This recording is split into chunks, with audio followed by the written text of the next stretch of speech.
Hello everybody, and welcome. Welcome to another Monster Hunter stream. I hope you guys are doing well tonight. Thank you, Jakes. Cheers. That's very kind of you. Not just as that is, that's not just a sub, that is an extension on a sub until January. Cheers. Thank you very much. Tonight we're going to be playing some Monster Hunter 3 Ultimate for the 3DS. We're going to be continuing to collect up some gear in early to mid high rank. Should be a nice time. It's the game we've been working on most consistently recently. We are listening to the 2015 Monster Hunter Orchestra concert, which I had not heard before, and I found a playlist of it on YouTube today and figured we'd listen to it on stream. Has some tracks that I don't think I've ever heard orchestrated before, so I'm pretty excited to listen through it and see how some of these songs sound all fancy and orchestra-ish. I'm gonna go ahead and give you guys some beans. If it's anyone's first time by the stream, thank you for being here. Thanks for checking it out. We'll jump on over to the game here. And we'll begin. Yeah, we're going to be playing some 3U tonight. I think last night when we left off, we were just hunting an Oregon. Trying to get some scoot to make a new Oregon greatsword. I think tonight I want to start things off by making a new bow. I feel like we don't have a good high rank bow. We have the Rathian bow, which is okay, but I want to take a look at the weapon tree and see if we can find any bows that'll be a little better at this point in the game. I guess a good place to start is looking right in here. We do have the Kelby slingshot. We can't awaken blast on it or anything yet, so it wouldn't be crazy or anything. Looks like so far, Amethyst gear, Hunter stout bow, Atlas Victoria. Looks like we really want something around 200 raw. I'm looking for something specifically with at least good raw and good rapid shot. Eventually we'll make like proper elemental bows in high rank, but for now I'm just worried about trying to find something that has rapid shot. I think rapid shot makes doing hunts pretty nice. I know spread bow is supposed to be pretty good in this game, but it's not what I'm comfortable with. Our Rathian one has 204 raw, so that's our baseline. I'm gonna look at the weapon tree here in just a moment. We'll see if we can figure out any bows we want to make at this point in the game. But before I do that, I'm going to take a moment and I'm going to say hello to you guys, because I appreciate y'all coming by to hang out and talk about Monster Hunter. So, hello Burlesque Barley and Horfox, welcome back to both of y'all. Hello Ajakes, and thank you for the sub again. It is very kind, very appreciated. Hello Parsec, just going to yoink that playlist before it disappears. Yep. Let me see, is this on... There's another website that has lots of Monster Hunter music on it called KH Insider. Let me see if it's on there. Because if so, then we probably don't need to worry. But if it's not on there... It's on KH Insider. Parsec, so I wouldn't worry about it too bad. Yeah, I wouldn't worry about it too much. But having it on YouTube is nice too. Name one good thing in your week?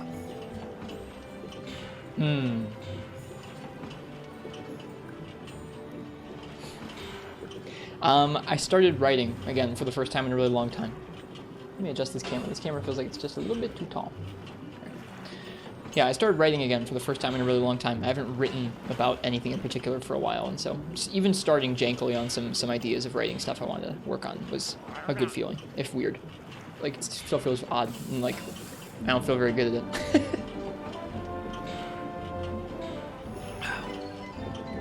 On a more superficial level, I only have one more work day this week, and I have a couple days off, and that feels good too. I'm thankful for that. Let's see.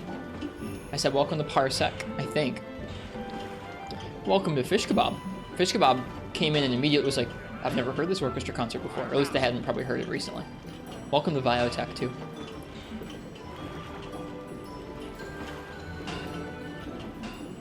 Okay. Your birthday's in 3 or 4 days, depending on your time zone. Sick. You will have to let me know a hunt that I can do for you. You can pick basically any of the games we've played on stream extensively. You can pick a monster and a weapon matchup from it, and I will try and do it for your birthday. So for context, you can pick any monster and weapon in Freemium Night, Portable Third, 4 Ultimate, Rise, and a little bit of this game. Kind of whatever fits your fancy, and I'll try my best to do it for you. Am I forgetting a game? No, I don't think I am. Alright. Let's take a look at that bow tree and see if we can see what rarity 4 weapons we get right now. Freedom 1. I don't take requests for Freedom 1. There are certain games, if I don't feel like we've played through enough of the game to offer satisfying requests, or if I don't feel like I have enough good gear farmed up, we don't take requests for the game. December 6th is the day? That's coming up soon. My birthday's coming up in a couple weeks. I actually just came up with some fun ideas. I was realizing 15 years ago this birthday, I got my first game console that was mine. I'd had like a hand-me-down Game Boy Color that like kind of worked, but 15 years ago this birthday, I got a DS Lite, and it was really a special birthday for me. So I think I might celebrate with some DS games. I am a December baby. Yeah, we might celebrate with some DS games. Might do some nostalgia streams. All right, let me get this so we can actually see the whole bow page. Hang on here. Gotta be able to see the whole thing. There we go.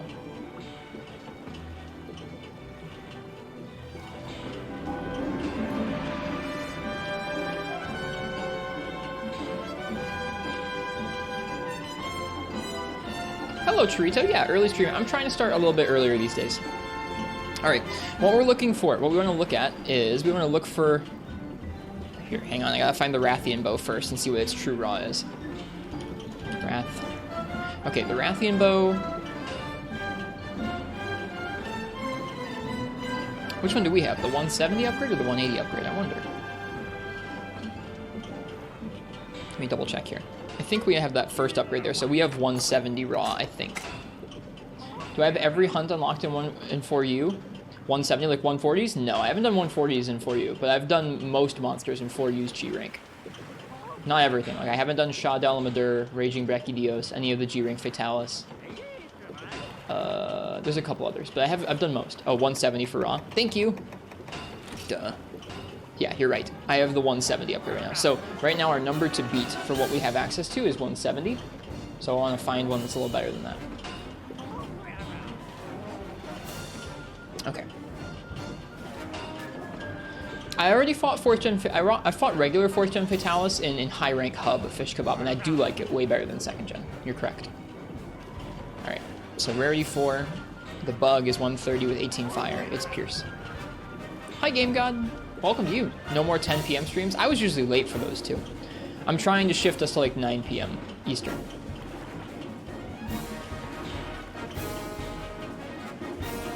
But yeah, most hunts I have in 4U.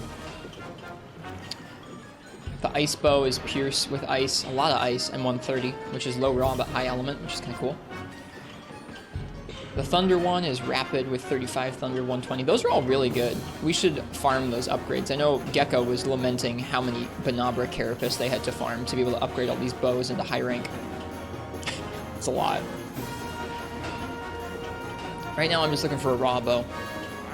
I need to beat 170, so I'm trying to find like a 170 Rapid bow. Preferably one that doesn't have Rapid 2 on charge level 3. Otherwise, that Nibblesnarf bow was going to be a good one.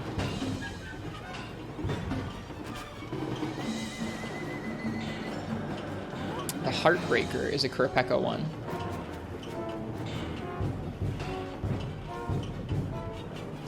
You can make the rare 5 version straight off the bat, but it's also a spread bow. You personally think 4th Gen Fatalis is still trash? I liked it. I liked it when I did it in 4U. Okay, so this Rarity 4 upgrade to the Dirty Revolver, which is the Roggy Bow, takes Mystery Slime, which I'm pretty sure is from Brachydios. Yeah. Spoilers. So we could get 150 raw with Rapid 3 and Power Coating, which is something.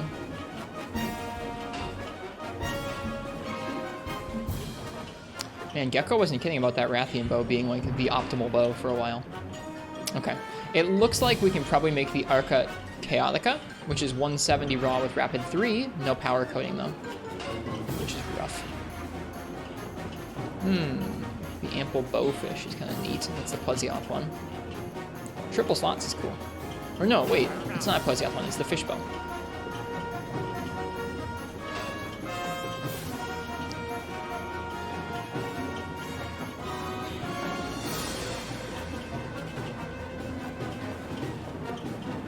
One thing that bothers you about Qurupeco is the different layouts for games.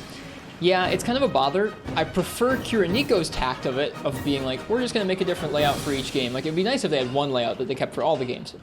But at least Qurupeco has, like, separate sites for each game, so they have a different layout. It's, like, all cohesive, as opposed to the wiki, where the wiki's like, we're going to have different layouts for every game, and they're going to overlap with one another, and all be on the same site, and it's going to be a destructive mess. Like, this is, at least Qurupeco's better than that.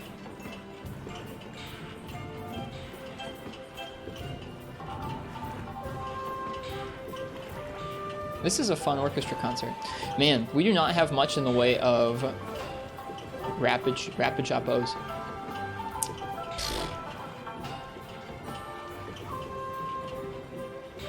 Gecko was not kidding.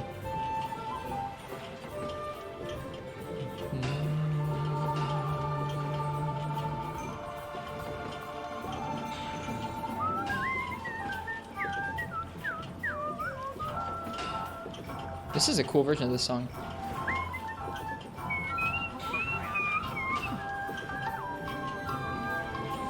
I feel like maybe the Dirty Revolver is the way to go, but I think it takes Gigginox stuff, and we haven't fought Gigginox quite yet.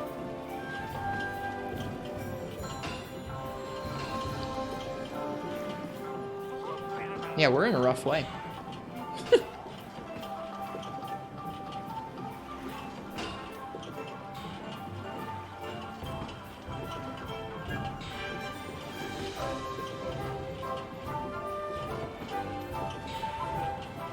Did it turn off the true raw? I think it did.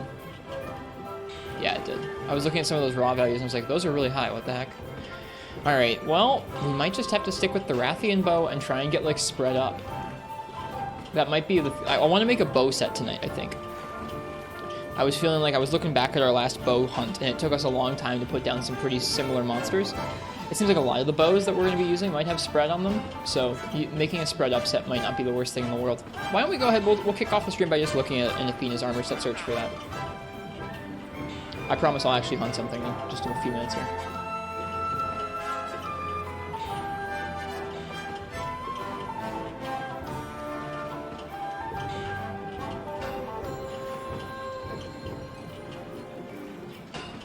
Okay, this was our Gun Lance set. I'm gonna go ahead and save it real quick.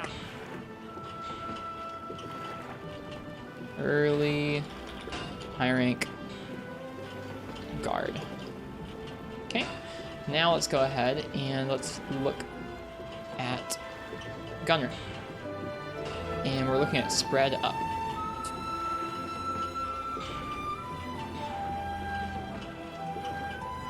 Why is it not in the list? Is it called pellet? Yeah, it's called pellet spread up. Got it.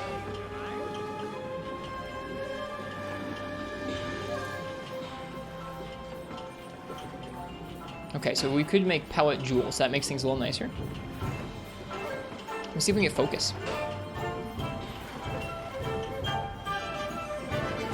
Yep, we can get focus and pellet up. We can look at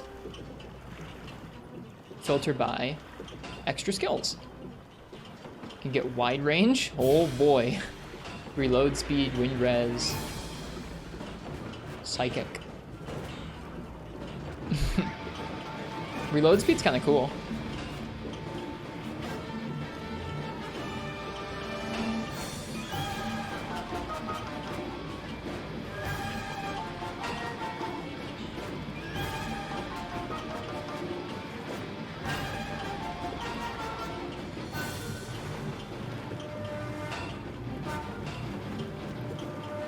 Making the prettiest looking bow. We already have the Rathian bow that I think we're going to use for the time being, Curse Blessing. Just trying to make some, we're just trying to make a set for it. Evade Extender. On bow, I feel like we'll be okay without it. Let me see if we can get Combo Pro. Can't get Combo Pro. Alright, well in that case, let's see about Reload Speed. Reload Speed's kind of fun for bow. If you guys have never run it before, it lets you switch between the coatings without actually having to swap between them.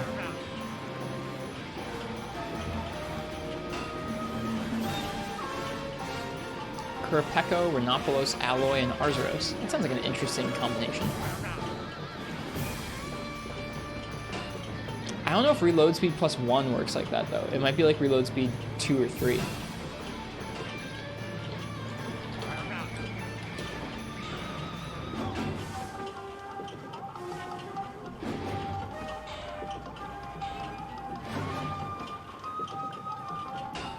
Okay, reload speed up to level 2 affects bow. At level 2 for bow, you don't need to equip the coatings, you just select them. So darn, just reload speed 1 would make it faster to switch coatings, but like, it wouldn't actually change instantly.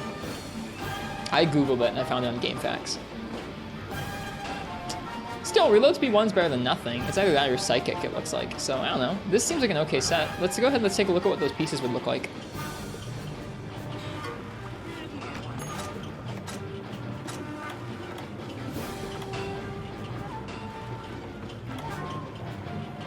So Qurupeco cap. Oh god! I've never seen that before. That is horrific. I've never seen that hat before. That's quite the look. What about the Mushgarl brim? How about that? I kind of like the Mushgarl brim. What did I have for dinner? I had yogurt and a granola bar because I was feeling lazy. You had a bacon cheeseburger and seasoned fries from Rally's Checkers. That sounds tasty.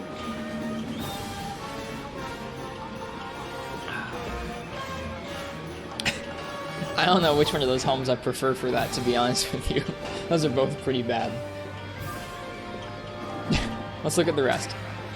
Alloy Vest S. I feel like I already know what that looks like. Looks cool. That hat, man. Oh my god. Alright. Monopolos Guards S, huh? Are those gonna be... Oh no. I just realized what that's gonna be.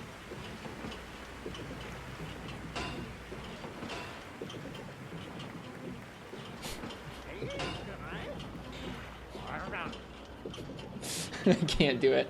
I can't do it. I can't use that. Is it my birthday yet? It's not my birthday. This set's gonna be a mess. I'm not making it with that. We're dropping reload speed. I don't care. I don't care. We're not using reload speed and using those arms. That's too gross. No. No. I'm not doing it. Try attack small. I don't think we're gonna be able to fit it, but let me see. Yeah, no, we can't fit attack small. Coward? I hate those. I hate these. I can't do it. You're gonna ask every single day until you hit it. Basil Boy, it's in about 3 weeks. It's in about 3 weeks from now.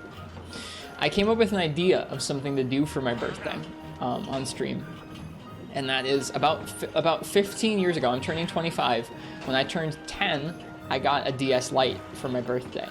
And I already picked up some DS Lite game or some DS retro games from a retro shop that just opened up. And I figured if I can get 1 or 2 more shipped to me, I might do like a couple nostalgia streams, just revisiting some of the games that I played on my DS when I was a kid. I feel like it'd be fun. Some of the games are really jank. Some of the games are actually good. I feel like it could be a good time. Either that or we spend like an hour at the beginning of each stream doing a retro DS visit, and then we play Monster Hunter. Either one of those sounds pretty fun. I have some really fond memories about the DS and like renting janky games from like the local library and using them. It was cool. All right, we're not using the Rhinopolos arms. I hate them. I'm sorry. Here, let me pop open Athena's again. Filter by extra skills. Okay, we could do wide range. That's not going to be helpful to us though. Psychic, reload speed. Let's keep scrolling. We'll find something. Probably. Wind res. Artillery. That's going to be more Rhinopolos, isn't it? Yeah. The whole chat is disappointed. I'm sorry. Look at those. I can't use that. It's too ugly. But yeah, Basil Boy and Brian NG, welcome you guys. And welcome Curse Blessing. I hope y'all are doing well tonight. We're listening to the 2015 orchestra concert tonight. I'd never heard it before. I'm liking it.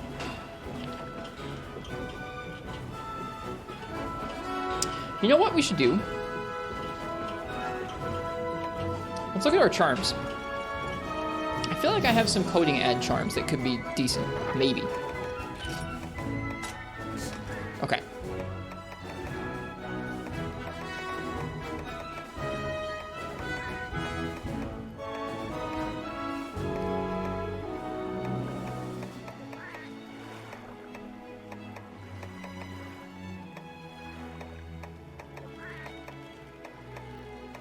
So it's power coating plus 7. That's not bad. Does the Rathian bow have power coating? I don't know if it does. It doesn't. Well, hang on here. Got some time off work, so now you get to play games all day. Congrats, that sounds lovely.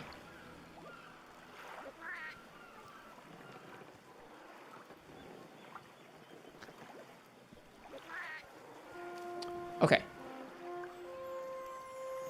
Let's see if we can make that work. That would be great.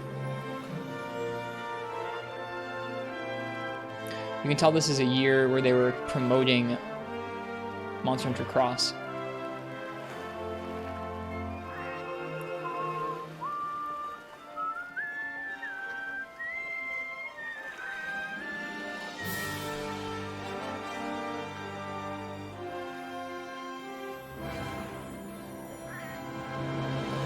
Dang, we can't use power coating. That's too bad.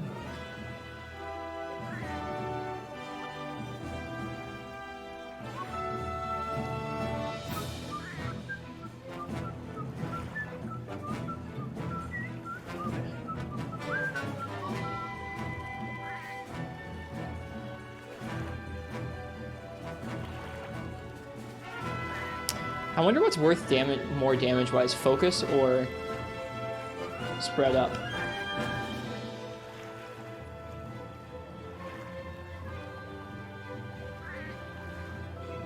Hello, Digit Artist. Welcome to you.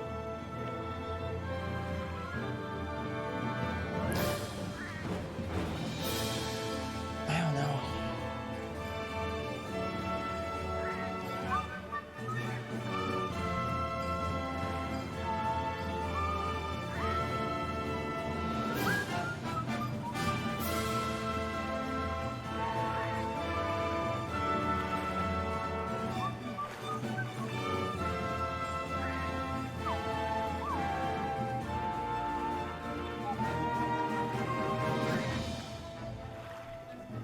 Now I'm looking at like spread up and power coating, because that would be a nice boost to the Rathian bow. And it gives us more options than Focus did. I can't get attack up small, I just tried. Can we get reload speed too? That could be kind of fun. Be a goofy set. Okay, this is gonna be the set. Alright. Yeah, this is going to be the set. We're going to have reload speed 2, pellet spread up, and power coating. So we'll be able to instantly swap between coatings, and we'll have power coating up, and we'll have, like, poison and para, I think. Yeah, this will be a fun set. We can use the Rathian helm. I like the Rathian helm. Arzuros leggings, alloy coat, alloy guards, alloy vest, Rathian helm. Not expensive. Cool.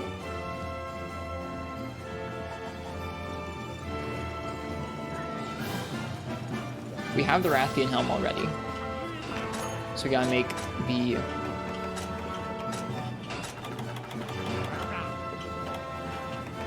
alloy vest.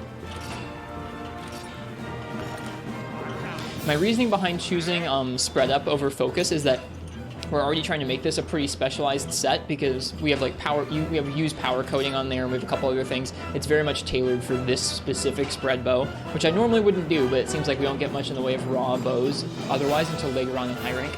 So, I don't know. I don't see like there's much of a problem eschewing focus for the sake of going for spread up and power coating.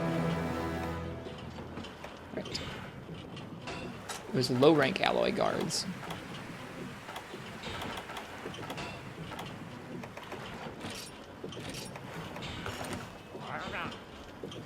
Yeah.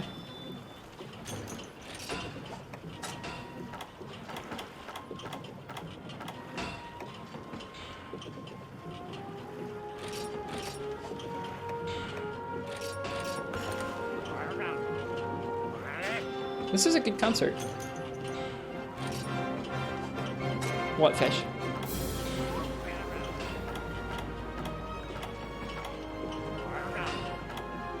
Hello, Lone the Hunter. How you doing? No, what's up, fish? I'm curious. King Scarab. We'll get one later. All Alright, we're close to being done with that set. That's nice. Where are we gonna hunt?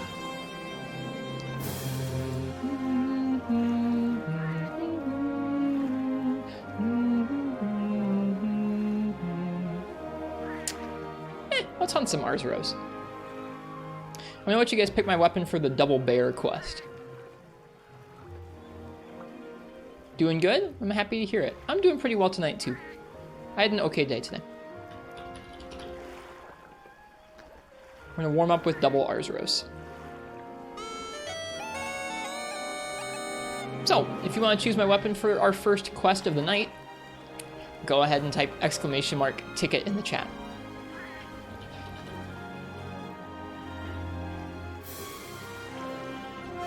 Sorry it took us a little while to get there. Spent a little time looking at bows and bow sets to start off the evening.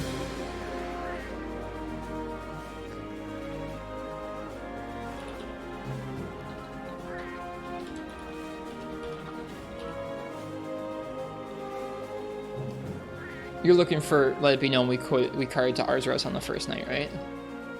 There it is. It's Quo 4. You were one away.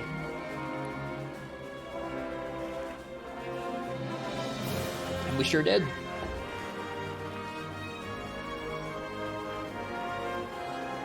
That, you guys just reminded me, I'm going to check to see if we have animated emotes rolled out to us yet.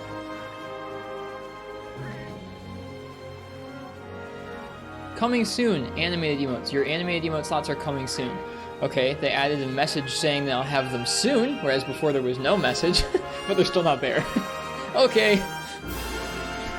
Whatever. You know what you want for a birthday hunt? Okay. You can let me know now, or you can let me know on the day of. You'll just have to remind me, is all.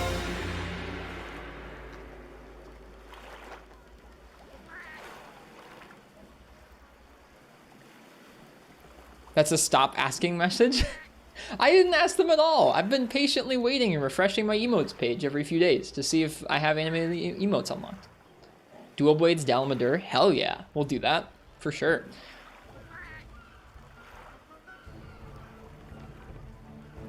We'll figure it out. That'll be fun. I don't think I've done Dual Blades Dalamadur in G rank at least. I think in high rank we might have. We did we do Dala with all weapons in high rank? I don't think we did with all weapons, but we did with quite a few. I might have done Dual Blades Dala in multiplayer.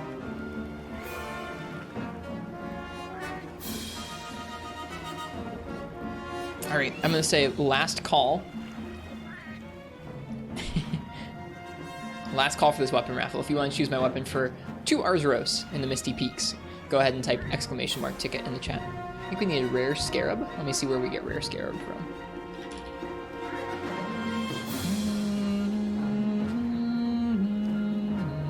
High rank Tundra. Alright, we'll have to go on a gathering quest out to the Tundra.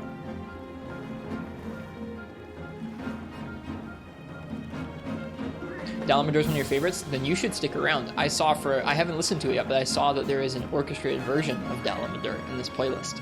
I'm really excited to hear it. And right now we're listening to, like, I guess what we're listening to is some stuff that's, it seems like they went through a bunch of Monster Hunter 4 themes, because this was around when Monster Hunter 4 Ultimate had come out recently.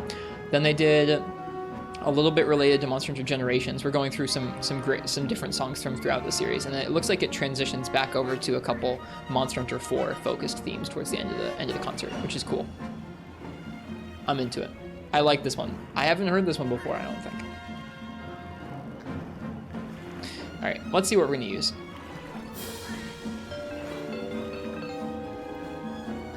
Cursed Blessing. What would you like me to use for some Arzuros in the Misty Peaks?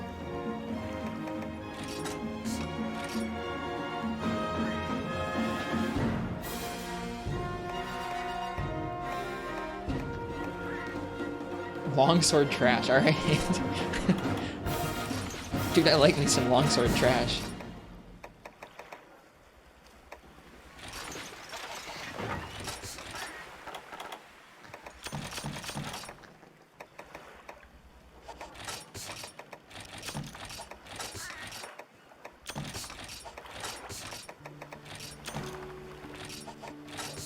Let me turn this up a little bit.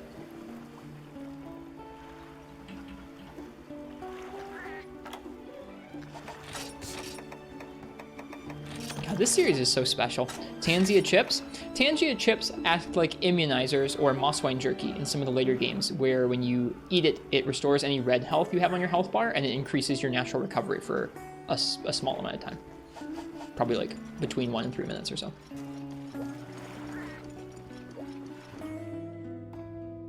You can buy them at this game's port, which is the Tanzia hub right here. This gal sells them. This gal sells them, rather. But we need to go back to the village. Our high rank quests await.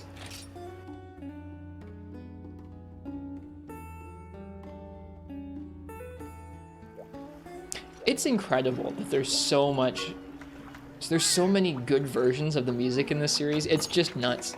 I'm so happy there is. We are a Basil boy. I'm getting really excited about it. I'm getting very excited about Rise PC. I was thinking about it, and like obviously it won't be a game that runs at like 60 FPS for every system it runs on, but from what I understand, it's quite lightweight. So for many people, this will be the first Monster Hunter game that they've ever been able to play at 60 frames per second that will be consistently at that frame rate, myself included. Because 4U doesn't consistently stick to 60, 3U doesn't consistently stick to 60, World didn't consistently stick to 60 on the consoles, and for a lot of people it didn't stick to that on PC either. So it's like, this is going to be the first 60 frames per second Monster Hunter for a lot of people, which is really cool. I'm very excited about it. I'm also excited to get to hunt with folks like you and Uchi and a handful of other people who I just haven't gotten to hunt with before.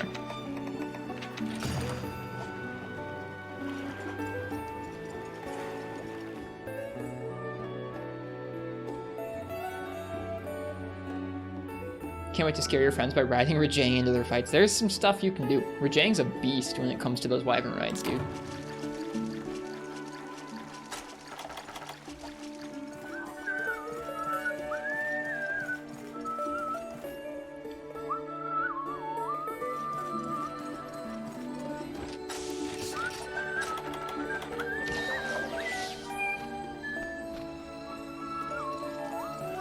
Whose longsword is this? This is the Gigginox longsword.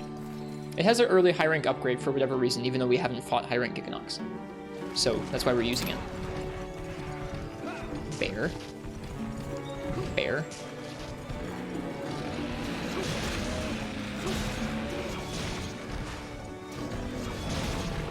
Hello. Hello, LOTV. Played some World for the first time in like a year to get the Assassin's Creed stuff before it was pulled. Now chilling for a bit before early bed to wake up for Endwalker. How am I? I'm quite well. I'm having a night where I'm just feeling cozy. Ready to just enjoy some Monster Hunter. That's how I'm feeling tonight. We're listening to some cozy orchestra music, or orchestra Monster Hunter music. I hope you enjoy Endwalker. I know nothing about it, I know nothing about Final Fantasy XIV in general, except that folks genuinely like it a lot. And it doesn't seem to be like a gacha addiction-based thing. Which is cool.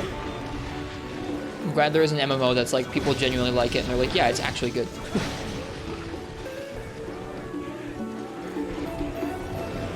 Not much of a wait now, Basil Boy. It'll be here before you know it. It would be nice if it was like it released right before, like if it released like the week before Christmas.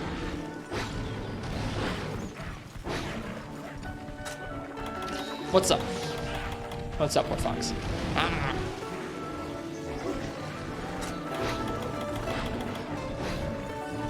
Did I know The Matrix had an MMO? I didn't, but that doesn't surprise me at all. Safety tree.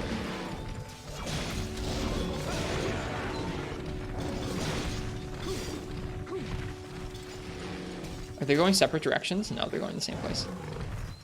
I think, yeah.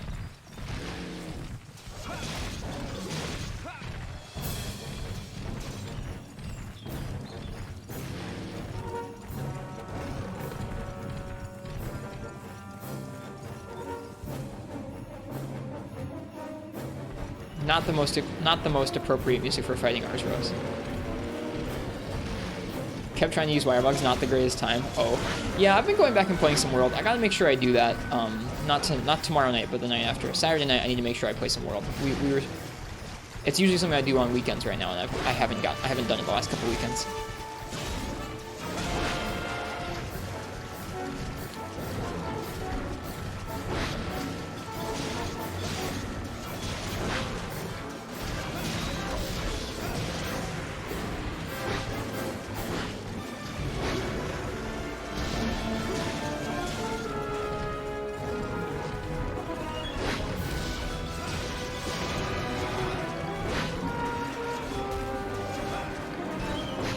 Oof, caught me.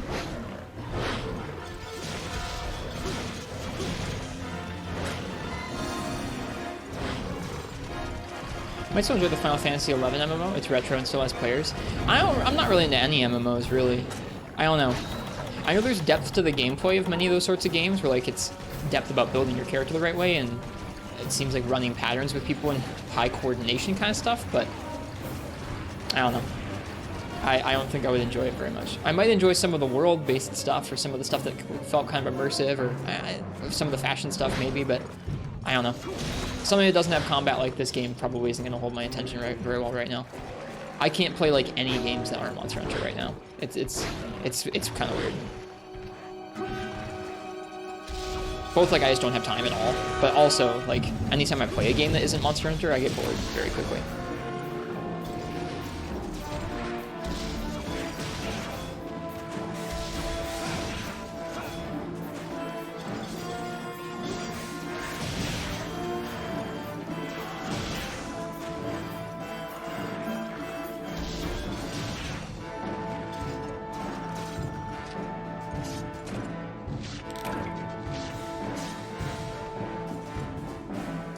To play something different so you stop thinking about Rise.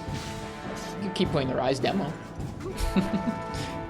Nothing wrong with that, although I guess when I was playing the Rise demo before Rise came out, I kind of limited myself at least a little bit so I didn't get too sick of it, or like too, I don't know, I didn't change the experience when the game came out.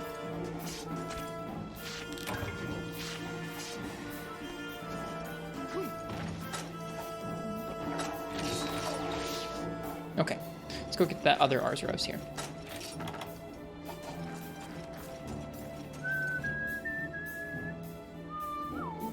I think most Monster Hunter demos are kind of bad. You're not wrong. They show off a very limited part of the game. This game is satisfying for just so many different reasons, and the demos put you in with very little agency over what kind of build you're going in, or like what your weapon's going to feel like to attack the monster with, outside of just like, hey, it's the default moves. Default moves, default sort of armor skill, feel, like that kind of thing. There's no like stamina boosting skills for dual blades or bow, and like just, I don't know, stuff like that. I saw people put hundreds of hours into the Rise demo on Switch, and I respect it. It's just like those people that want a head start off the jump, but feeling really in tune with their weapon. And I think that's cool. Ah.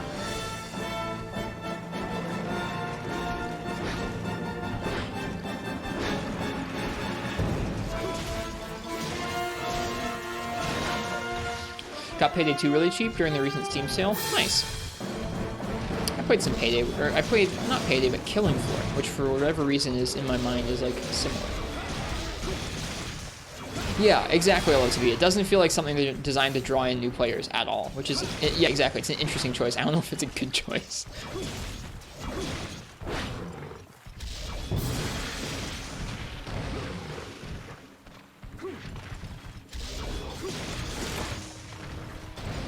We should heal and sharpen.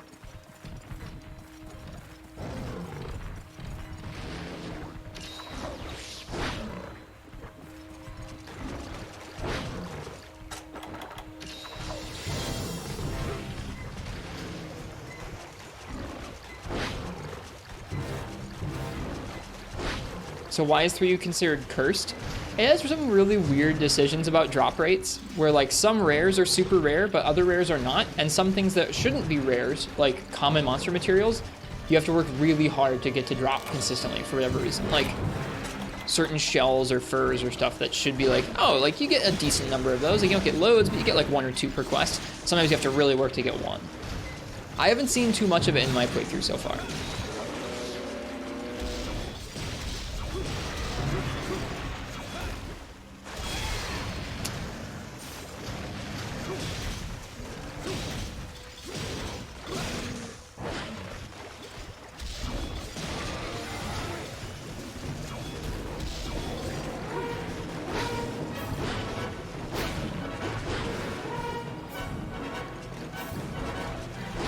Woo.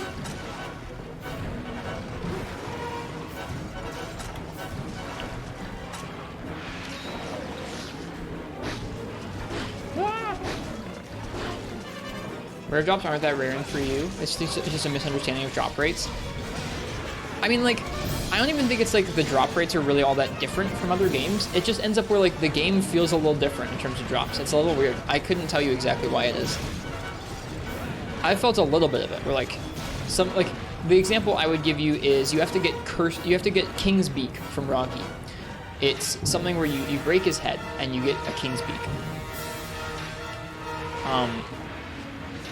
And for whatever reason, like it's a 50% drop rate, and I'll do that quest 8 times and I'll get like 2 King's Beaks. you fail common drop rate stuff like that very frequently for whatever reason. And it makes common materials like a King's Beak, like it should be something like a King's Frill, like it shouldn't be that difficult to get one, you just break the head, right? But it's actually like a grind to get enough King's Beak for like common upgrades that you have, not just for Roggy materials, but some of those things where it's like, this has like a 50% drop rate, should be easy to get. It's like in all kinds of weapon upgrade trees. So you just end up in a handful of kind of cursed scenarios like that, I guess. Like I said, I haven't had it affect my playthrough super hard so far, but I kind of expect it to be honest with you.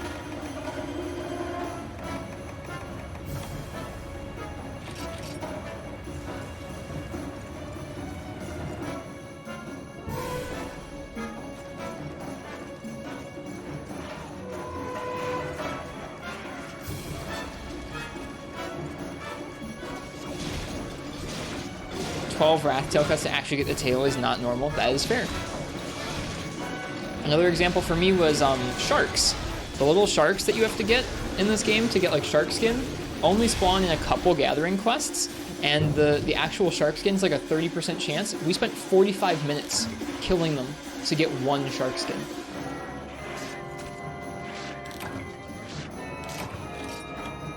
Which seems a little screwed to me. Thinking about using Horn or Lance for Rise. Horn's really cool. I like what they did with it.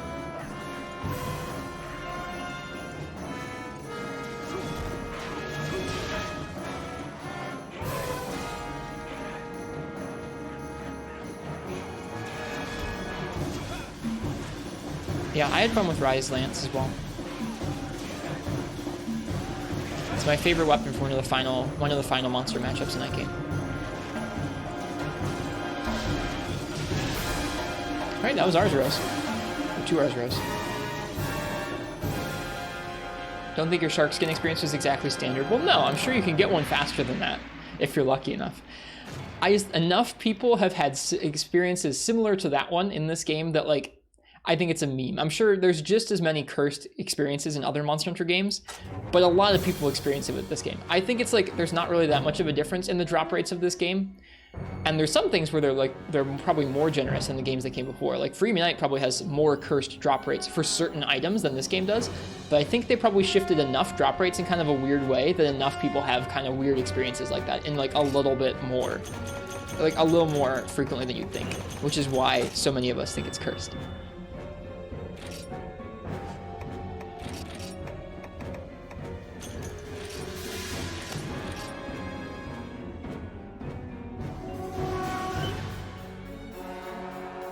Ooh. Mazios. This is cool. I've never heard this song orchestrated. I'm gonna turn it up just a little bit.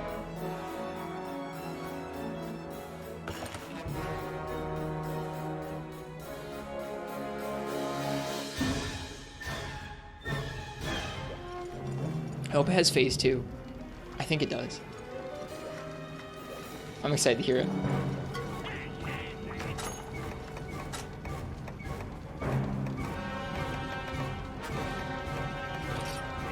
King Scarab is what we need for Arzuros. Okay, where do you get those? Also, which do we need for the bow? Do we need King Scarabs or Rare Scarabs?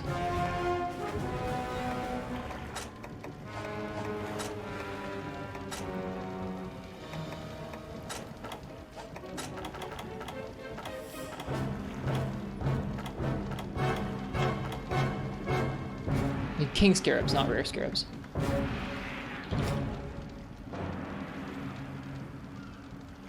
King Scarabs we can get at Deserted Island, or Flooded Forest, or Tundra. 1, 2, 3, 5 in Deserted Island for King Scarabs versus Oh, you could get... I could have got them in Misty Peaks. Darn, I was looking at the wrong one. 1, 3, 8, 9 in the Tundra. Well, let's go to Desert Island. I feel like that will be the easiest for us to get them.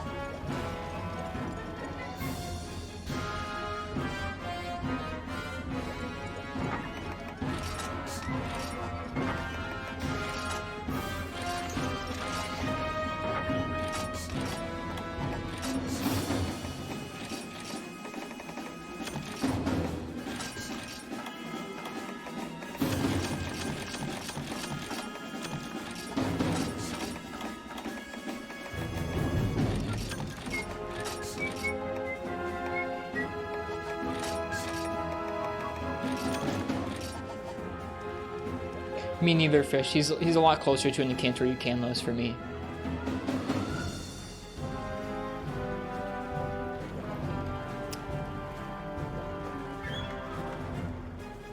What a cool monster. I'm so glad we soloed that guy a couple times. I was just talking to Marks last night and I was saying that I'm still so happy that we managed to solo that guy a couple times.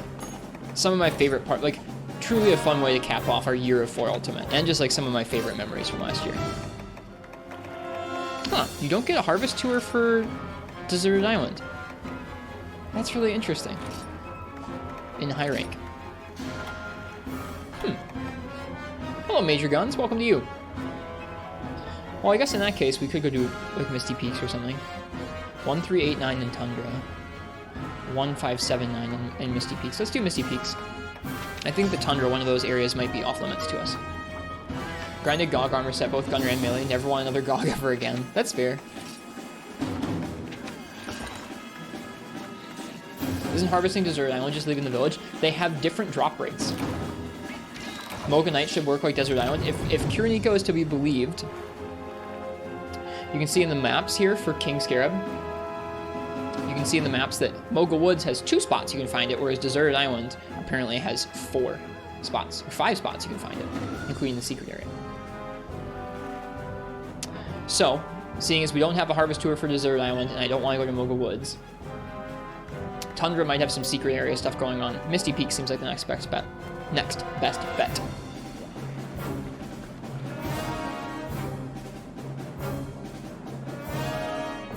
Have fun, Fish.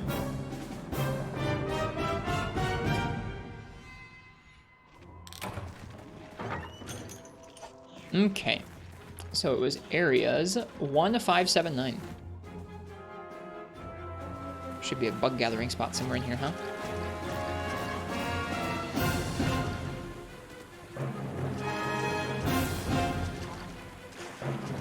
Aha. We need quite a few King Scarabs. I think we need a few for a Longsword upgrade I saw. We need a few for the Arzuros leggings we want to make. Never knew? I mean, I wouldn't have been able to tell you that those have different those have different drop rates. Reminder, I have it right in front of me too. I have the browser window open to Qurupeco directly in front of my dumb face.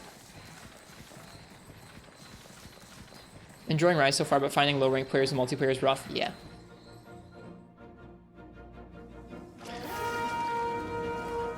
Hopefully you can find some folks who'll be willing to drop their gear down and chill with you and some low rank stuff. Not blow through all of low rank. I'm glad you're enjoying Rise, though.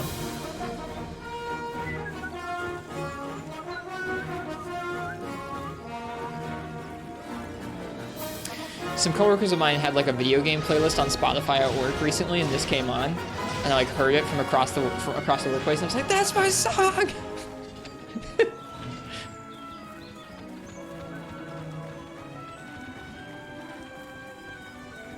I don't see a bug in here right now. We'll have to come back.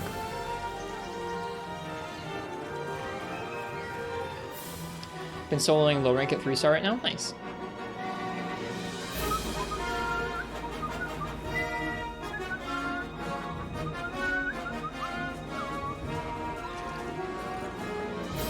So much visually going on in this area, I feel like it's gonna be hard to even see the bug. Let me squint real quick.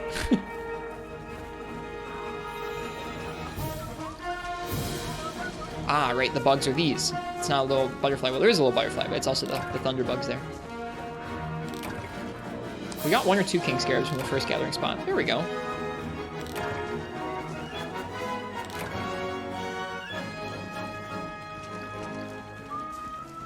license test. That's something where you can go through low rank village. There'll be special quests that unlock in low rank village that when you complete them in the village, they will unlock the next rank of hub even though you haven't done any hub yet. So you can effectively skip some of high rank hub.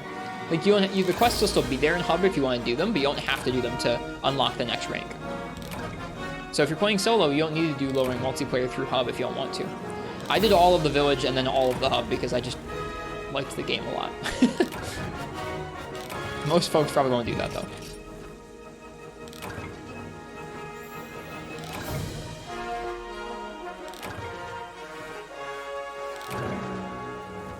At least I think that's, if I'm remembering correctly, that's how it works. I might be misremembering how it functions. Do you unlock all of them in 6-star village, or do you unlock them as you go through village? I can't remember. Hey, Lassanine, how you doing? How am I? I'm really well tonight. We're listening to some nice orchestra music for Monster Hunter tonight. And we are making some bow armor for the Rathian bow. Right, is there a bug here? Getting the 6 stars is the final one, but you do unlock them as you go through, I think. Is that a bug? No, that's a flower.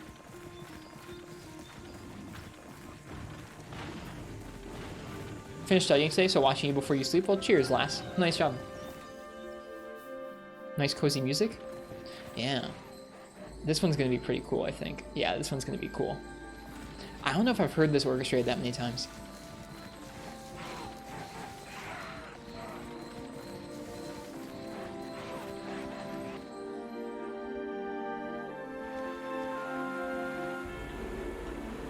I'm turning it up a little bit.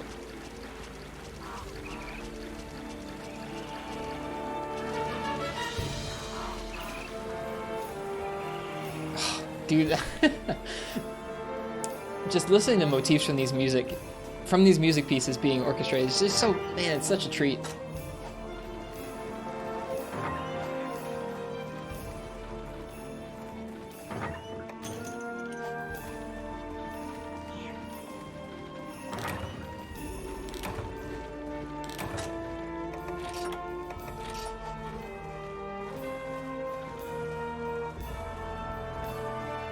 Good theme. I don't know, there's something about just listening to Monster Hunter music like this that just makes me smile real big.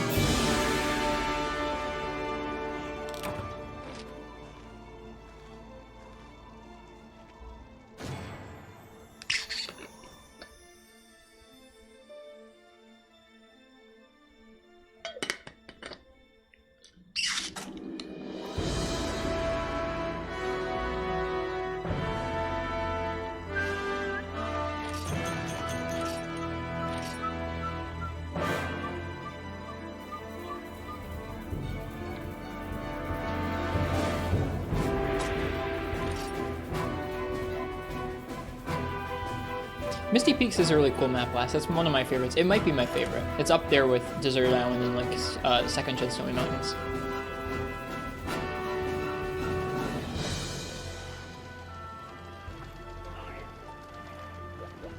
Okay, so we got a few King Scarabs. Did we get enough for our armor?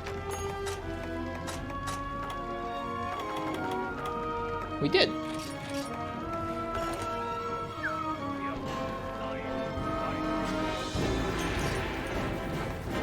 How about our Longsword upgrade?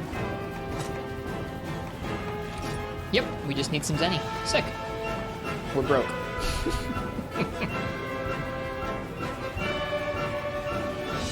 We can probably sell some stuff.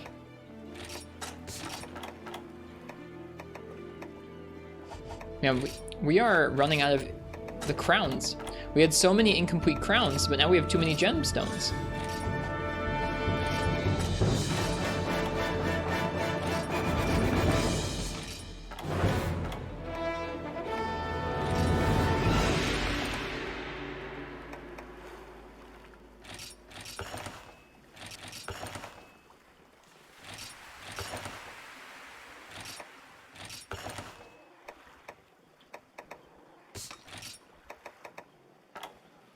Been enjoying 4U in World yesterday. Bullying monsters and collecting materials for layer armor is fun. Good.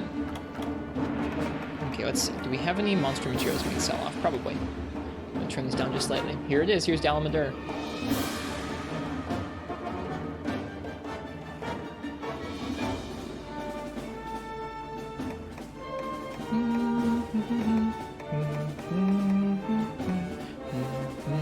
Now hear this theme for 45 minutes. You're not watching me fight Dalamadur, don't worry. At least not yet. You will in a couple days.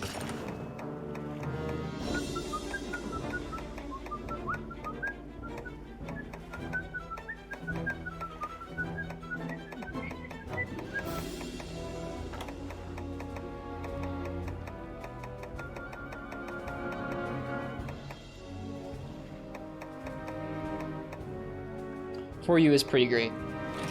I'm really glad we spent the last year playing it. I was thinking about that as well. This year of streams has kind of been all over the place in comparison.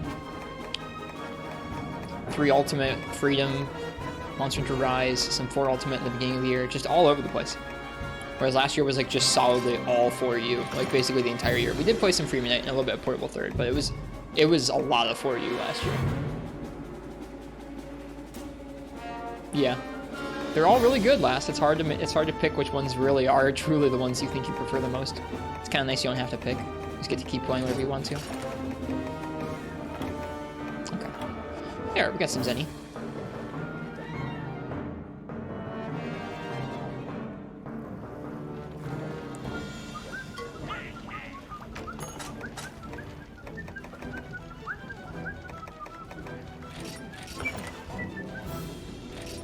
Oh, yes, of course, obviously. Upgrade my Arzuros Longsword into the Guandao. But we did get the Arzuros one done now. Okay. Let's see if we can put together our bow set here.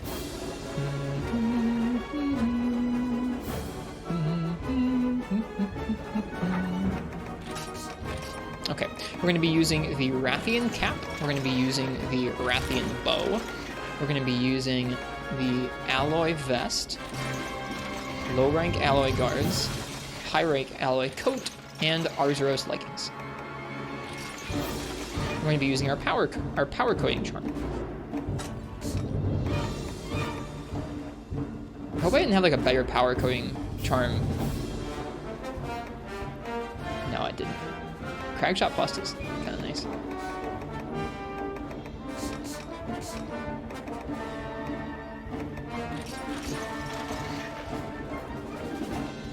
This is what we're gonna look like, huh? That doesn't look too bad.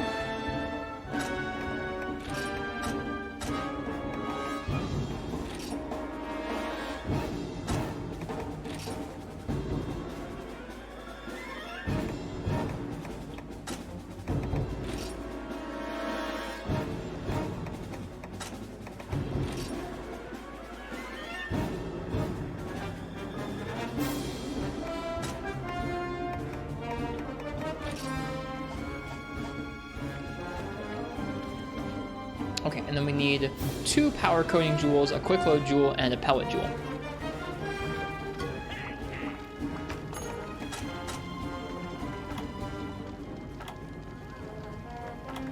Looks tidy and cozy looking set. Yeah, I'm happy. Power coating, pellet, quick load.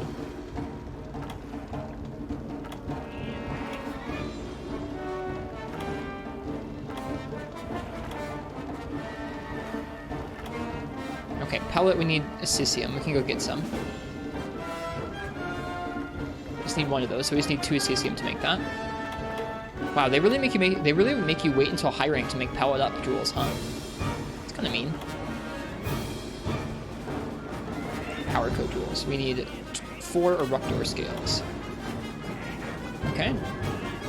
So we get some Eructor scales and some Cesium and what about quick load?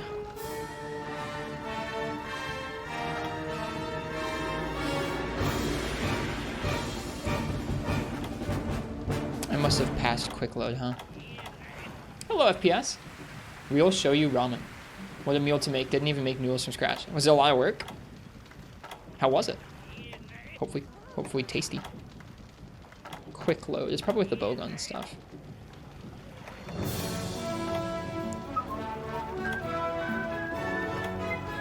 There it is. Quick load. Pelagicite. Okay. Alright, so we need to go get some Pelagicite, some Assisium, and some Eructor stuff.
By that glowing mushroom lamp, it was real. I bet you can probably find something like that online, to be honest. A light up mushroom lamp. Feel like you're in Moga Village at home.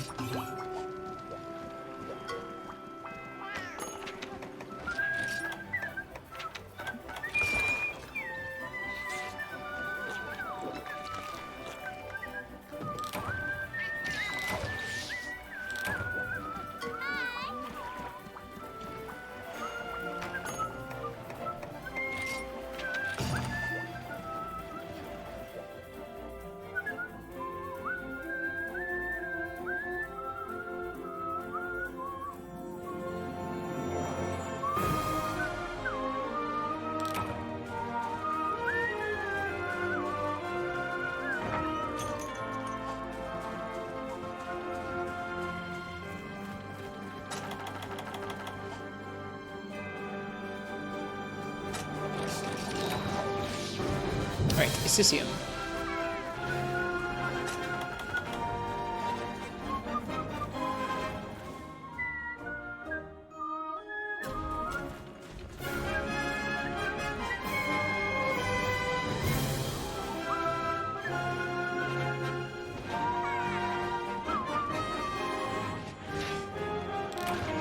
This is a fun theme.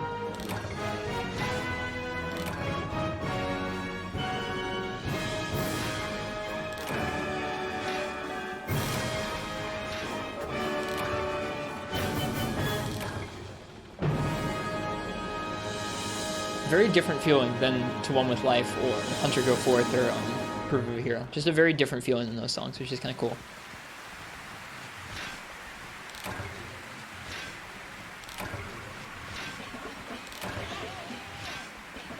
Right, was that the end? I think that might have been the end of the concert. It was. That was a good concert.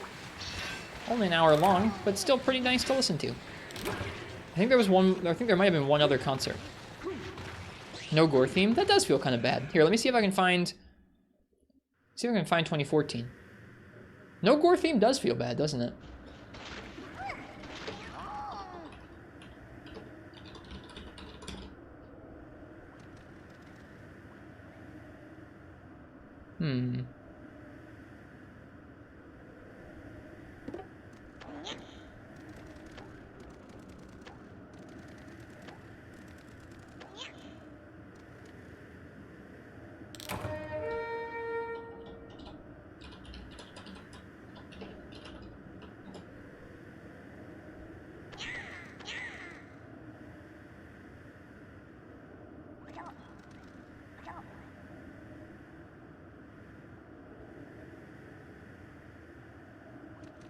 Yeah, I got you.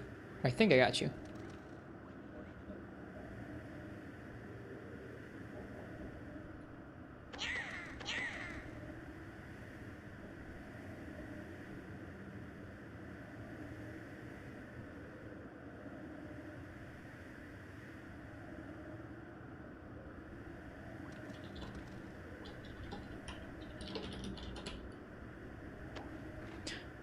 That one, the 2014 concert, goes by the name of 10th Anniversary Concert because it was the 10th anniversary. Because the game came out on the PS2 in 2004.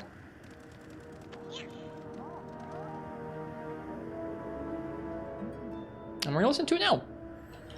And here is a link to this playlist for anybody who'd like it.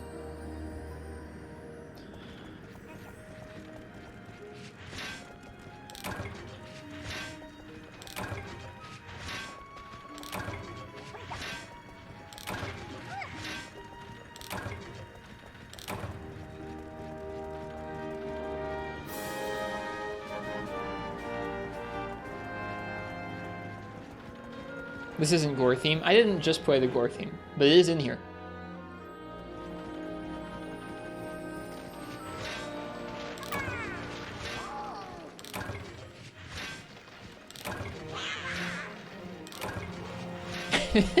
Thank you, Crystal. Last, Crystal's got you covered.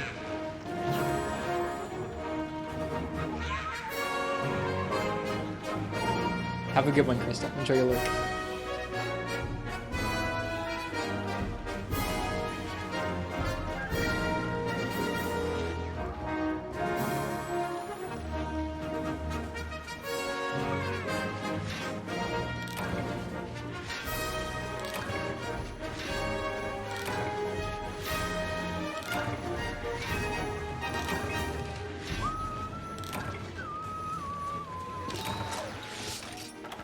We needed 2 Assisium. We only got 1 so far.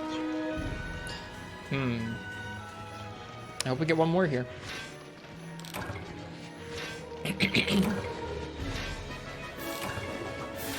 That's one thing that's pretty scuffed about 3U's Qurupeco is it doesn't have drop rates. It tells you how many gathering spots like an area will have. Like, oh, you'll go to Tundra and there'll be 4 gathering spots that will have Assisium, but it doesn't actually tell you what the drop rates are on Assisium. So I know it's probably rare, but it doesn't actually tell me how much.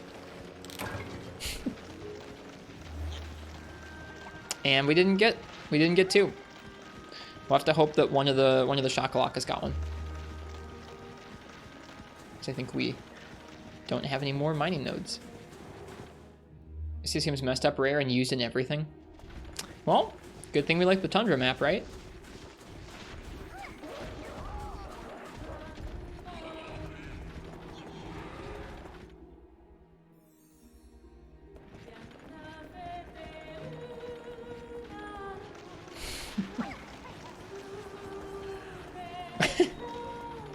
Got multiple folks posting the exclamation mark 3U.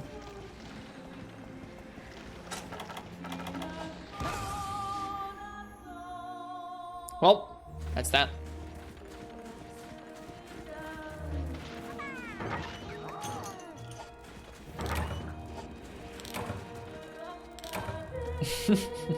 Just 3U.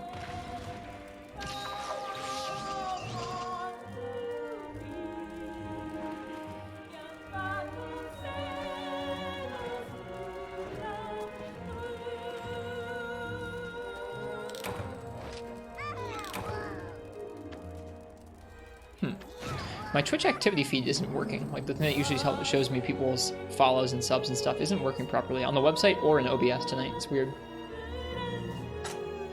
That feel when no command for every Monster Hunter game. Maybe someday.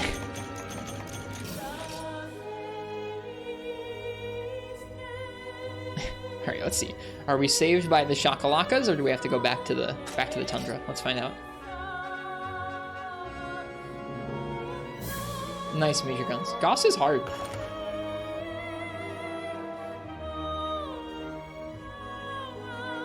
Freeman Knight would just be coffee pants.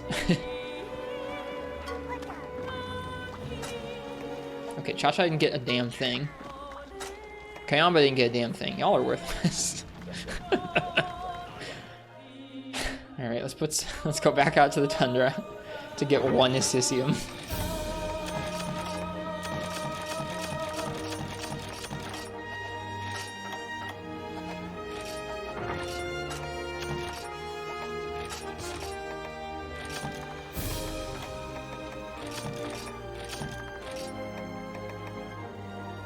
Oh, we're out of Farcasters. How do you make Farcasters? That's what I thought. Oh, I'm not out of Farcasters. Well, then where are they? I'm just blind. Never mind.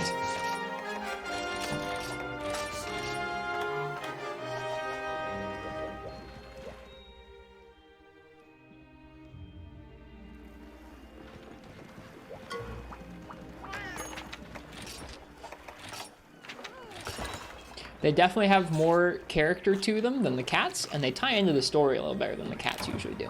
Whether that's something that appeals to you or not is up to you, but their dialogue's funny, their dances are funny. You can customize them in some ways that are kind of neat. I'm here for the Shaka love. Even if I don't use them very much.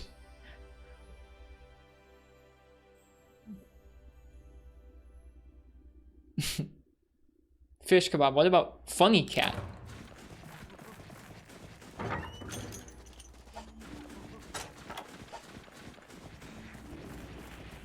We got cat again, haha, and what about funny cat though?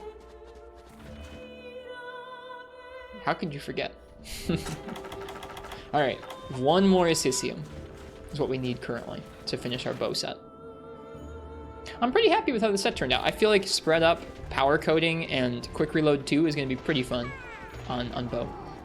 Any tips for Almudron? He's one of those ones that you, like, his movement's super weird, and you just kind of, I feel like it's one of those hunts where the more you move around and walk around him, the more you'll get used to dealing with him. Outside of that, when he does big moves with the mud bulb, like when he has the mud bulb on his tail, there's some safe spots right around his front legs that you can stand around and either exploit his head or exploit the mud bulb itself. But further away from him is less safe when he's got the mud bulb out, whereas if you're right underneath his head, it's hard for him to hit you with the mud bulb.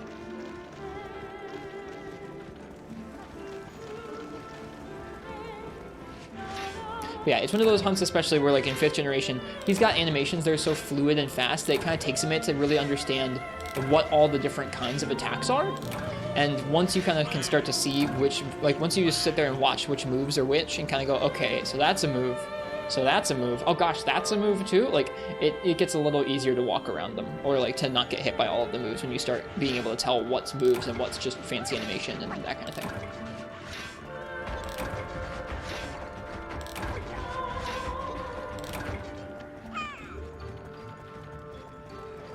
So take a Bible and holy water, thank you, LOL. You'll get it. But yeah, like I said, when the mud bulb's out, feel free and stay by his front legs. He'll be a little safer. Did we get an Assisium yet? I didn't see. We did! Good stuff.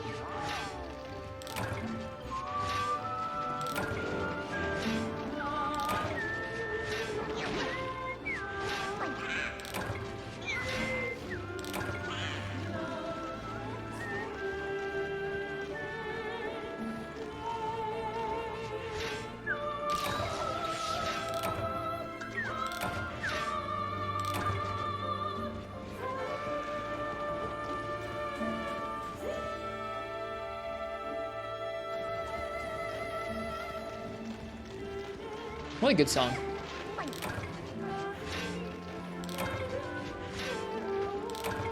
Meland. Honestly, I never felt like I ran into too many issues with ore in Freeman Knight just because I did so much farming at the farm. I felt like I always had a lot of ore just because we were always carting a ton. I had a much harder time keeping honey in stock, to be honest with you.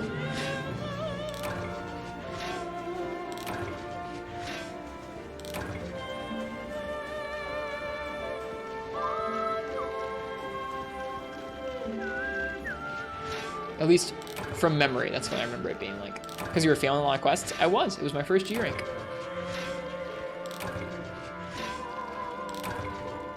I'm sure I did a fair bit of mining too, but I remember more honey runs than mining, to be honest with you.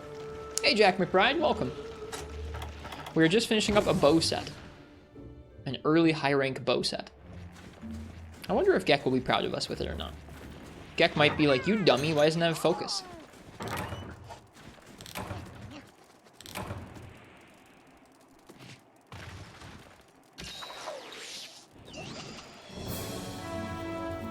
Why are you using reload speed 2 but not focus? We couldn't get focus.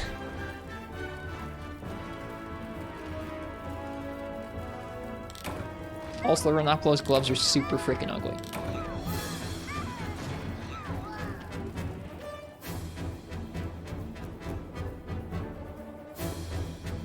Can focus then? No. I won't. Not yet. Renopolo's gloves are fashion? No, they're not. They're bad.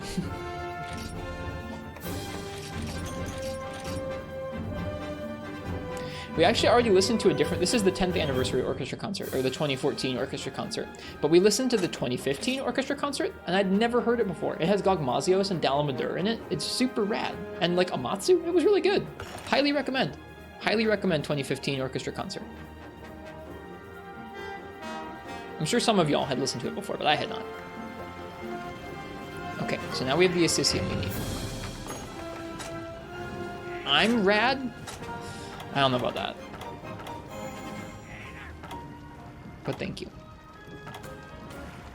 Okay, power coding takes Eructor scales. We still need 2 Eructor scales. Wait, no. Yeah, we need 2 Eructor scales. Wait, is that Eructor scale plus? No, this is... Okay, we need 4 Eructor scales. And quick load and pellet.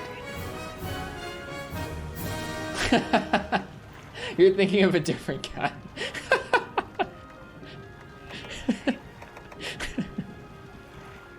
That's pretty good. Alright, we got the pellet jewel.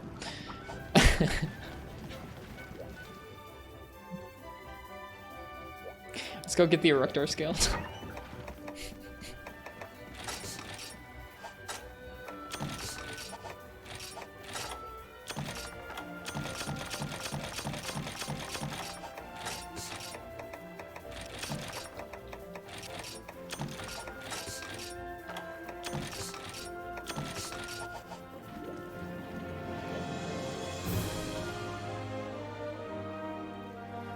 Okay. Excuse me. I think I am going to use the bathroom before we go on this gathering quest. When I get back, we're just going to gather a few more small monster bits and ore, and then we'll have a nice new bow set to ourselves that will do more damage than our low rank bow set, which only had Marathon Runner on it. Alright, I'll be right back. Thank you guys for hanging out here.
Okay, we're back. Thanks for waiting. Merci beaucoup. Crystal, I will probably play the 2017 orchestra concert next.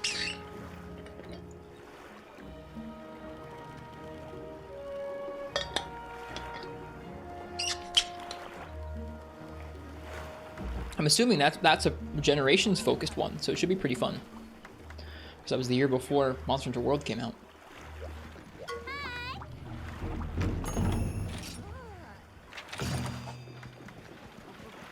Alright, Eructor scales.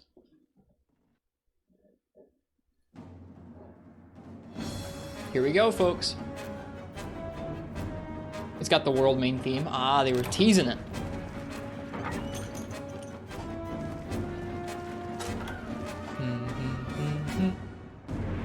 I'll turn this up for you guys.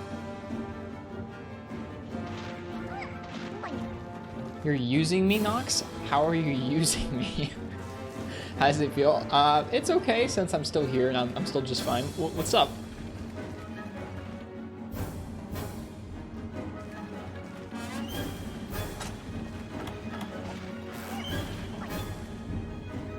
Do I feel violated? Not particularly, but I don't know what you mean, so I don't know, maybe? It's an odd question.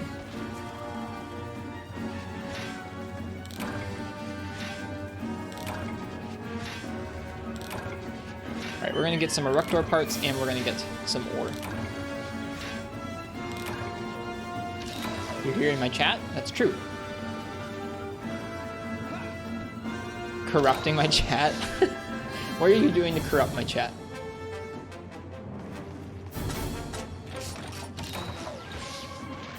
Hello, Buido Man.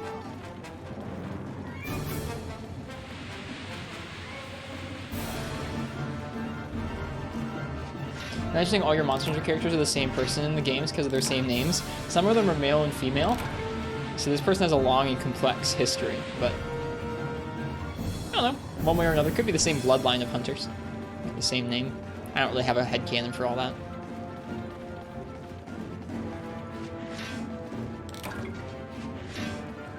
Just assume your aura of toxicity makes everyone around you into 25% of as much of an asshole as you.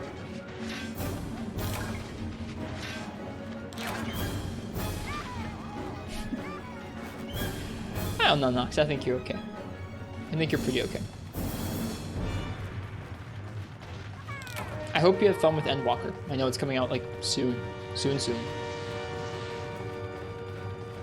That's kind of what I figured. There we go. You are welcome to use the stream in that manner. Right now we're just farming ore and Eructor scales, but we're we're making a bow set. Our previous bow set had Marathon Runner, or whatever it's called in old games, and that was it. That was our bow. That was our bow and bowgun set for low rank. It was like, haha, combo pro Marathon Runner, and it was like, didn't cut it when we got to high rank here. So I have not seen that anime, Horfox. No, I watch very little TV, anime, or movies. Watch mostly YouTube. I don't watch much Twitch either. I'd say I probably watch like one Twitch stream a week, maybe 1 or 2. I wish I had time to watch more.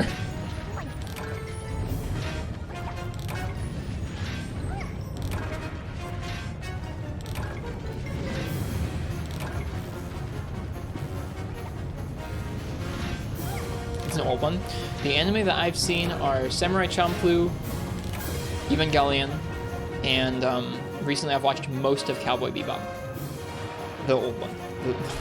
The original, the actual Cowboy Bebop, not the live action one.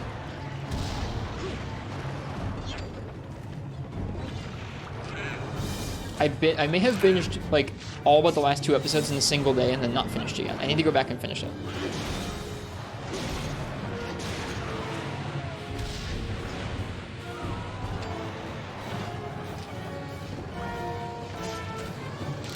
Alright, we need 4 Eructor scales.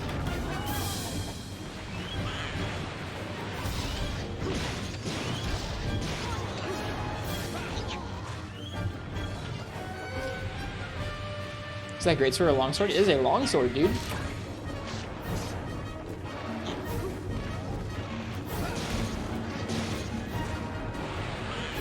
often play your games simultaneously to watching Twitch. I do too when I play games, but these days I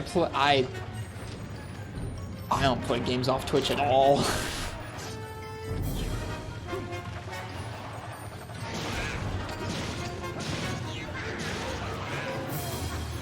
It's supposed to corrupt you like that, Nox. If you read the item description here,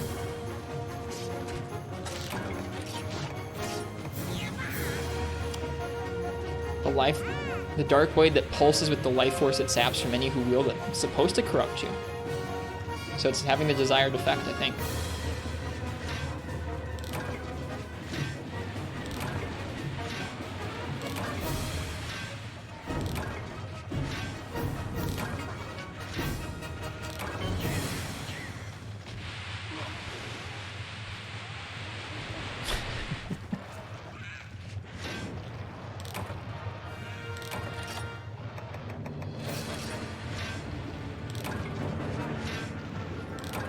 I'm just letting that hang in the air there, Nox. You're good.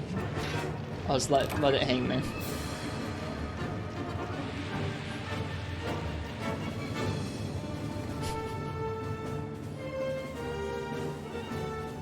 Okay. Did we get all the Erector skills we need? We got 2. We need a couple more.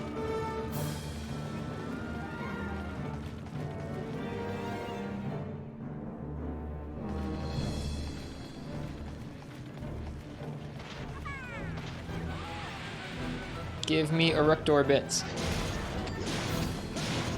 Not Dragonfell berries.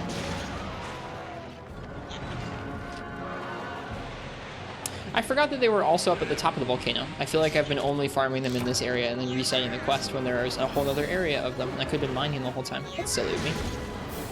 Anytime we need Erector quests, we just, we'll do this. A lot of red on screen. It is a very red scene, isn't it? Very red and orange scene. Alright, we got our Erector skills. I'll finish fighting these ones anyways, just to get extra carbs.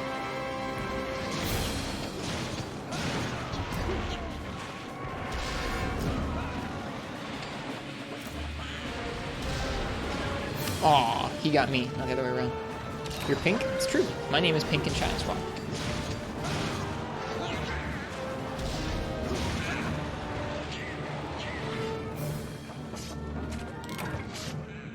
Freaking Dragonfell berry.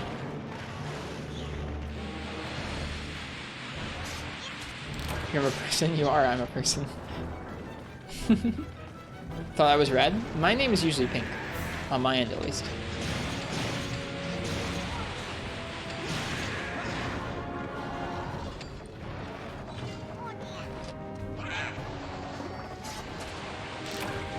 These are spawning a lot more than they usually would for me.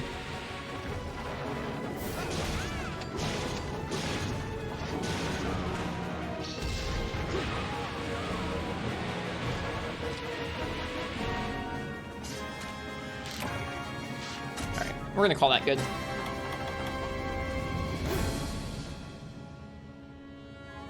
We have gotten the Erector scales necessary for our decorations.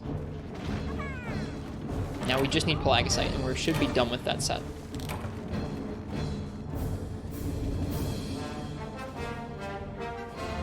Curious about what class Risk would pick if you had to for Final Fantasy XIV.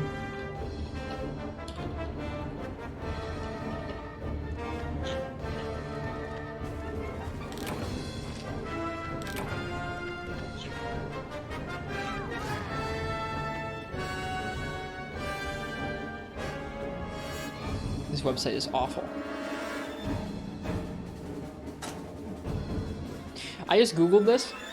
This website is awful. I just want a list of classes, man.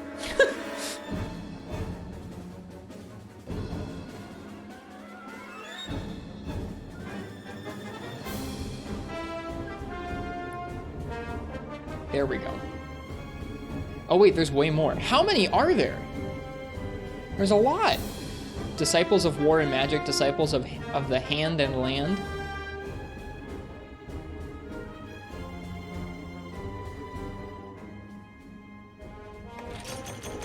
I feel like this wiki is not complete, because these people have jobs, but these people don't.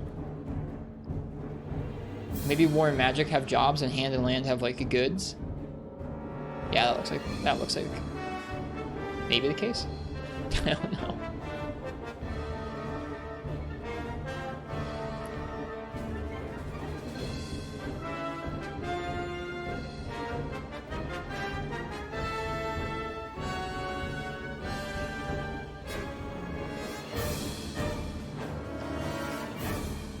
I would like to be a fisher or a culinarian.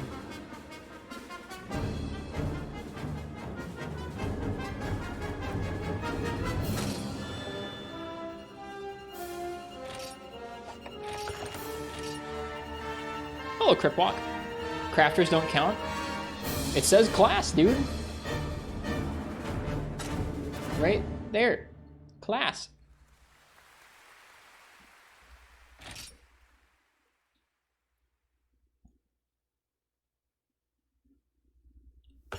If I was a fisher, would I legit just get to go and fish? Like, would that be my role? I would make a character that was literally just a fishing character. And, like, never do anything else.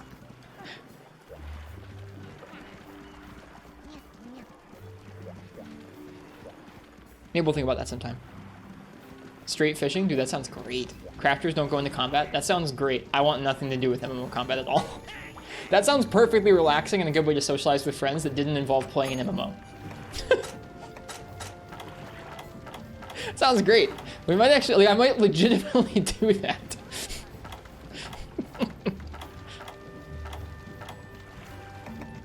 Alright, we need, how many Plaguicite ore? We need 2 more Plaguicite ore. We level up super slowly. I think that's okay because I won't be going into combat, right?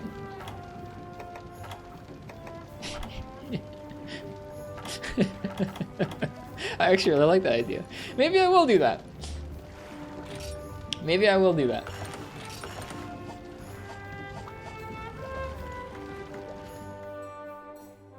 The fish will out-level you? Oh no.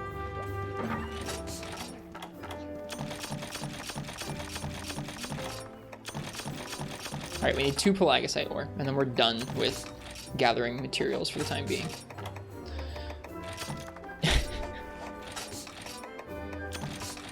Rather interesting topic here. We trying to get Riz to go down the Final Fantasy 14 rabbit hole with us. I just don't think I'll have the time for any kind of real interaction with Final Fantasy 14, but making a character that literally just fished to go out and like fish in the game and hang out with people and get to say like, hey, look, there's Falison and like his, and there's Nox and like they're Final Fantasy 14 characters. Cool. I don't know, that could be fun. Well, there you go, Nox. You got your answer.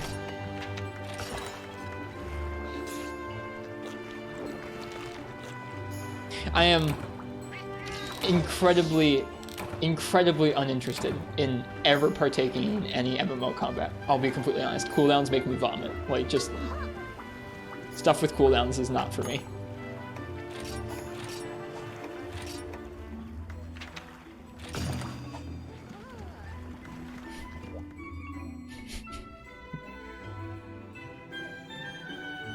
That player there, that's Ristretto. He just fishes. No story. Nope. Just fishing.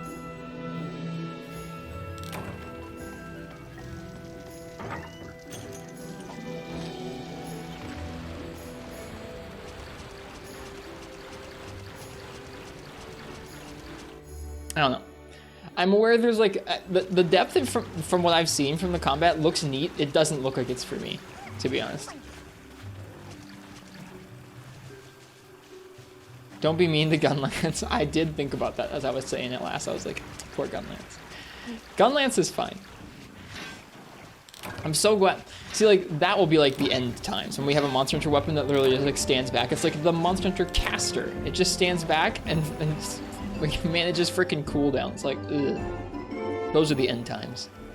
Hello, IRB Goodja. How you doing tonight?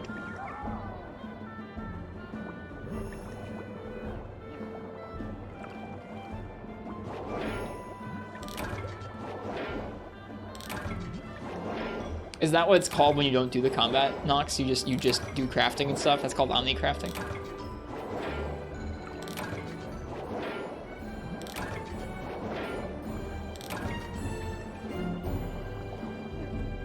It kind of does last, doesn't it?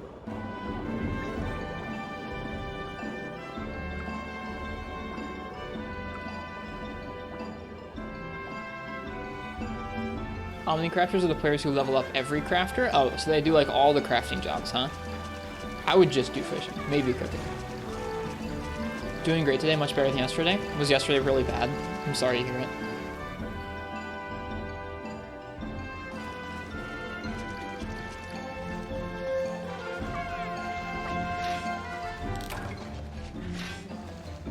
They also practice economic domination on the side? Okay.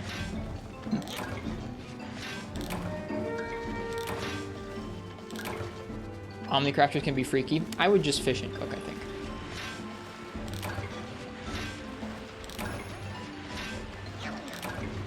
Worked 12 hours yesterday. It was rough. I'm sorry to hear it. I'm glad today's better than that. I'm glad you came out the other side, hopefully not too scathed.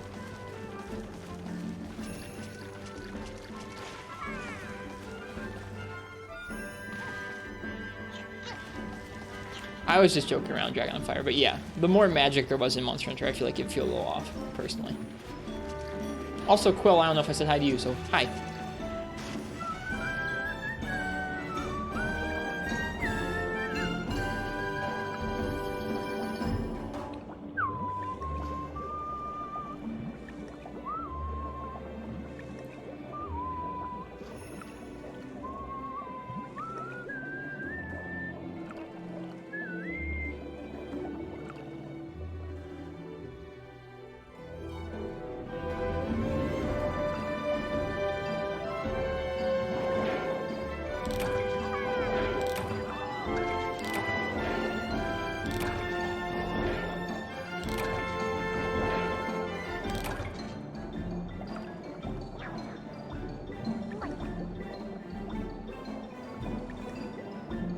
I don't know if I'll feel like that, Nox.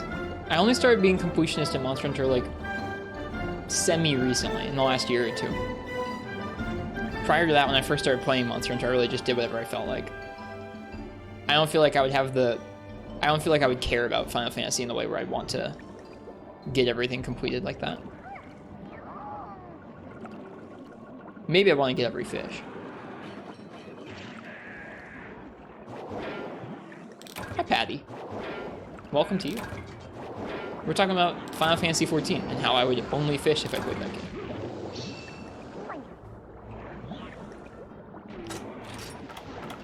Did we get 2 Pelagisite? Did we not get any Pelagisite? I know you can still get it even in high rank.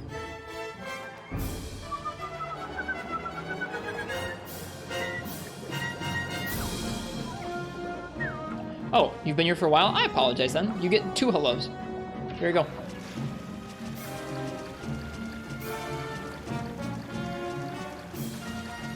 Or, I guess if I missed saying hello to you the first time, then I apologize. I didn't mean to. Hi, Shadow upon the Tempest.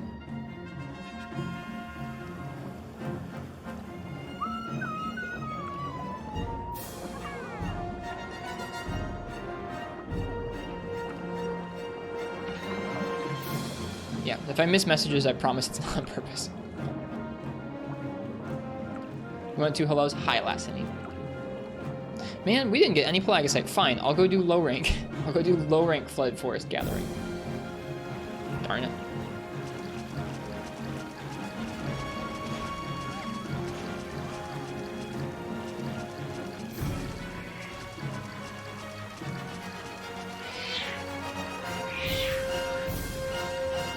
There are cats fighting.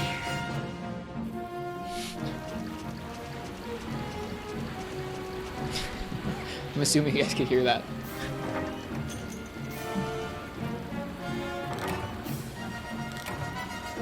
They'll be fine. Bark at them? They wouldn't listen to a bark.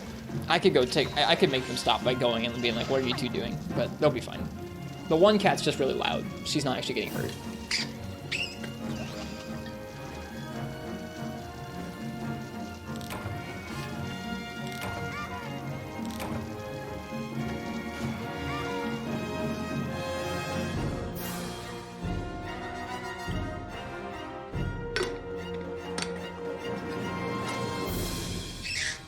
Hi, Gecko.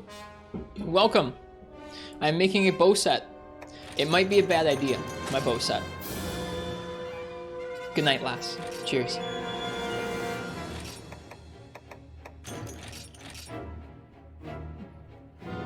Okay. So, Gek, I was looking at sets I could make in early to mid high rank. I was looking at sets kind of designed around the Rathian bow, because I looked through the bow tree and there wasn't much in the way of good raw bows after the Rathian bow. You weren't joking. And the first thing I was looking at was pellet up focus, and then I couldn't really get a third skill that I was happy with. I could get reload skill 1, but I had to use the Rhinopolos arms, and I didn't want to use the Rhinopolos arms because I think they're ugly. So I dropped, so it was going to be focus, pellet up, or sorry, focus spread up, and reload speed 1. Instead, I looked through my talismans, and I was able to get reload speed 2, pellet spread up, use power coating for the Rathian bow. So we drop focus, but we get power coating, and we get reload speed 2. We just don't have focus, and we don't have the Rhinopolos arms. Seems good? I think so. I hope so. We just need Pelagicite ore. We're making the last decoration for it right now. Did you guys get Pelagicite? No, of course not.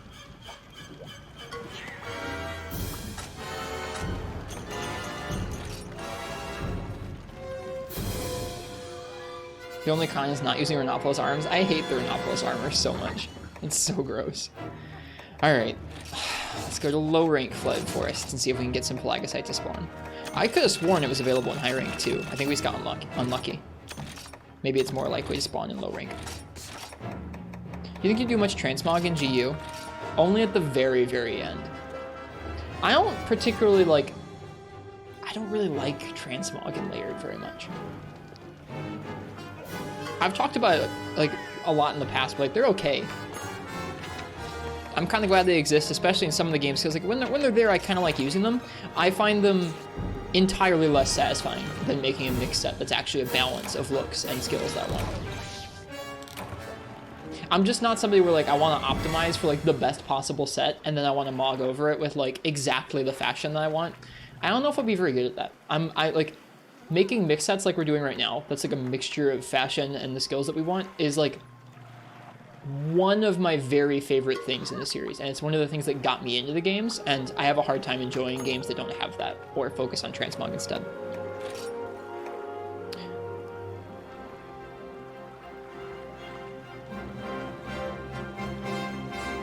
Like the individual kind of player expression that comes from that, and the balancing and like the trade-offs and decision making of it, I find to be super fun and compelling and interesting. And when you can just make it look like whatever, I feel like it's a lot less interesting. I don't know. I still enjoyed using layered armor. It feels less fulfilling to me. Pelagicite. It's kind of a weird personal thing though. Yeah, you can get it from high rank Flood Forest. We just suck. Hang on, let me grab a Farcaster.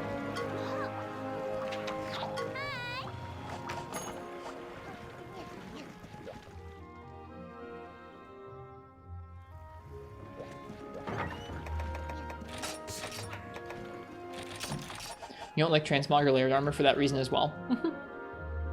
I think it's something where, like, unless you really enjoy making mix sets in the older games, you would probably never understand why you'd want to do that. It's kind of like where I don't really expect everybody to understand why I want there to be quests that take like 30 to 40 minutes, and I don't really expect folks to want to understand why you'd want to be able to run out of healing in a quest.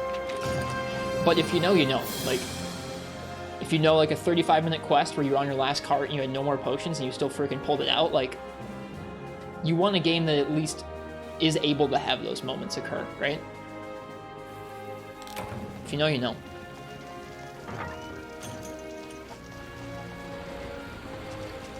You're the type to wear the Reno helmet with pride. I'm okay with funky sets. Like, don't get me wrong, I'm okay with funky sets. It was going to be the Qurupeco Cap S, which looks like a Russian, like, Filoshka, or like a Russian hat, and then those arms, it was not going to look good. It was going to look bad. If it's funky, but it's cohesive, I can deal. If it's just bad, I can't deal. We've had some weird sets. We have like a stripper bow gunner in Freemy Knight. Okay, there's the Pelagicite.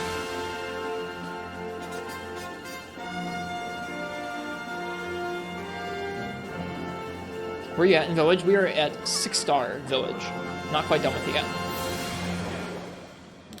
I don't know what it's called, Patty. Maybe. Yeah, and like I don't like think less of you for liking it, Horfox. I think it's just a different style of thing. It's just something for me where like I've had to come to terms with the fact that like that style of mix set will not exist in the new games. It's harder to feel as satisfied with world mix sets. I mean, like when you can't use layered or like World or Rise 5th gen mix sets, you can mix together skills and armor pieces in a way that's similarly like you can piece the pieces together in a way that still like you kind of have to make tough decisions about, okay, like what skills do I want on this armor set, how I want it to look. Even then, I don't find it as satisfying because it's like you don't have to add up the skills and make it work. You just can slap whatever you want together. It's just not as interesting to me, I think. But then when you add layered on top of it, I've had to come to terms with like the fact that I can enjoy that and I can do it for fun, but it's just never going to be as satisfying to me as like a mix set in the older games. That's something that I love from the games that's just gone now, and I just gotta, it's okay. There are other things that are in the new games that aren't in the old ones that I'll just enjoy instead, but it's gone. Nice job, Major Guns. Congrats. That's awesome. Oh, Mudron's tough.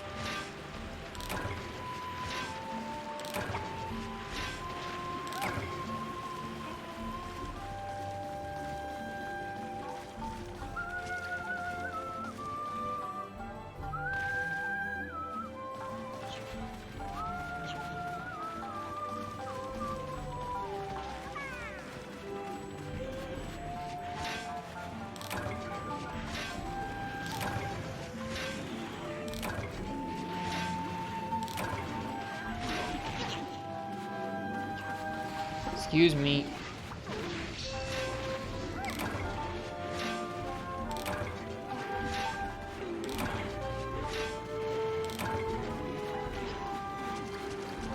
What do you mean, Horfox? I am curious. Just like the EXs. Where you have to beat EX to get their armor for Transmog.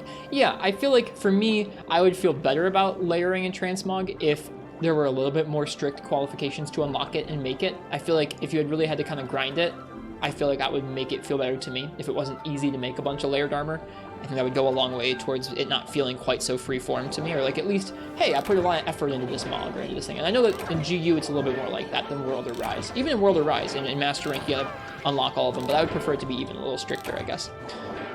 Again, that's just a personal preference thing, where like I feel like I would be able to feel a little bit better about using it if there was a lot of effort that went into obtaining that transmog or obtaining that armor piece.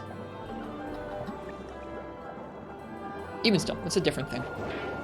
Like I said, I have to enjoy it for a different reason than for the old games.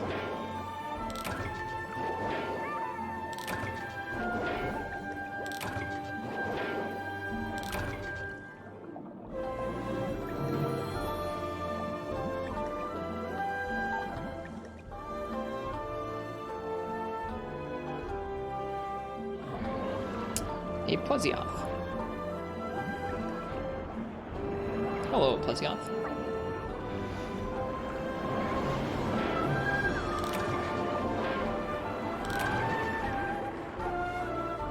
Excuse me.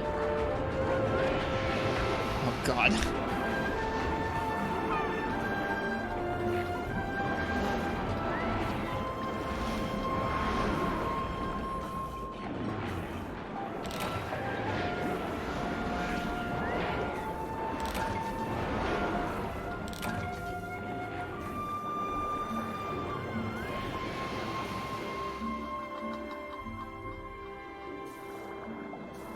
That's intimidating a little bit, yeah.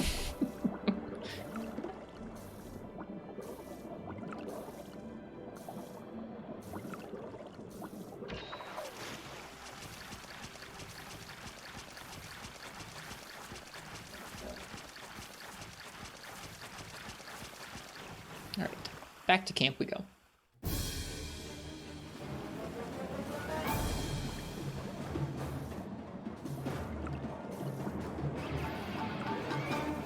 I wonder if the 2013 orchestra concert is a bit more of a 4U or like a Monster Hunter 4 focused orchestra concert, because this one has Gor Magala's theme in it. We listened to it, but This definitely feels like a 10th anniversary concert where it's very much a mixture of a bunch of different things, not as focused on 4U's stuff. I wonder if the 2013 one feels more like that. It might. Did we get 2 Pelagisite?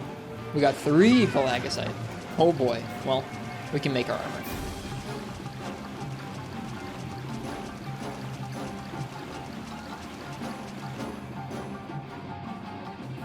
We got 3 versus 0 last time.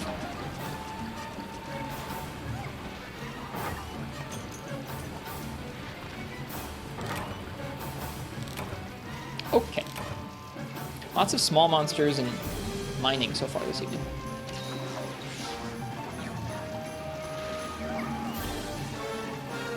Okay, so now we have a high-rank Blade Master set. We have a high-rank gun set.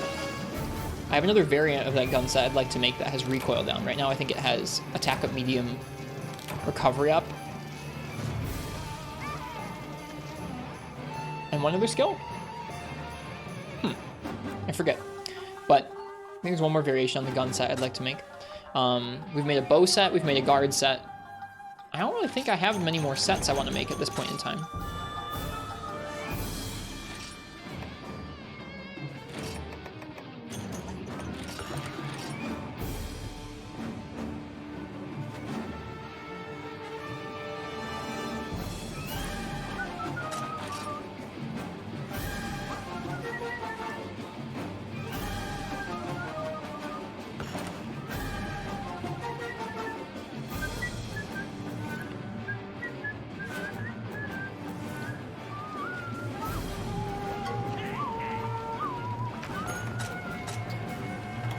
Alright, was that for pellet jewels? I forget. Or was that for power coat? No, it wasn't for power coat. I think it was for pellet. Nope. It was for quick load. Okay, where's quick load? There it is. Alright, we need 1 of them. Cool. Let's put that set together. Let's put that set together and let's go test it. I'm excited about it.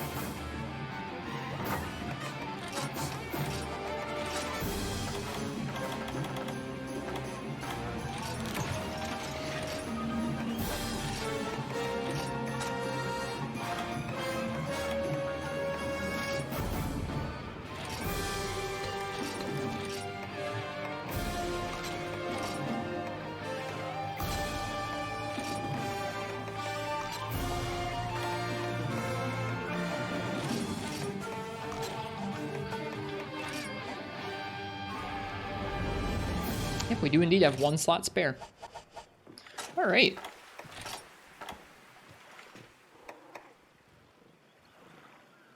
I guess it's a good thing we have 1 slot spare because it looks like the power coating didn't proc properly. Power coat, quick load. Pellet. Weird.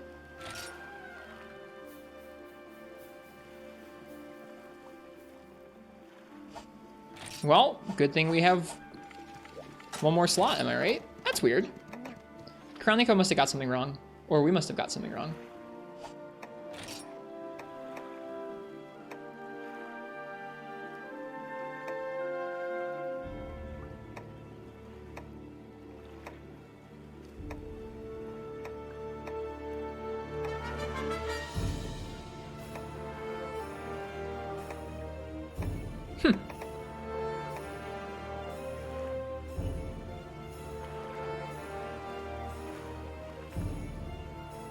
Very odd. Oh, torso up. Duh.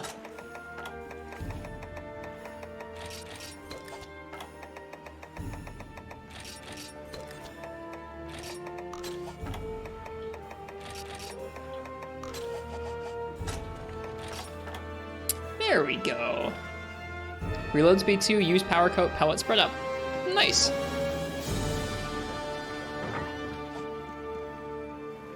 Hello, J Novice. How you doing?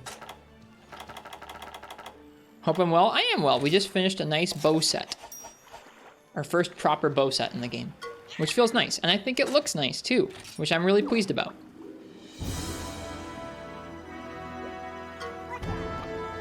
We're listening to some orchestra concert music.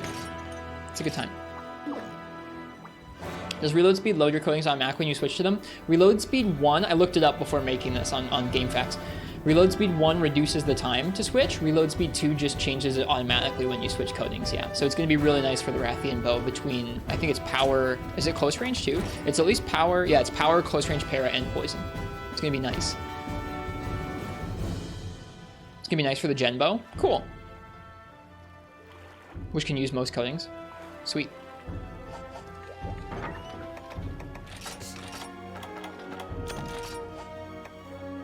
Except the power one. Well, lucky for us, we got this set.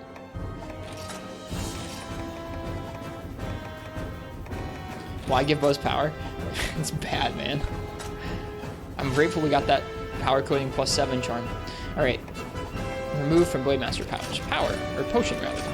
Well done steak, paintball, dung bombs, pickaxes and such. All right, let's go ahead and store the Farcaster. We're gonna go hunt, I guess a Rathian?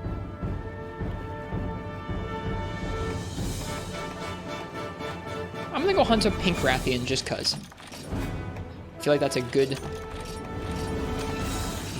test of our new set.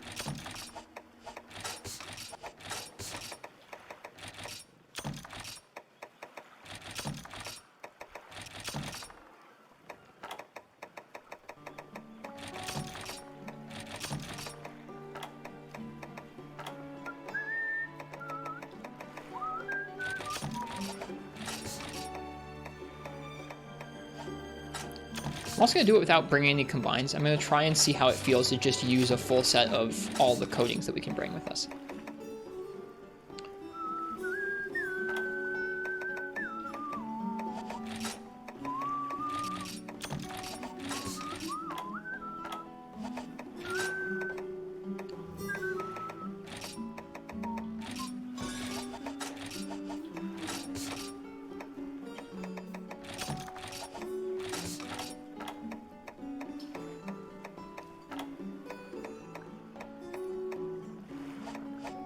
Missing a couple items here. Missing a barbecue spit and whetstones, obviously, and mulberries. We're still missing one item because normally we don't have empty files, but normally we have whetstones. Never mind, we're good. We are not missing anything.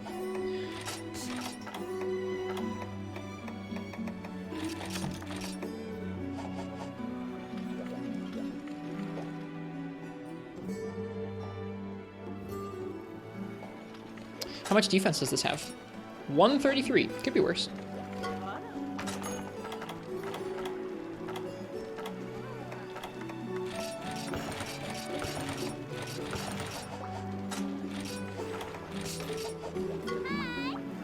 All right. Pink Rathian with bow.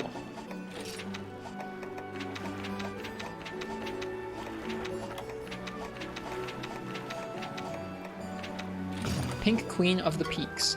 And since we have bow, we can eat for temper and not be penalized for that at all.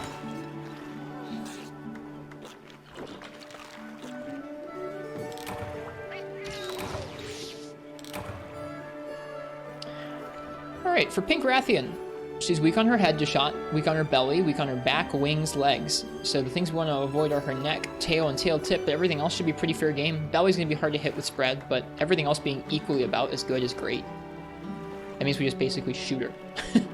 We shoot her, and we have a good time with it. Let's go. Let's try this new set.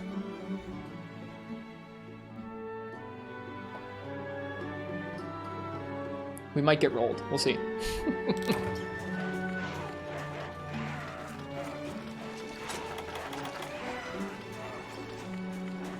This is pink Maestro Nox, but I'm not sure about gold in this game. Wasn't it leg for shot weak spot?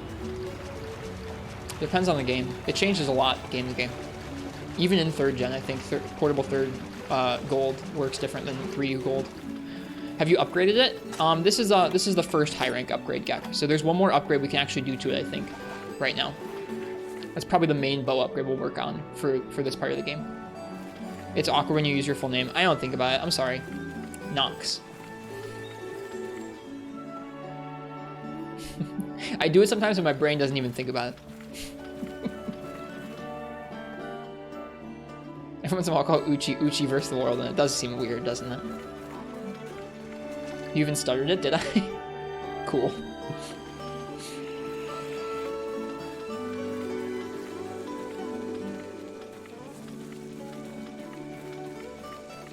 That is his name? It is their name, I know. It's just weird. Nox isn't wrong.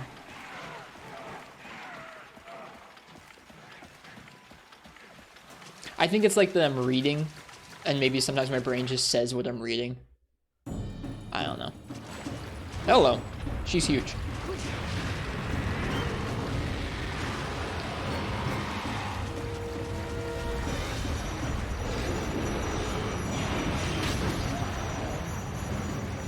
Oh, I didn't even have to apply it. Look at that. That's so smooth. You just scroll through it and you just get the coding. Well, let's get poison on her.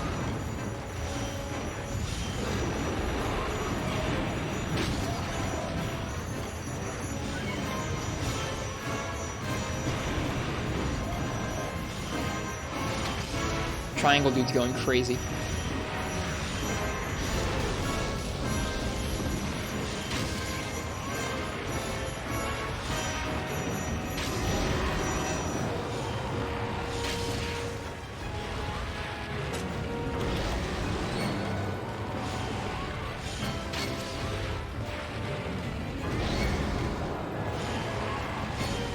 That's the triangle, Nox. That's the triangle guy. It's in the song.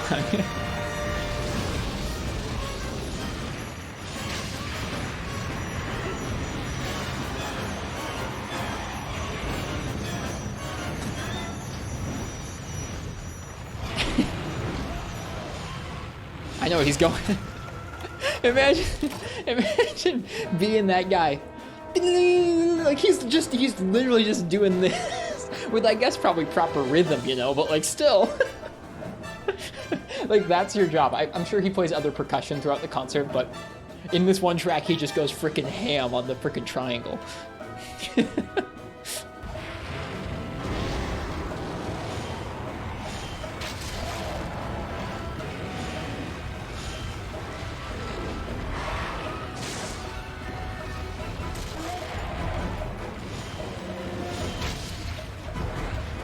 Do that in a circle, stop making it look that easy. It probably is not that easy. I was a percussionist and I still don't know how to play the triangle.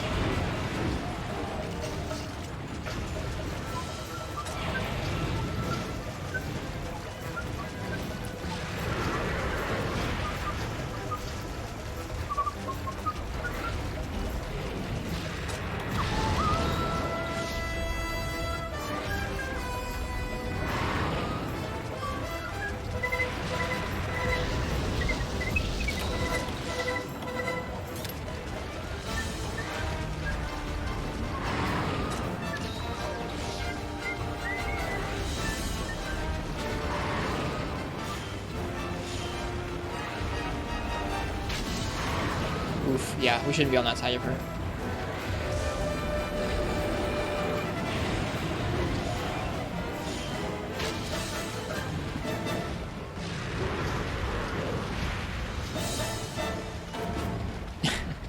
What is that clip of?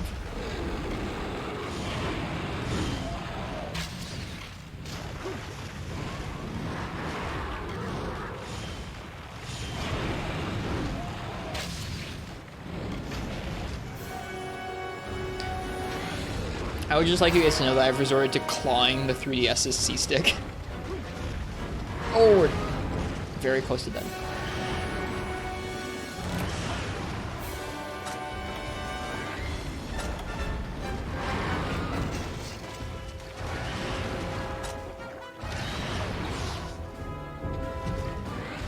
The 3DS claw, it feels bad. It feels bad, but it's the only way to camera track while charging. You claw the 3DS C-stick too. It's not comfortable. You also can't aim down sights while clawing the C-sticks. You have to like claw the C-stick to charge while you're moving around, then switch over to the R button, and then aim with the D-pad to aim up and down. This game's bow controls, man, not good. 4U's bow controls, good. This game's bow controls.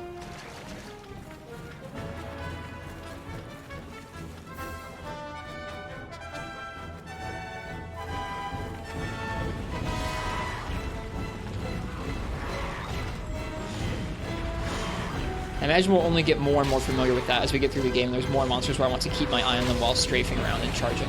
But like right now, I want to look at her, so I have to claw.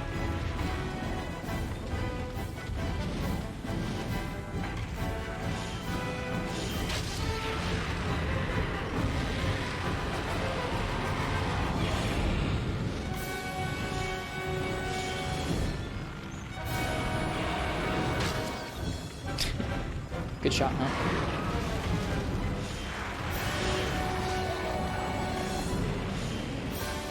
Talk ecology? What kind of ecology? Do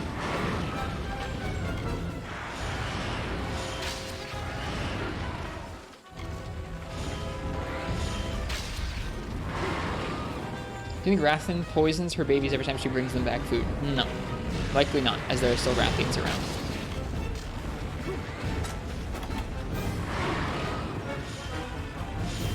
Oh god, I hate these controls. It's okay. I'm gonna try and I haven't clawed the C-stick until tonight, so I'm kind of relearning how to do the controls. I'm doing something a little differently. That works.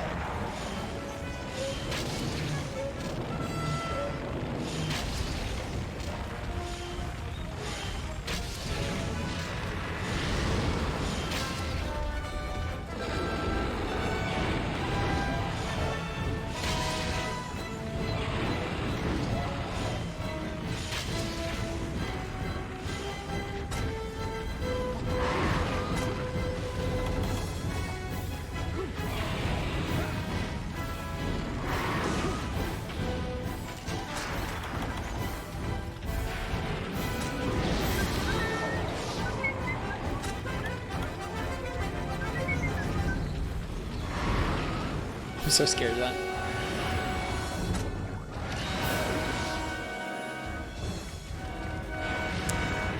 That's true. Isn't that Rathian that has the poison talons knots? Not Rathian.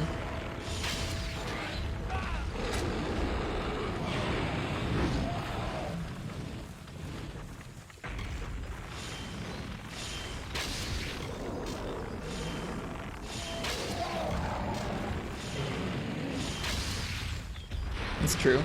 Yeah, we're talking ecology.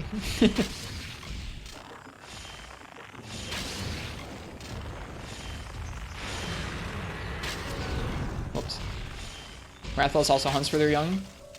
Yeah, I don't know. I feel like it's like a cat. A cat can use it. A cat can do things with its paws without using its claws. I feel like a Wrath can probably do things with its talons without using the poison parts of them. Otherwise, wouldn't they be poisoning the food they eat themselves when they attack things with their claws and then eat them? Like the pin, where they land on us with their talons and then try and eat us? I don't know. This sort of nebulous stuff is the stuff I'm real bad about talking about in Monster Hunter.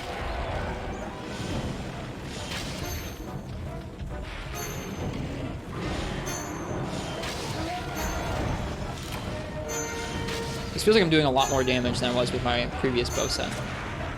Talons aren't retractable? Man.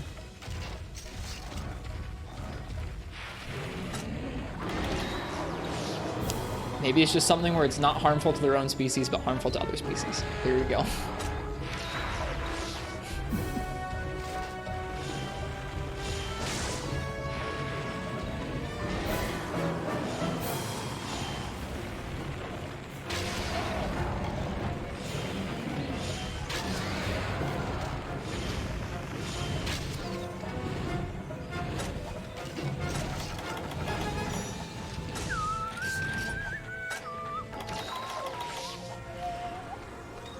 Well, yeah, like I said, so far this set feels really nice with bow. Super comfy.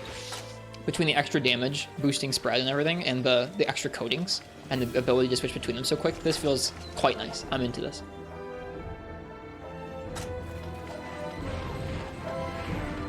They're both stronger versions, Game God. Pink's just like in the middle, whereas gold is on top.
safe, Allison. His pink wrath ruined your life last night? Oh no. Did she now? She's pretty mean. She really threw us for a loop when we first got to her. We're trying out a new bow set that we just made that boosts our palette, or our spread shot across the board and gives us access to lots of coatings quickly. And it's going pretty okay. Allison, I was asked an interesting question earlier tonight that I was thinking about talking with you about. I was asked what class I would play if I played Final Fantasy XIV. And so I booted up the class list and I went, I would exclusively fish and do nothing else. And someone told me then that if I did that, I would not have to, or I would not end up doing any combat. And I said, that sounds ideal. So I think if I ever join you in Final Fantasy XIV, I will join you and I will fish and do nothing else. Should be a grand time. I can't do that? People said I could. People said I could.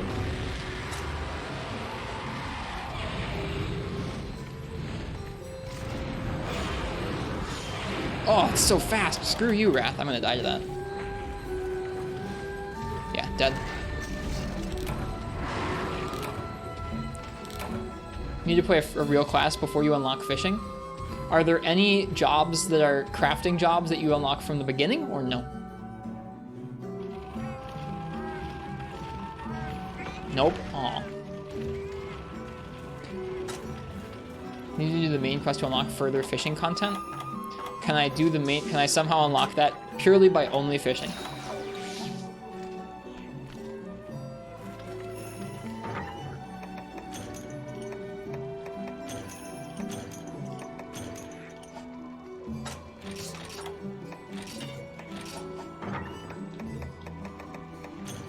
Your crafters are hinged upon how far you progress a battle job? Aww. Then I guess I didn't understand earlier. That's too bad. I probably won't end up playing them. I found the idea of literally just being a fisher very, very, very, very appealing.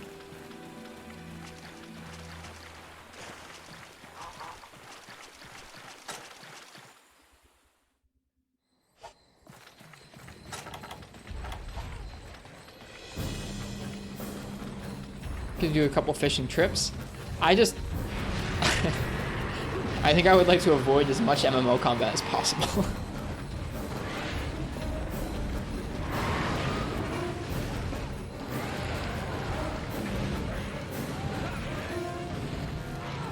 I did say that, yeah. Have ever played a fishing sim? I have not ever played a fishing sim. I think I would like it.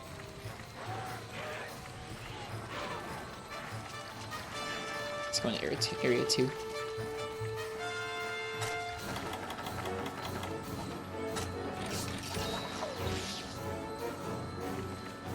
Just level story skip?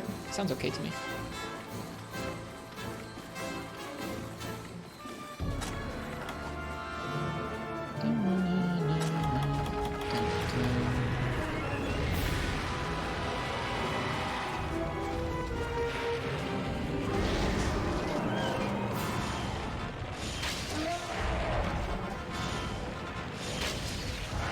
As someone who disliked MMO stuff for a very long time, think you would surprise yourself? Could be.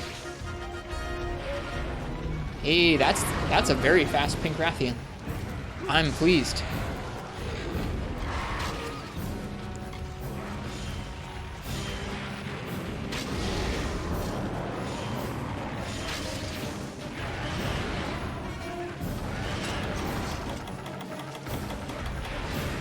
That means our set worked. This is a bad spot for a trap. Oh, god darn it.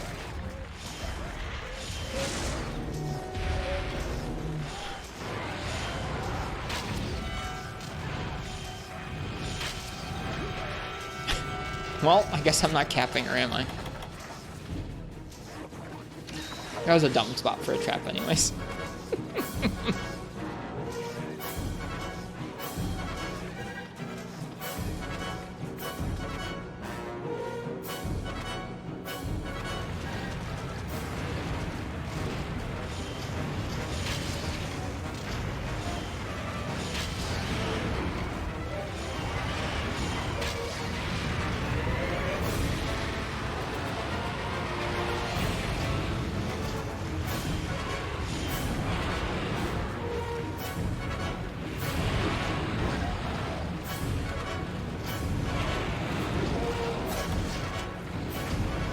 In the interest of Final Fantasy not Final Fantasy talking too much? I'm not Final Fantasy. I should probably enjoy a tank class. Hey, I don't know. I'll probably watch the trailer that Nox is suggesting. Nox, if you link me the trailer you were talking about, I'll take a look at it.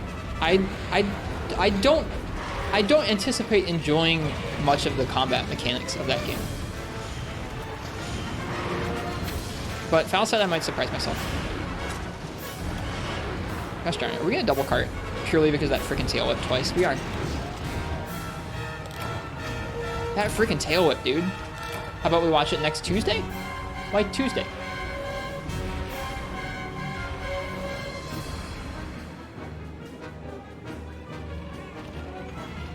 Cast on Tuesday? Oh, right. It's Tuesday for you. I'm sitting here like, what is Fallison on about? We didn't switch days. We do the cast on Mondays. I'm sorry, friend. All right, let's go kill this Rathian. I'm sad that I double carded it to her in the last like couple minutes of the quest. Why not now? I'll wait for the podcast. I'll let somebody like be in my ear describing to me about the differences.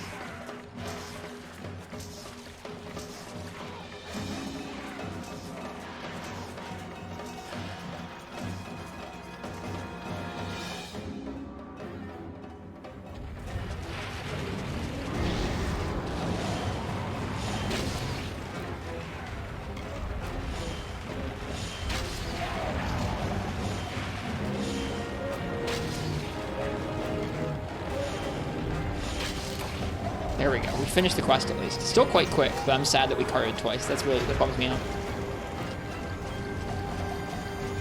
I doubt it, Gecko. The bottom line is I don't have time to play it. Like, that's the thing. It's just I don't have time. I play literally no video games outside of the stream.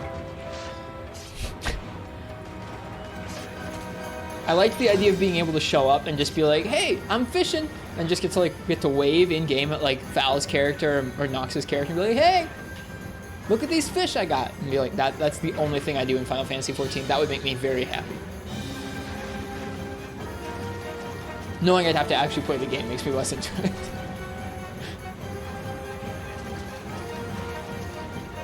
You like fishing IRL? I haven't done it in real life for a very long time.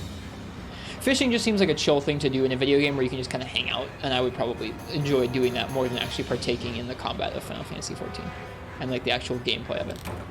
There's a phallus in here. It's true, Pythonicus.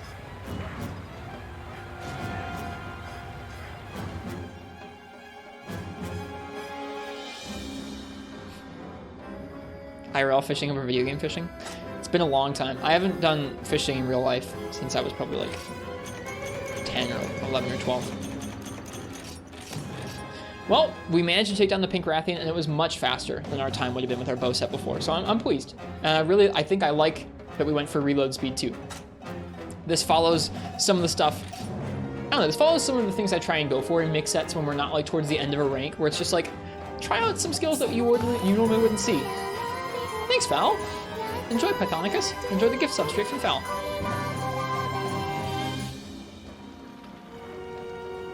Yeah, so you wouldn't normally get to see a reload speed 2 bow set without focus, but here you are.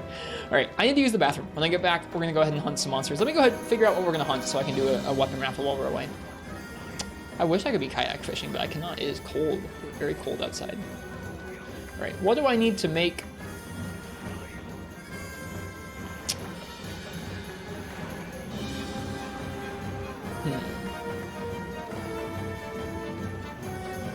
I think we're gonna do a Plesioth when I get back. I'm gonna let you guys pick my weapon for that in a minute here.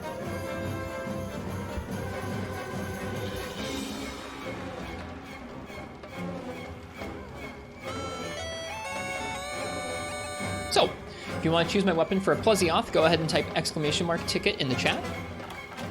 Like I said, I'm gonna go use the restroom. When I get back, we'll do that hunt. Thank you guys very much for being here. I appreciate it. I'll see you guys soon.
I have returned.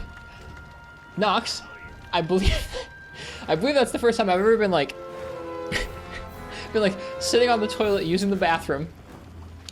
My phone buzzes, I look at it, oh, I've just received money from a friend. That's definitely the first time that's ever happened to me. I sat there and I was like, my life is really odd. Thank you. Thank you for the generous tip. If you win the raffle now, everybody will think it's 100% rigged. Good thing you're not currently in the raffle for Plesioth.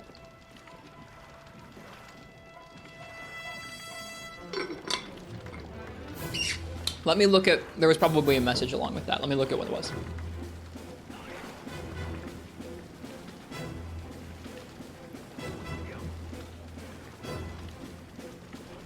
You crave chaos? You are very much into Final Fantasy. Just in case? Just in case what?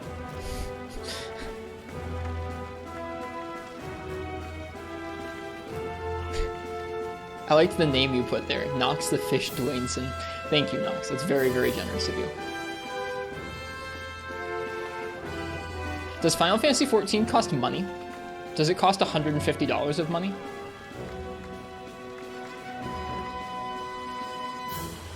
No? Okay, that's good. It's a subscription? Oh. I don't know what that face was I just made. Alright, I'm gonna say last call for this weapon raffle.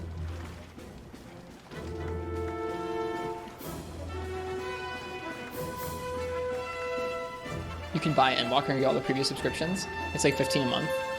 You buy and subscribe. It costs $60 of money plus a subscription if you want all current content. There's a free trial to level up to level. I have seen that copy pasta. What is it, level 60? Or has it gone up since then? Or is it lower than? I don't know. I feel like that's the level I remember from the copy pasta. It's 60? Hell yeah. You have successfully, folks have successfully ingrained it into my brain. All right, let's see what we're gonna use. Hello, Jacob Conrad. Let's see what we're gonna use for a Plesioth hunt. Nox, you are very generous, thank you. It's Parsec Mech. It's the other big bean. Parsec Mech, what would you like me to use for this Plesioth hunt? Yeah, it doesn't sound awful psychotic. How many beans does Nox have? Nox has quite a few beans. Didn't Parsec win the first one? I don't think they won the first one today. The Arzuros one?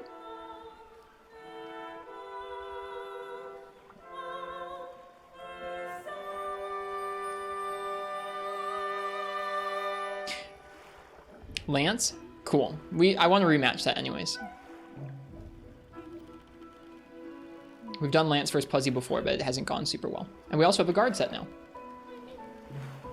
Nox, you receive bonus beans.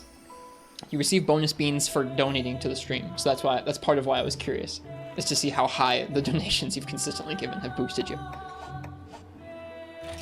Our stream is pay to win in that manner.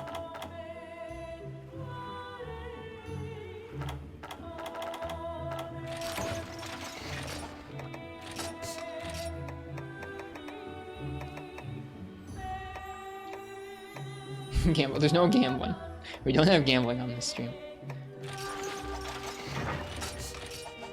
Here's the Gunlance Lance set we made yesterday. It could look worse.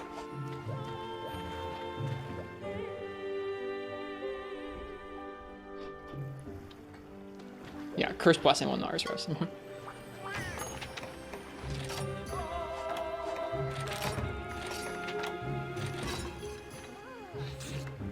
Okay, let's see how we do. Like I said, we've done this matchup before, but it wasn't very good.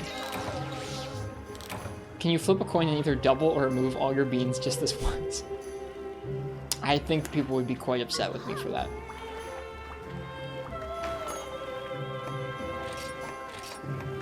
I would feel like I was giving you some quite unfair treatment in terms of the bean economy.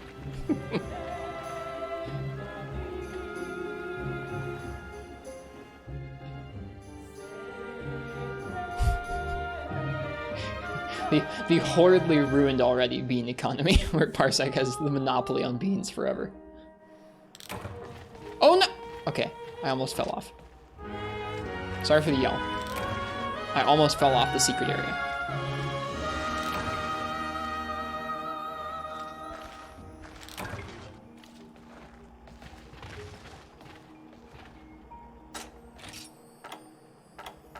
Guess what I forgot to do when switching back from my gunner pouch to my blade master pouch? This is beans!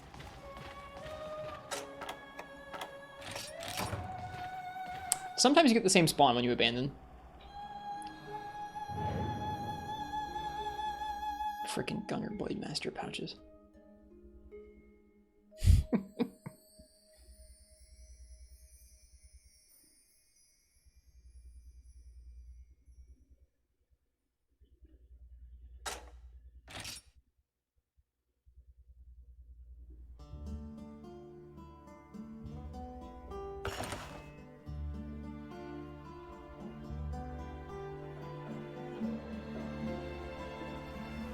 Okay, let's fix that.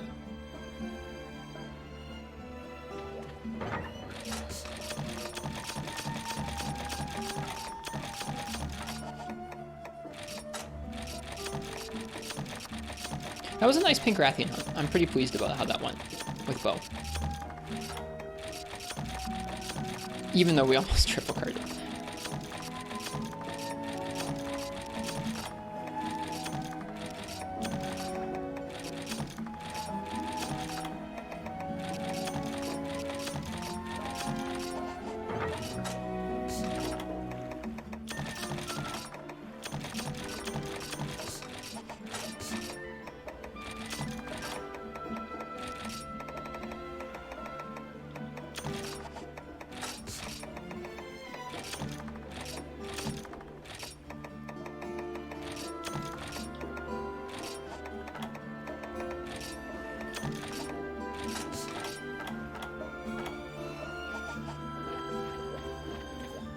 If you were a streamer with some sort of viewership-based currency, you would make a gamble command, but just make it 100% return a loss to mess with people. Oh my god.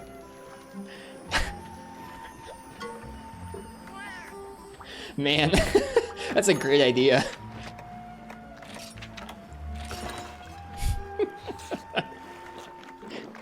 That would be a way of having gambling on a stream, but having the stream not become overrun with gambling.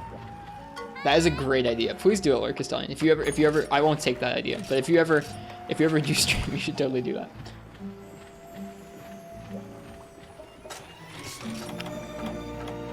No, my whole thing is like I don't particularly like gambling in general, and just in life in general, which like that's just a personal thing. Y'all can do what you want, but at least in the stream here, I'm not gonna like encourage it. And also, in a lot of the streams I've been in that have gambling systems, the chat just devolves into constant gambling. It's just like, meh, I don't really want that for our chat. You make it Russian roulette rules, people just get freaking banned.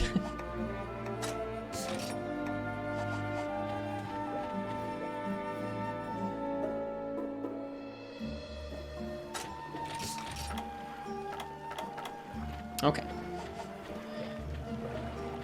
Let's go hunt the Plesioth. Yeah, let's try that again.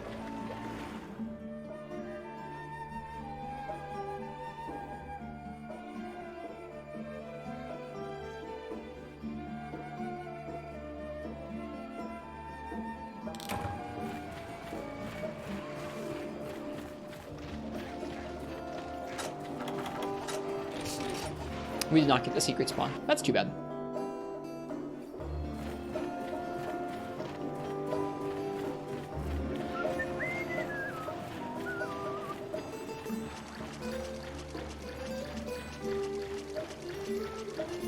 This is a nice version of this theme.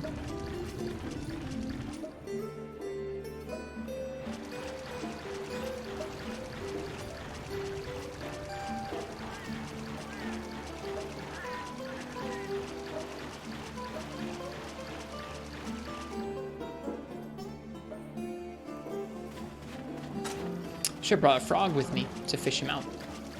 Keep forgetting to do that. Oh well.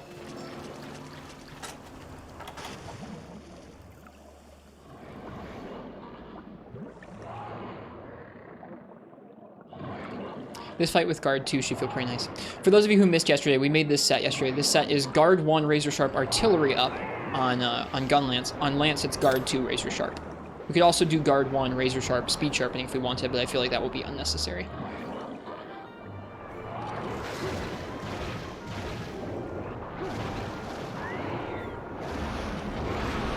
Yeah, being able to counter that feels really, really good.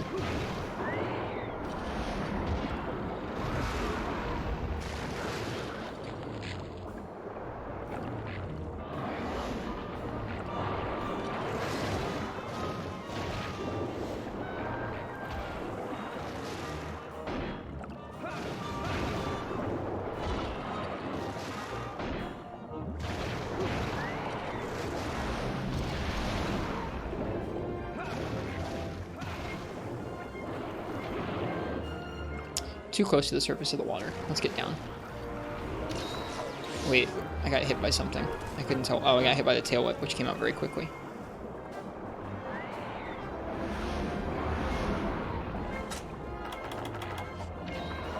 Okay, we're down towards the bottom.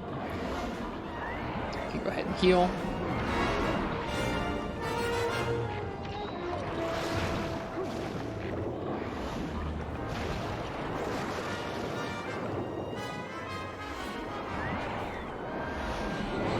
And guard advance straight through that. Yeah, having guard 2 feels pretty nice.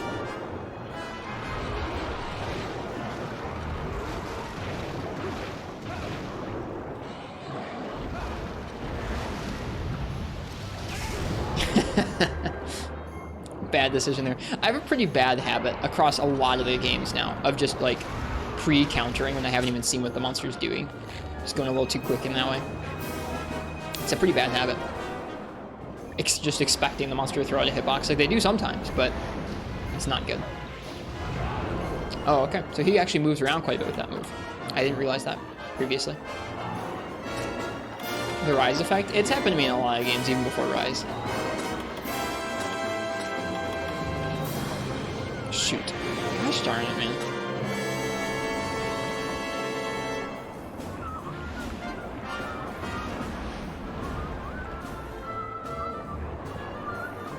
Okay, another question about Final Fantasy XIV. Does the launcher, patcher, downloader suck like every other MMO I've ever downloaded?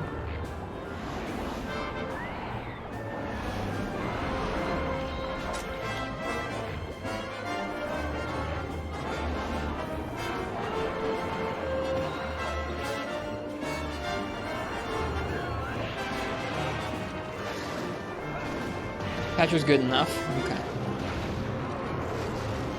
Every other MMO I've ever tried, the launcher is just awful. Like it takes forever to find updates, and then it takes forever to download them, and it takes forever to launch.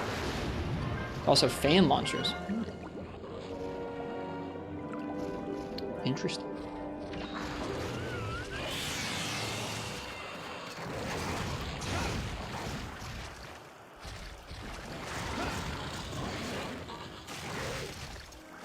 Nice waste, Foul.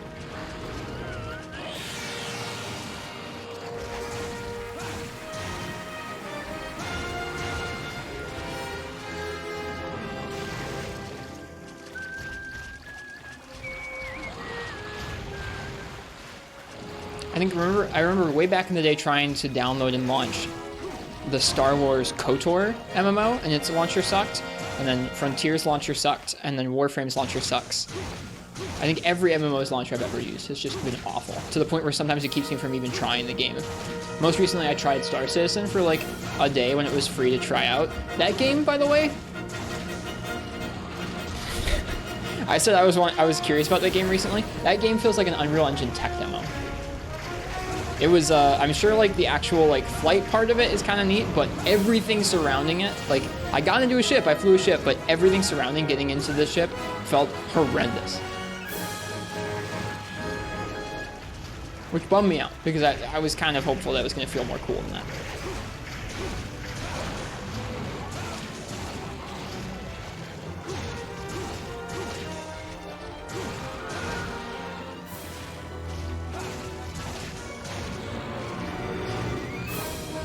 Yeah, I know there's like some really scammy, skeevy stuff going on in Psychotic. At the same time, I was curious about it. Not the scam part, but just curious about the space part of it.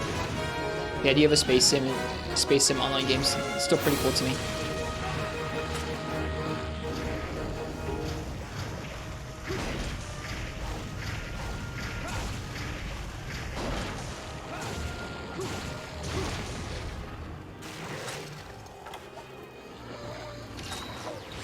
They recently added a mechanic where players would drop their inventories on death. Yeah. I've heard a little bit about Star Citizen. It just seems like the actual, like, I don't know, what is there seems interesting at least, but having actually booted up the game and played it, it feels absolutely like an Unreal Engine tech demo. Yeah, I heard about the healing side. Weird stuff.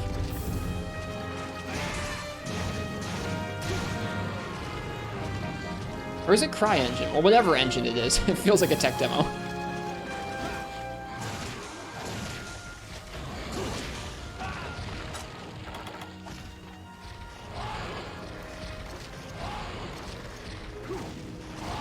Ah, I was trying to be ready to counter and I wasn't.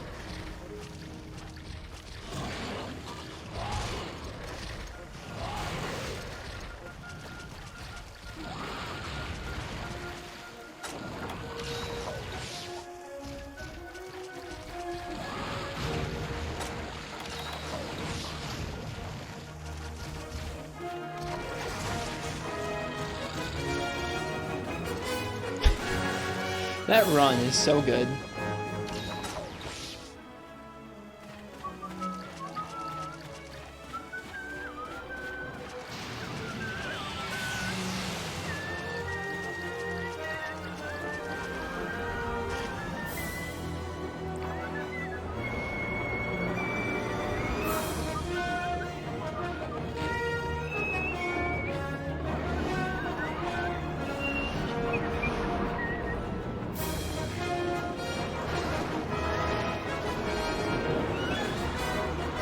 That was weird. I was underneath him and then all of a sudden I was above him.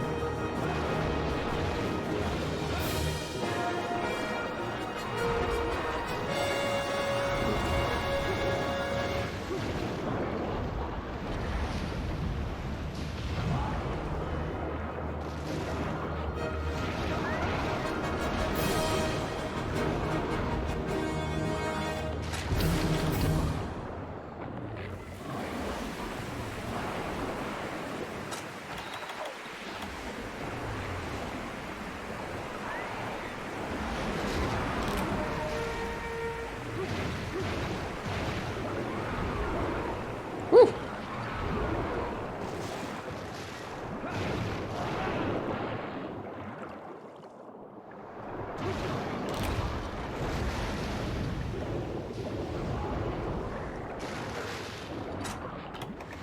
Gotta switch up the music real quick. I want to listen to the 2017 orchestra concert.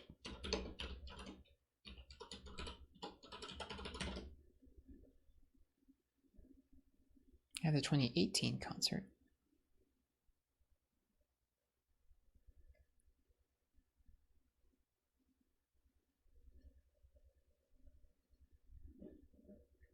Yeah, Endwalker is launching.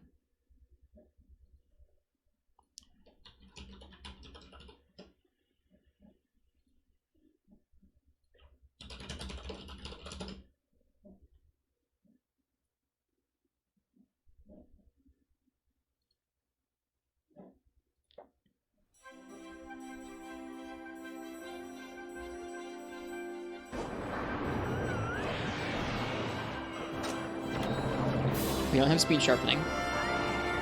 So yeah, actually think about when we sharpen. Just a pre-order grabber? Ah, okay. It's just that modern trend of if you pay us money, you get to download the game early.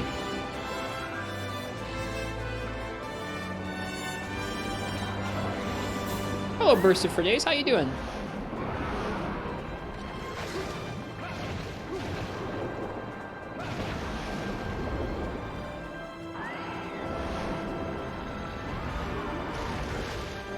Plesioth. I'm still getting used to him underwater. I find him kind of tricky. On land, he's not so bad. I'm used to him from the other games. But underwater, his tail whip is pretty, I don't know, tougher for me to dodge, I think. We're getting there, though.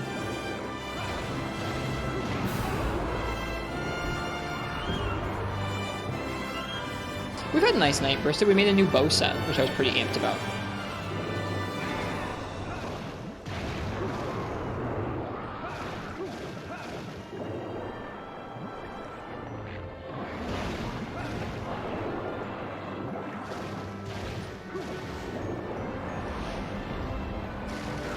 New bow set. It was a mixture of alloy, Rathian helm, and Arzuros legs, and it gave us some spread up skills pretty early into high rank. Because the only good raw bow I could find is the Rathian bow at this point, which gives us spread up, or which is a spread bow rather, I should say. Gave us spread up, power coding add, which added the power coding to the Rathian bow, and then speed reload 2, which lets you switch codings without applying them. That is your personal headcanon, Nox.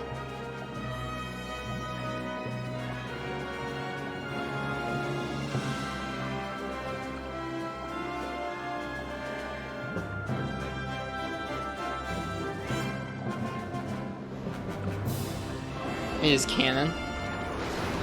Yeah? Why don't you go make a hot lore YouTube video about it?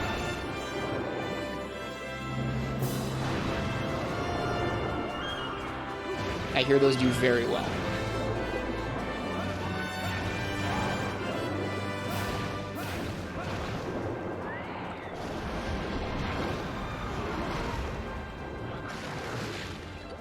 No, there's Monster Hunter channels like it too, Nox. Just making up whatever they want.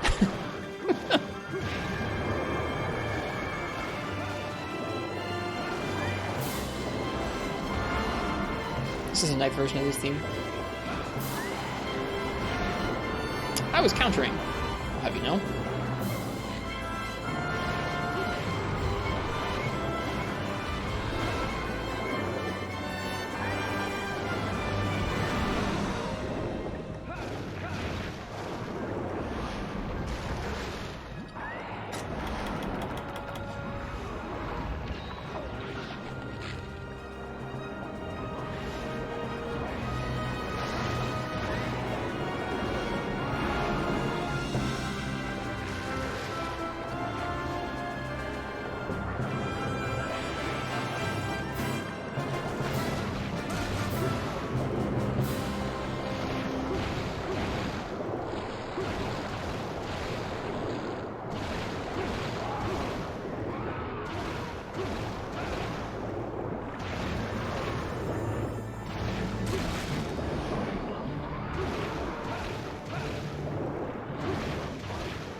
Nice. That felt really good. Getting those 3 breaks in sequence there. That's probably the biggest damage opening I've ever had on Plesioth.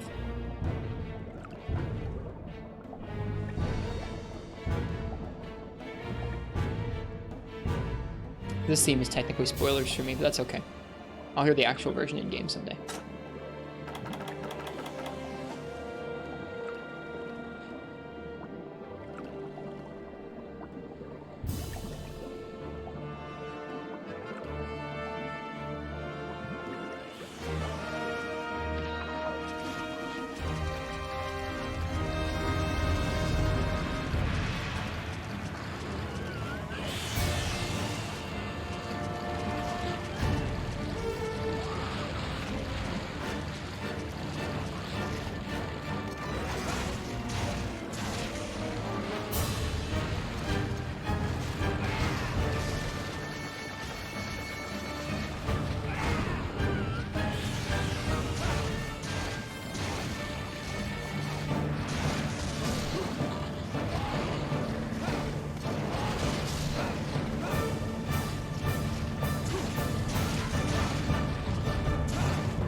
First day off this week and you've done nothing but be bad at games? Dude, I know the feeling. A lot of days you have your freaking day off and you're like, all right, I'm ready to sit down and do this thing, and you just don't get to do the thing for whatever reason. But I'm sorry, Danny boy, that sucks. There's another one you haven't heard yet. I'm not worried about Ataka. I've heard this theme before, but thank you, Crystal. I appreciate the heads up. No, I'm not worried about it. The orchestrated versions are usually different enough from the other one, and like it's kind of hard for me to pay attention to the theme while I'm playing a game and while I haven't really heard it before. It's gonna be okay. But I appreciate you thinking of me.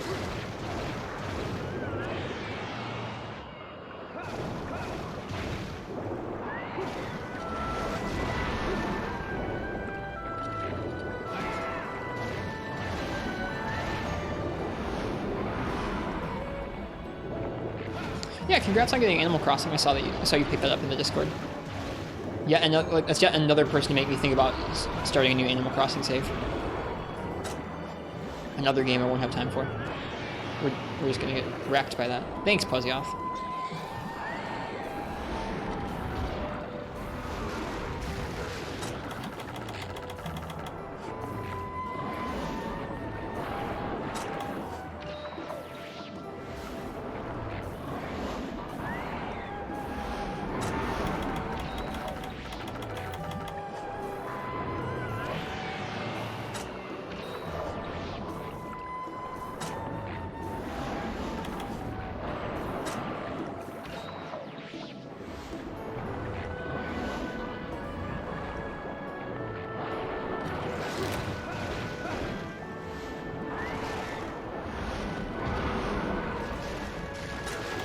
Okay. He's taunting. I'm gonna wait. He's double taunting.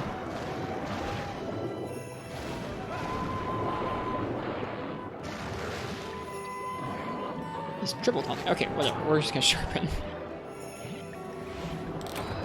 Cool. Is he limping? No, he's going on land. Cool.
That's a sleep lance? Yep, it's the baggy lance.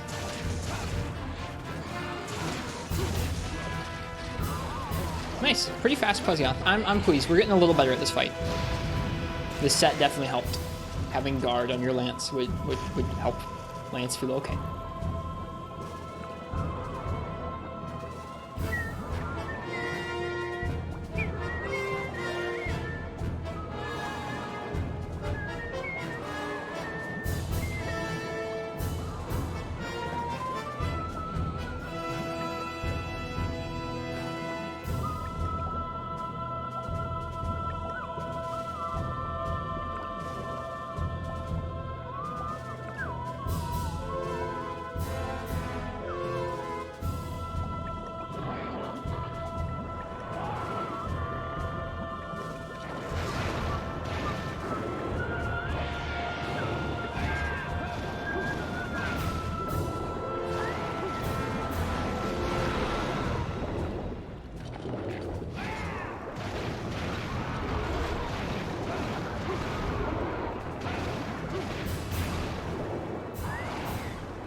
Gigginox bursted.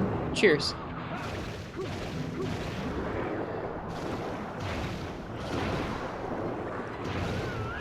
Oh, that move's scary though.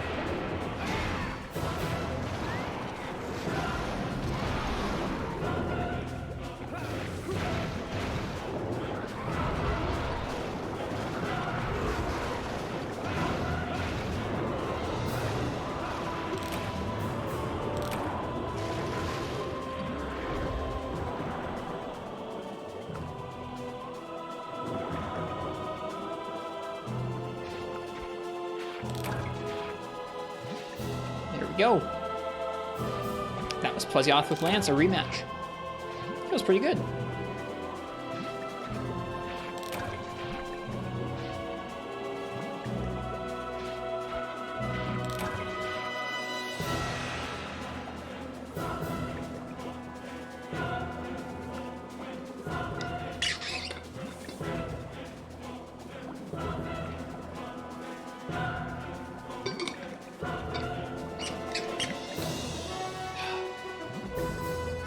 Let's see, we're trying to make the Plesioth. Oh, I didn't realize we already finished the Plesioth Dual Blades. That's neat. We're trying to make the Plesioth Hammer, the Plesioth Lance. I guess that's it. I think the Plesioth Sword and Shield is in G rank. Well, let's try and make the Lance. Is there a Plesioth Gun Lance? I think there is. We should make that the Marine Fisher, I think. Hello, Draconic Stormy X. Welcome.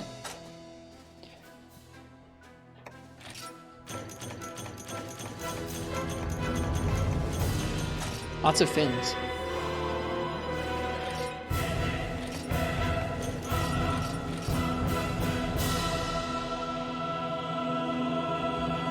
Howdy's a nice way of saying hello.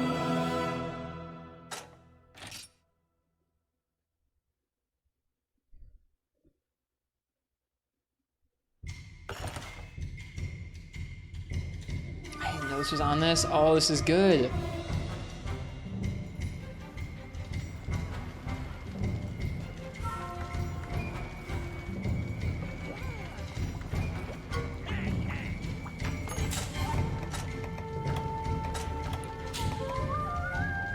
Ooh. Would you look at that? We have enough for Princess Panoply and Marine Fisher. What about the Lance, though? Aqua Spear, we need one more Torrent Sack. What about the Hammer? Hammer, we need one more Stout Bone. That's it. And then we can make the Plesioth head. Well, I'm making the Gun Lance. Smiley day there, Ristretto? Huh?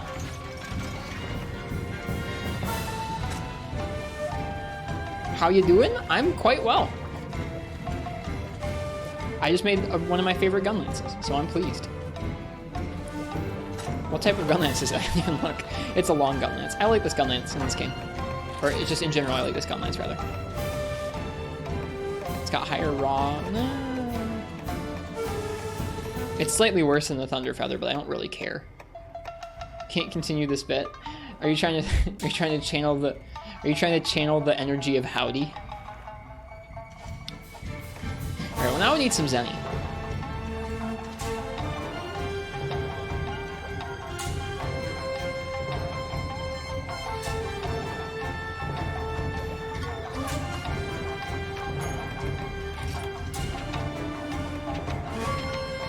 Let's go ahead and let's do the Baleful Gigginox and Gigginox quest. We haven't done this one yet.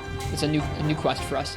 I'll let you guys pick my weapon for a double Gigginox quest with Baleful and regular.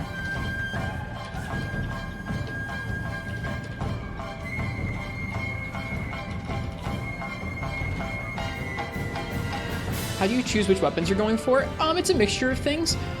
I'll generally try and look and see at least one option per weapon bursted that's like, okay, this has good sharpness, this has good raw, this will be a good option if I just need to really make sure something's dead.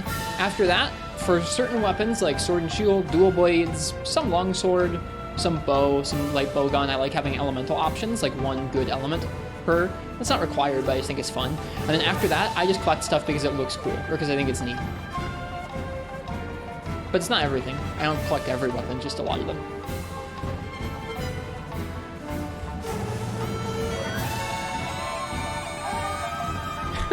That music is loud. I'm gonna turn it down just a little bit. If you want to choose my weapon for a double Gigginox quest, go ahead and type !ticket in the chat.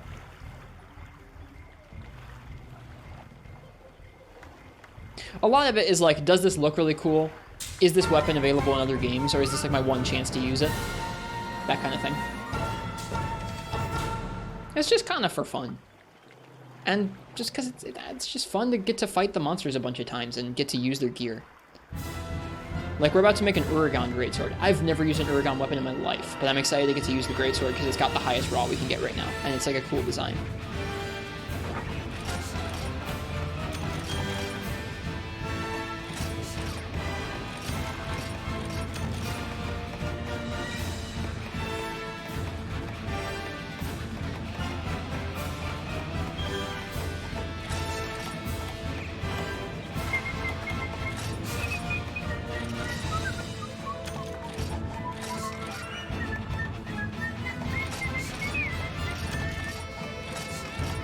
Does Cedeus have dual blades? Yeah, I think so.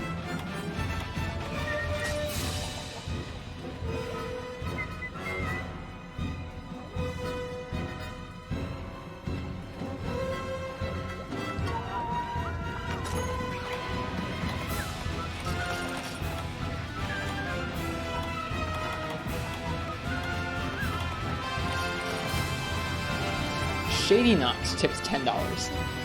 I wonder if that's the same Nox as earlier. Thank you, Nox. What is this? Let me read the note. Slides a tenner. Rig me that raffle, Barmaster. I can't. It's not rigged. It's not riggable. There is an option, but I have to turn it on before the raffle. And we've never turned it on either. We'll see what we can do. We'll see what the RNG says.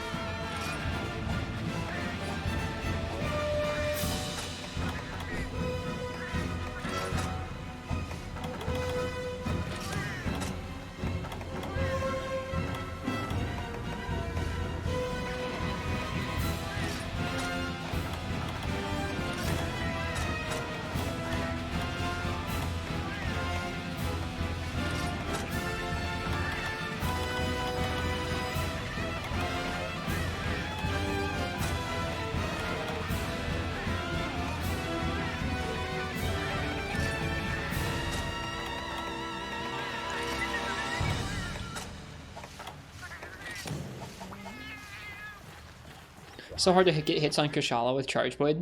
Kushala is hard to hit with a lot of weapons, I think. Rig it for your Patreons. I want the raffles to always be something that's accessible to everybody who joins the stream.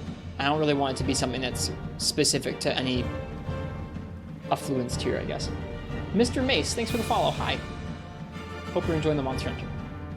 Like, I feel like getting to choose the weapon is like a core enough part of the stream that I want it to be equally accessible to folks. I don't want it to be something that can get gamed.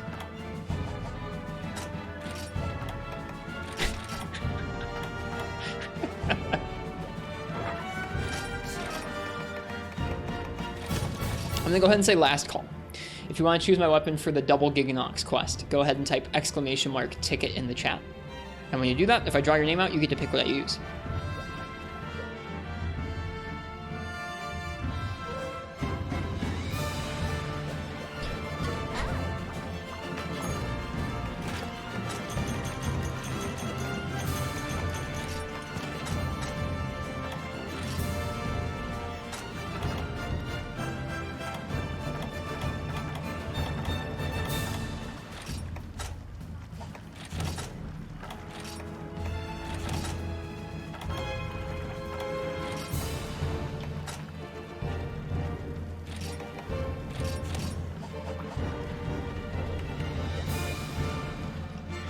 Let's see what I'm going to use for the double Gigginox quest.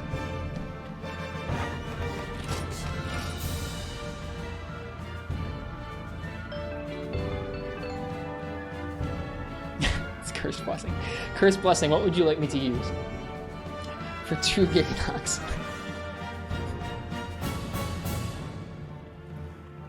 Robbed of content. Longsword trash still every day. We're going to use our new Arzuros Longsword.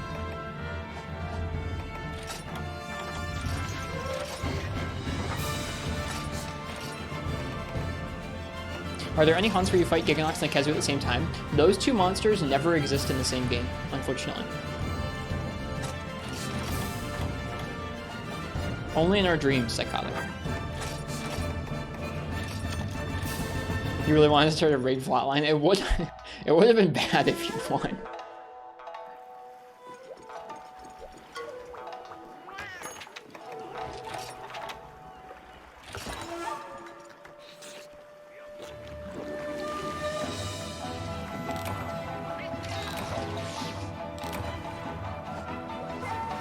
Alright, let's get this quest.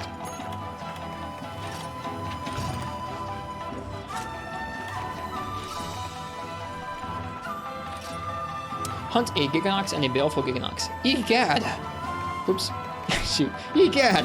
Our antidote research has hit a brick wall. We can't reach the next phase without dissecting a Gigginox and a Baleful Gigginox. And until we've perfected our medicine, you better remember your antidotes. Alright.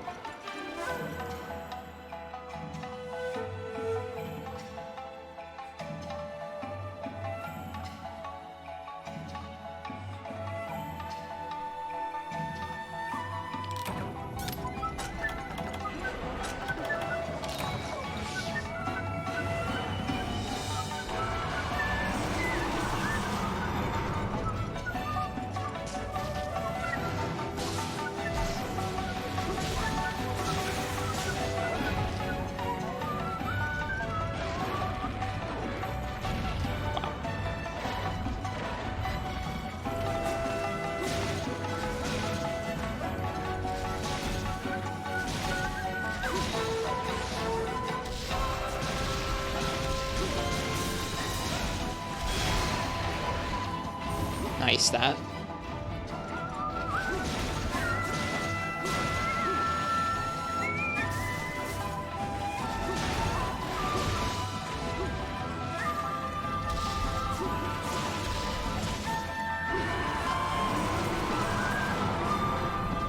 Do that thing with your neck where it looks like you're going for a neck stretch crack. Like, I can't do that on command. How do I crack my neck? It's like, there we go.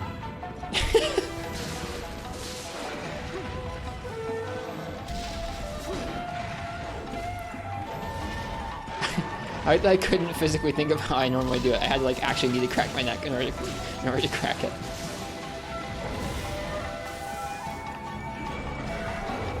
Thanks much, appreciate it. You're welcome. I can't rig raffles, but I can do that. Yo, that Fate Slash though.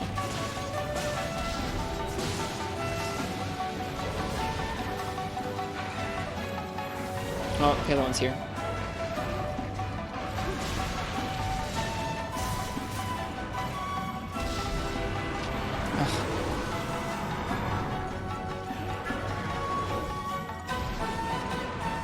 This is also our first quest with a regular Gigginox in high rank. We've seen one in a gathering quest, but I haven't killed one yet. This seems pretty cursed, not gonna lie. Oh yeah, here we go. The music's doing good things for me.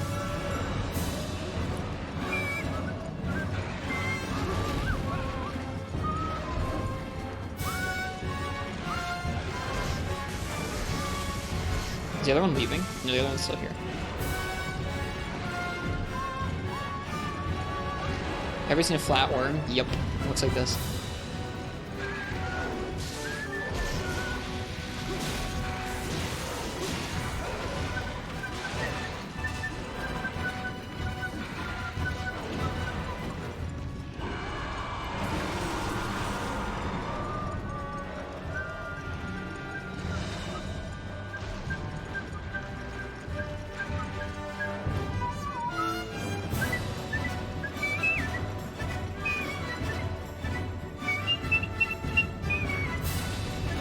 I like how he glows in this area, it's cool.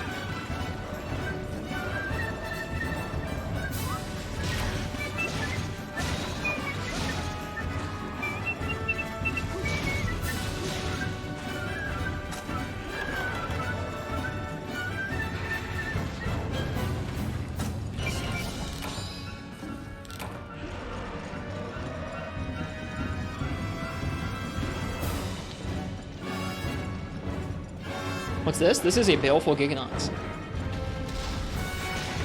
So this is an electric version of Gigginox.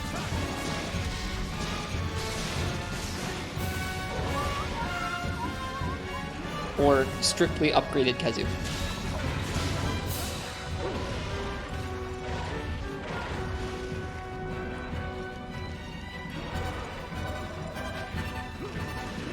Oh, the white pile? That's a Gigginox nest. That's a Giggy nest. The regular Gigginox lays those, and little Giggies come out of it, and they suck on your blood if you let them. Little baby Gigginox. Like larvae come out of it.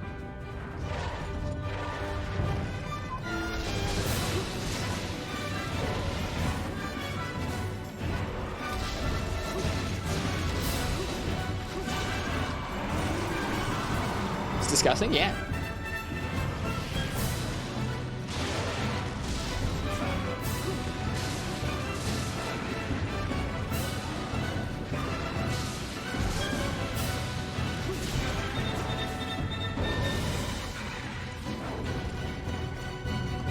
Gladness's theme is so freaking good, dude.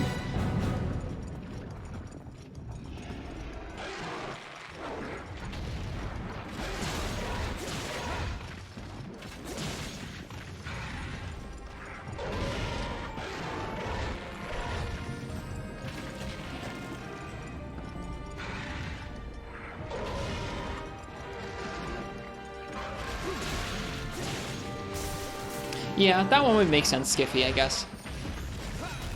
I don't even know if Stream Elements lets me do that. It might let me set permissions where someone could only enter if they were a follower. That would make sense, but I don't know. I'm not obsessed with money or growth of this stream to the point where I really want to do that. I want folks to get to enjoy the Monster Hunter here first and foremost, and then the other stuff will hopefully come along.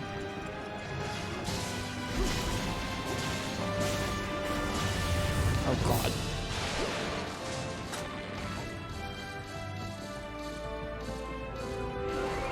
Lock your apple behind brown nosing.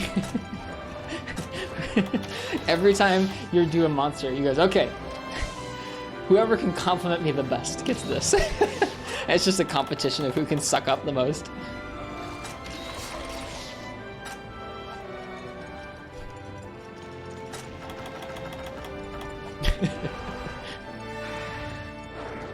Imagine the things people would do to give you truly awful matchups.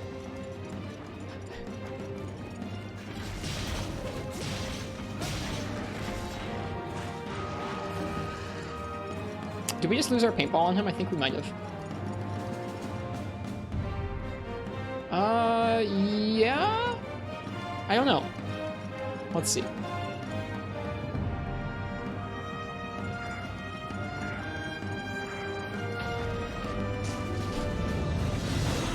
Relevant always in our hearts.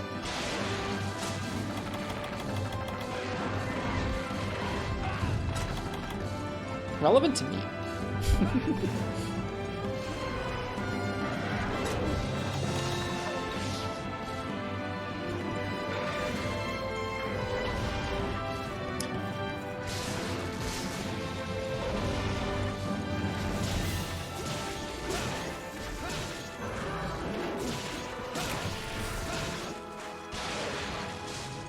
Can't tell if that was an iframe or just the hitbox not extending out that far. He doesn't know we did some lit arena play in Monster Hunter Rise together in a duo.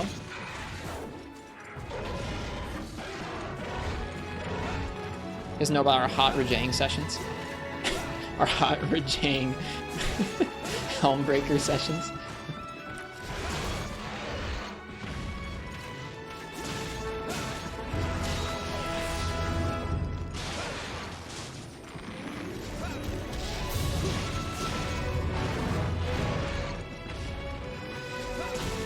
Yeah, you're correct, Skip.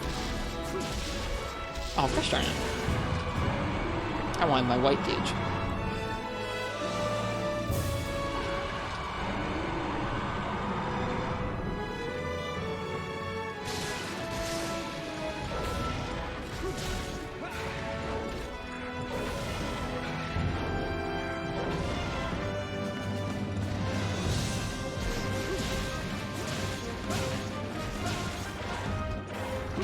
Ugh.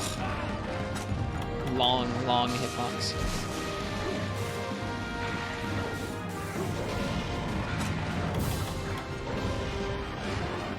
The combos on this man, my goodness, Gigginox.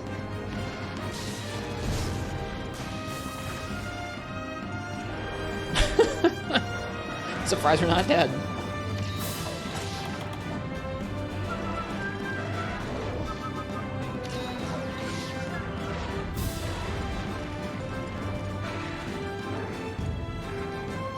What the?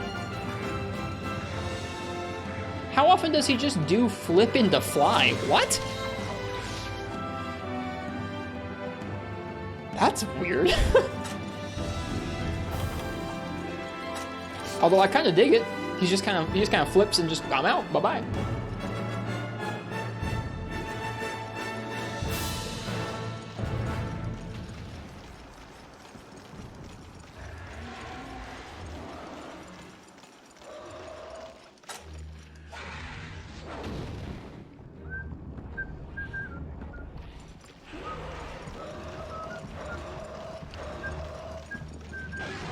Interesting for them to choose Valhabar.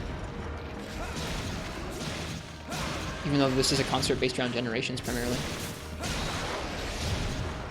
Shoot. No, don't roar, don't roar, don't roar, don't roar. Please don't roar. Thank you. I don't care. What's the most gamer I've ever been? Solo bombs over Gogmazios. Is it? I guess. What is the context, or what does that mean? Does that mean the best I've ever played, or does that mean like the most sweaty and upset I've ever been? I don't actually know if I have an answer to the sweaty and upset question. Maybe Gold Rathian in like high rank of 4 Ultimate. I really didn't like that fight. That might be the most sweaty and upset I've ever been on stream. There's some other stuff at the end of 4 Ultimate and the end of Free Me Night's G rank that were both they got me pretty mauled. Oh, have you ever prepped like 5 pizzas and energy drinks for the release of a Monster Hunter game? No, I think the last time a Monster Hunter game came out, I had a smoothie and a wrap in the fridge, and I played it for like 12 hours. I haven't taken a week off work for Monster Hunter. I've taken at least a day off work for Monster Hunter for the last couple years. When Iceborne came out, when Iceborne, that's a lie. When Iceborne came out, I took like 3 or 4 days off work and blew through the story in a couple days and got absolutely buried in the category. And still had a good time, but I look back on that and I regret taking that much time off work. Like I remember it like actually set me back financially for some things I was saving for. I was like, oh yeah, I guess you do get paid a decent amount working every week. It's like, yeah, you idiot. You take a whole week off work, you're gonna feel it. Yeah, I probably would take an extra day or 2 off for the weekend now, but I wouldn't take an entire week like I did for Iceborne.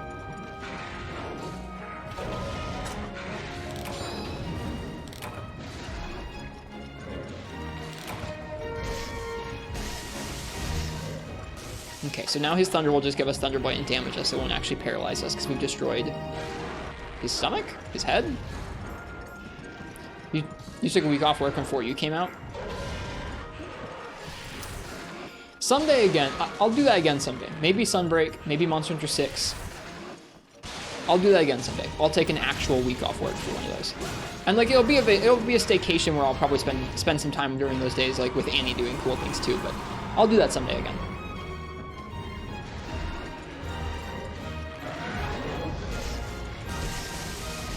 You sustained pure laugh of bread dipped in sesame oil and water. That sounds pretty sick. Did you like feel bad by the end of that? For a 14-hour game session. I thought you meant for the entire week, and I was like, oh my god, it's a lot of bread and oil. Bread and oil's good, but not a week good. It's close to that good. I guess as long as it's good bread. I mean, you know, honestly, even bad bread and oil would probably be pretty good still. I like bread. Shocking revelations here tonight.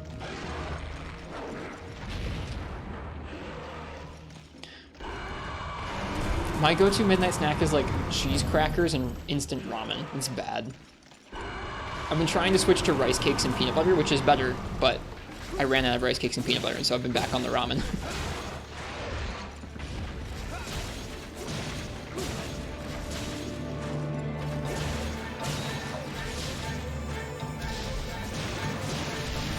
I'm betting it. I'm betting it. It paid off. Hell yeah.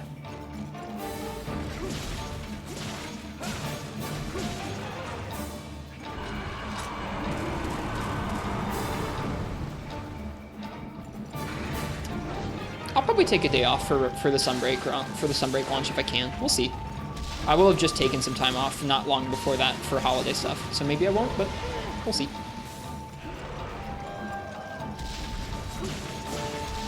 Oh wait, Sunbreak. Sorry, I meant Rise PC launch. Sunbreak, I'll absolutely take time off. How much is still up in here?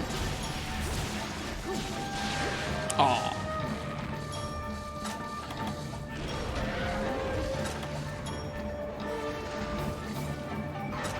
It's a weird choice, Gigginox.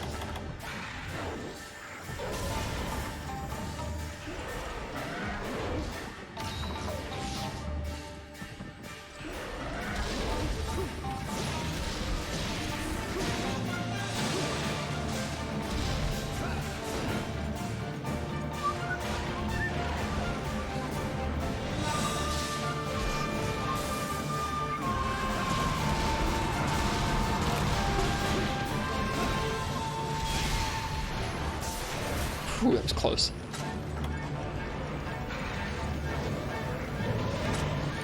You're taking a month or two for Sunbreak off? You're taking a month or two off work for Sunbreak? That's rad. Or you're waiting a month or two for Sunbreak after it comes out. I can't tell what you're saying. Both are valid.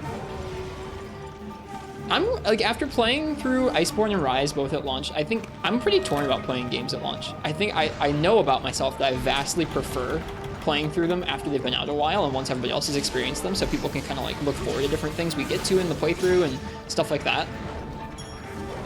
I get to learn from folks that way. I definitely prefer that to playing games right when they release, but it's also fun and it's exciting to get to play them at release. So like, I don't know.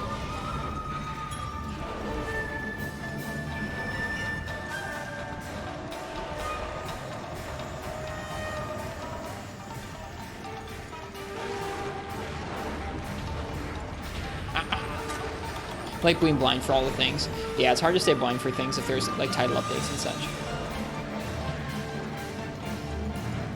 This is a very dramatic version of this theme.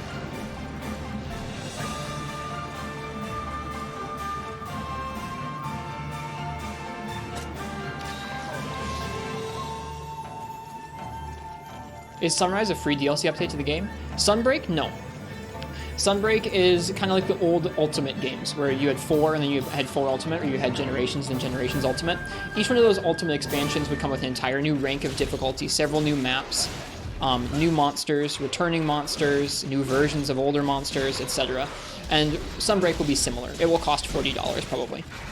And it'll come with it's almost a whole new game's worth of content on top of the base game, but you get to carry your character over.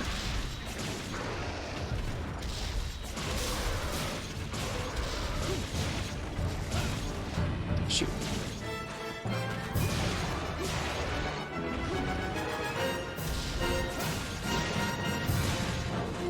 So it would be better to just buy it on PC?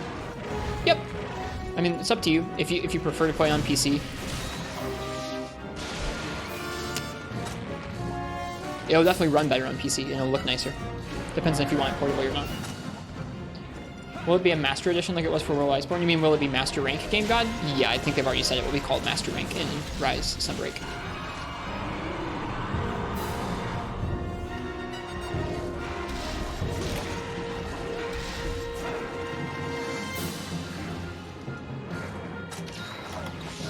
Alright.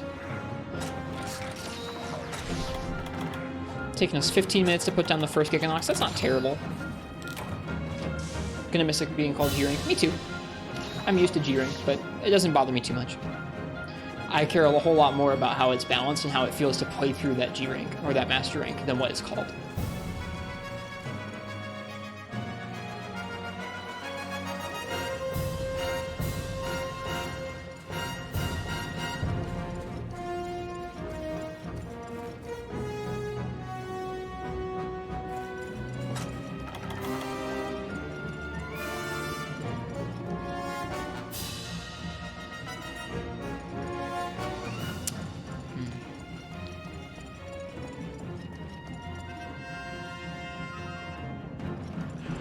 Yep, they said that the G rank name never really meant anything or stood for anything particular except the hardest difficulty.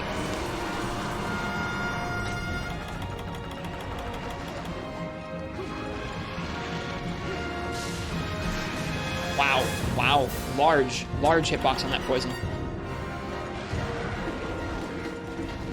And it's noxious too, so it's really knocking our health down.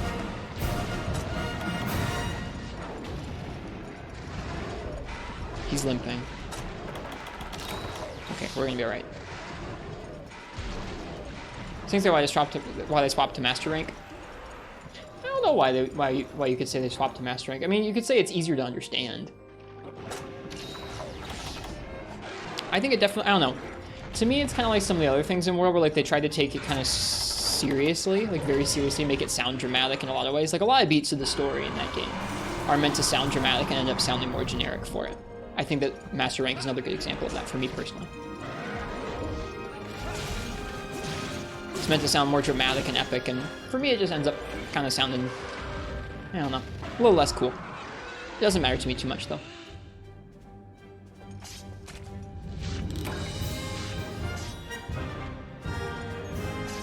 Hey, it's Crystal's song.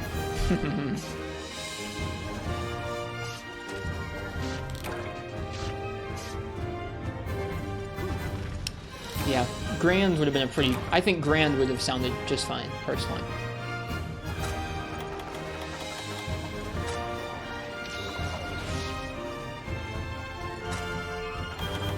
Oh, whoops, that's a Nullberry. I need a hot drink.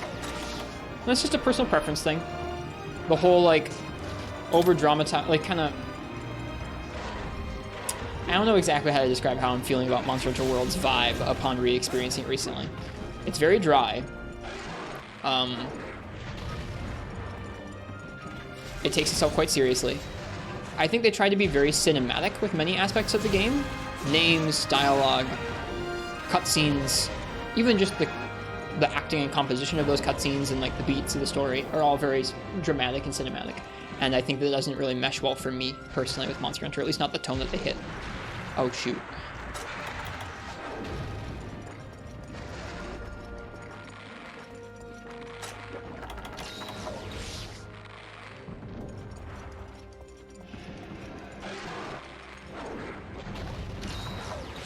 Oh, is that what you were asking about, Game God? I don't remember if they've specified exactly what release versions they'll have of Sunbreak. I think we'll find out more about that later on in the year, Game God.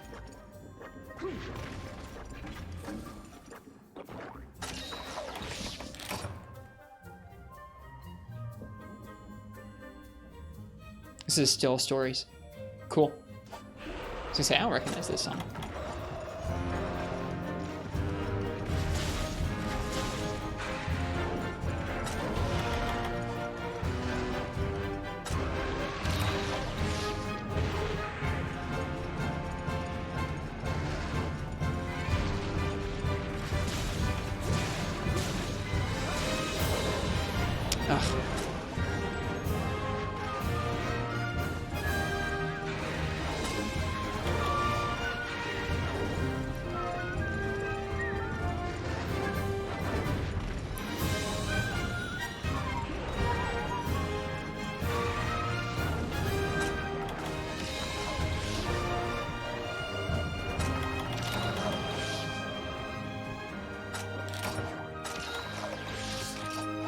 I think regular Gigginox will probably be more of a threat to me than Baleful here in high rank.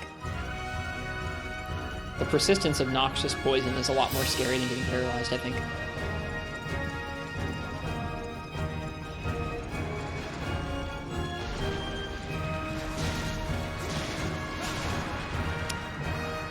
It also feels like it just has larger hitboxes in general than the electric moves do.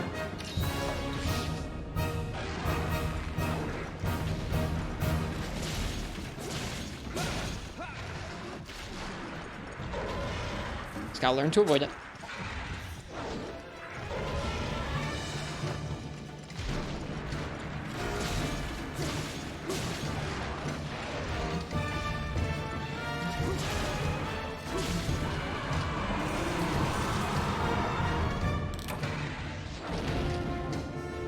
Someday it's going to be really exciting to get to hear this theme for real.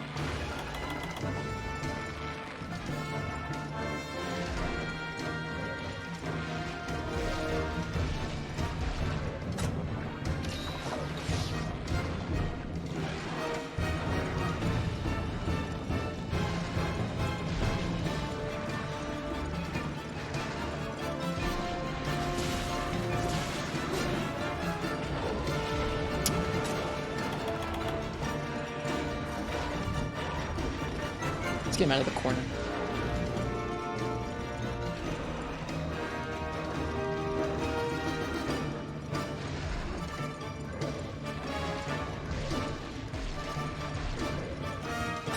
I don't really want to know anything about how the fight works, Psychotic, so I'm going to stop you there.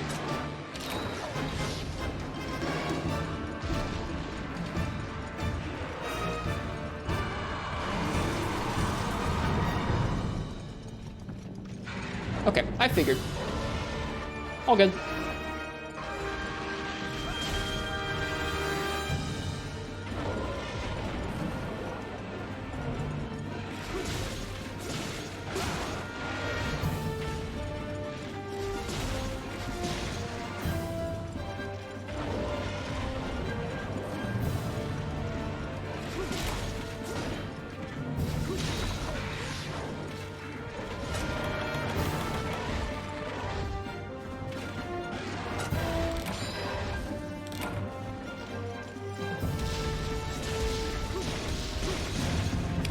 I know the feeling, Psychotic.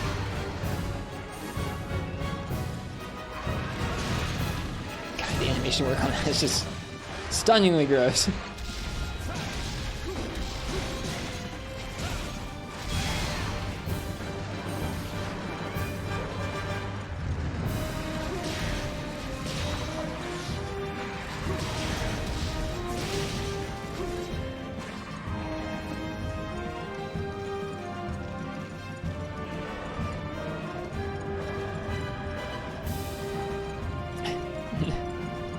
No, not. No, not.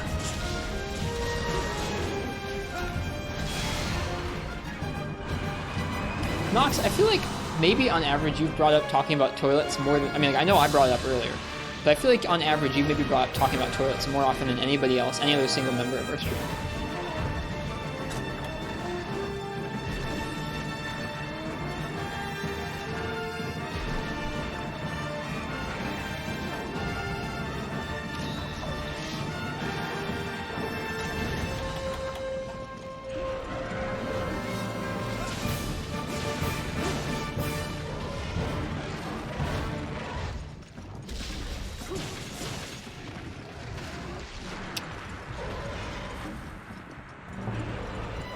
Here we go.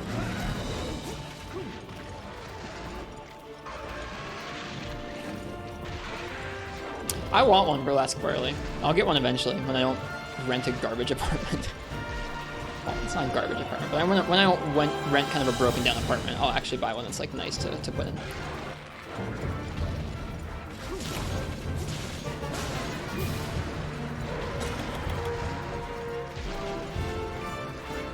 Remember to use Shep's sponsor link? I will. What's up, Poor Fox? Red Sword doesn't last long? Nope. As it should be.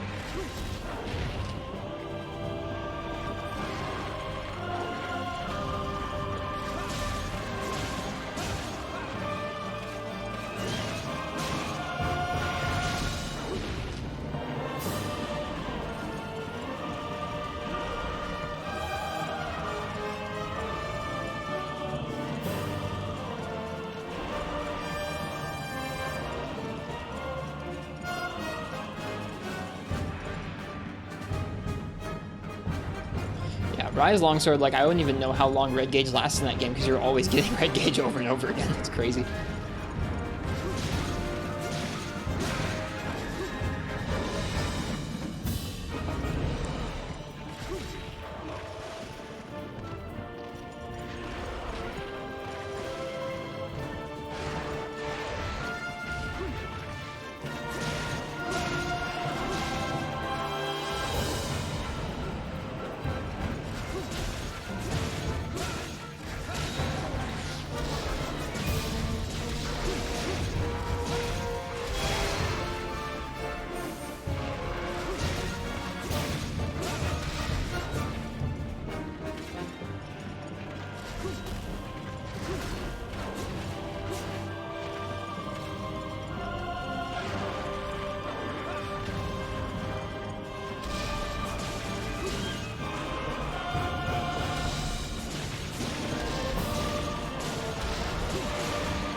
Oh dear.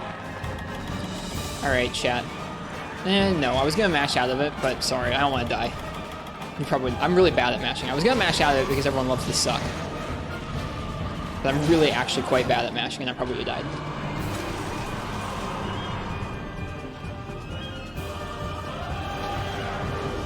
Nice instant charge, Gigginox. You got automated? What did you try and say? Oh, you're right. Yeah. Yes, I can imagine your comment because of what was going on there. Yep, we have some specific automating around certain words. Not many words, just a few. Contrasted to this music, of course.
Hello, Weed with Coffee. How you doing tonight?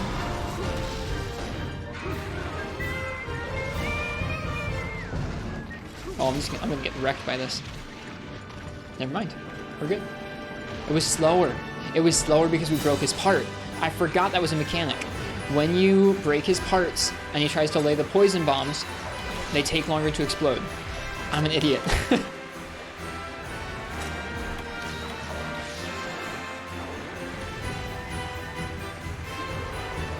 I like this song. I like the Generations anime songs a lot.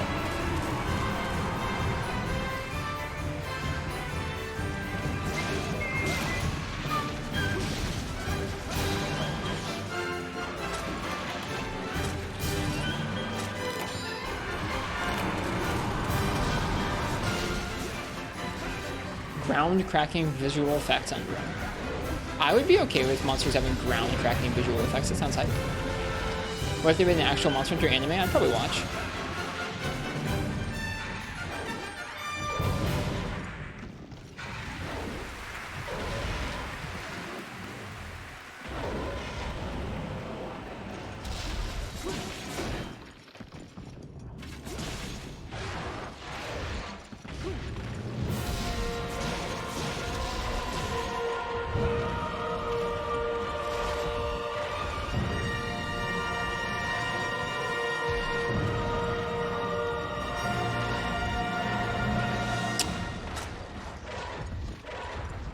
Really likes that move.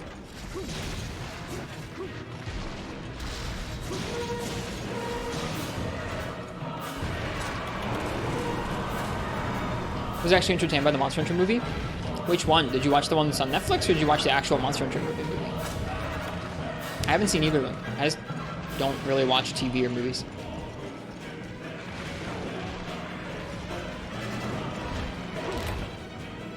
Bummer. That was, I think, our only cart so far in this quest, which is pretty decent.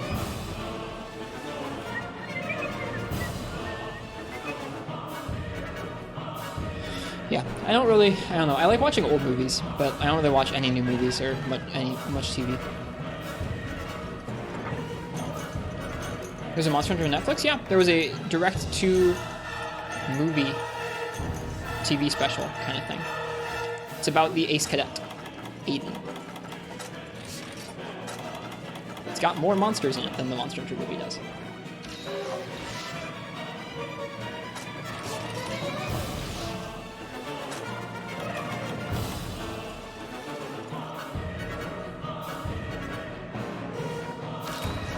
think it's a little closer to the games from what folks have told me. Okay, where's that Gigginox?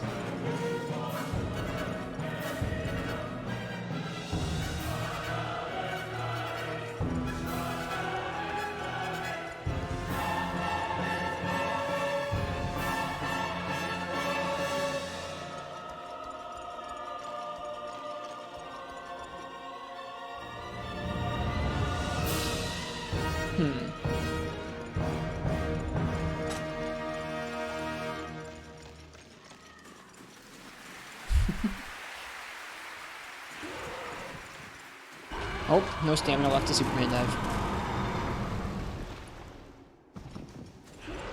Yeah, I've heard folks generally have liked that one, or Fox. Whereas I think it would be fair to say most folks did not enjoy the, or have said they did not enjoy the Monster Hunter movie. Oh, bye.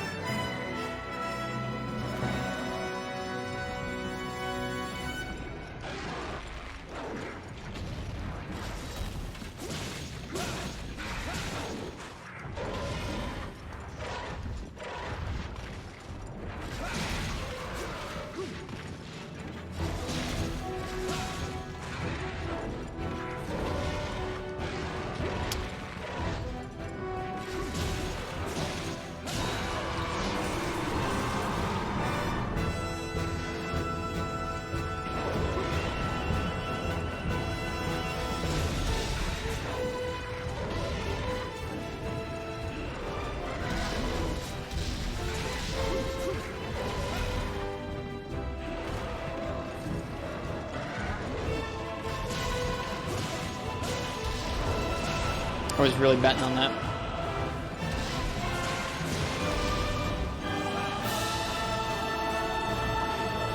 It's limping away. Good stuff.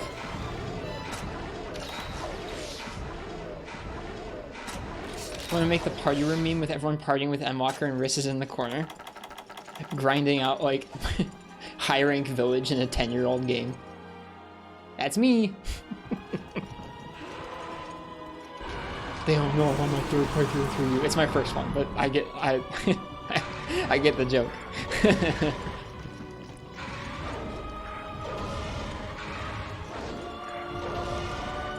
They don't know it's original hardware capture.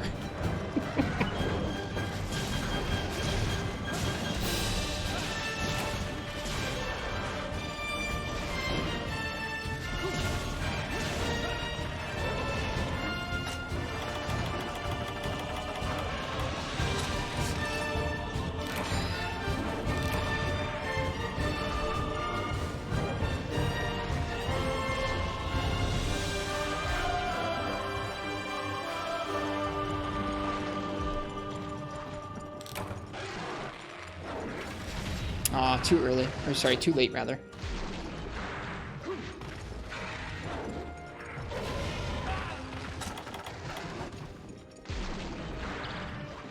Wow. Lucky that.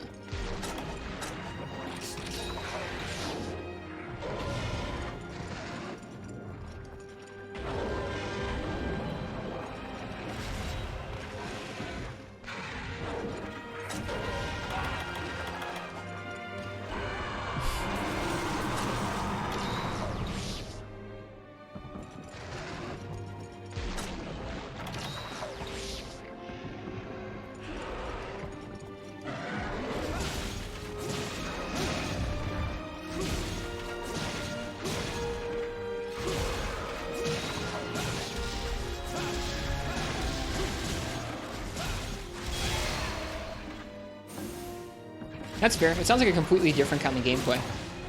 Monster Hunter, for many of its strengths, does not really encourage intense coordination between teammates outside of some environments like Arena and similar play like that. I guess team speedrun or team speedruns or Arena. Outside of that, it's not super encouraged to be super coordinated. Folks do sometimes for fun, but not incentivized. Where it sounds absolutely required in some of the Final Fantasy XIV raids.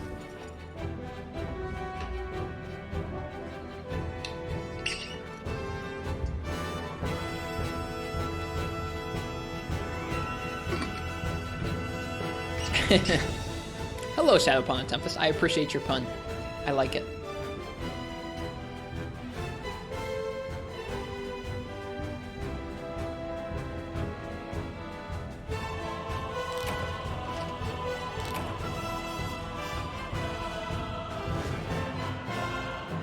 Don't think we met like a year ago. I mean, I've watched your runs since like Base World.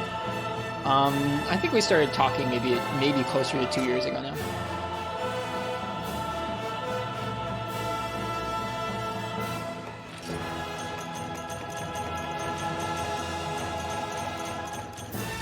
All right, that was our first high rank Gigginox. That was a tough quest. I enjoyed it. I think we'll probably do one more quest tonight.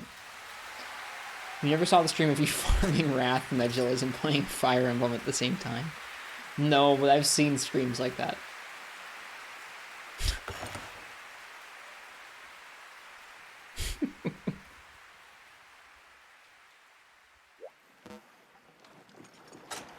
That's some Canter me stuff right there.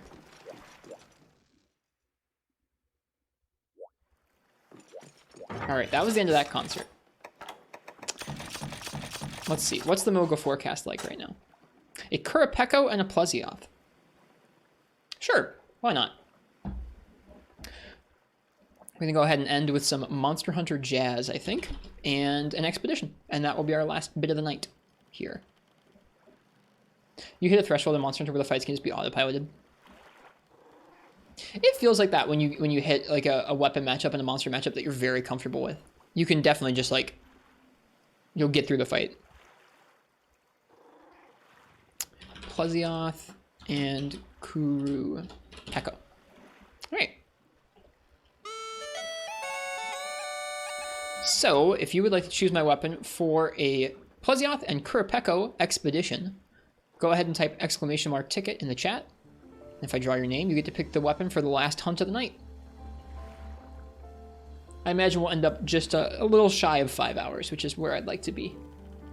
Like I said, I'm trying to shift the stream a little earlier, so it's like a little. I'm not like, I don't know. I've just been really, really exhausted recently. I think partially just because I haven't had to get up this early and stream at the same time for a while, and because the DST shifted, and so most of the day up here is dark right now. It's like 8 hours or 9 hours of darkness per day up here versus, or sorry, of light up here versus like 16, 17 hours of darkness. So I'm just always tired and Shifting the stream a little bit to get me a little bit more balanced sleep, I think will help a bit. Help me feel a little more lively when there's actually daylight out.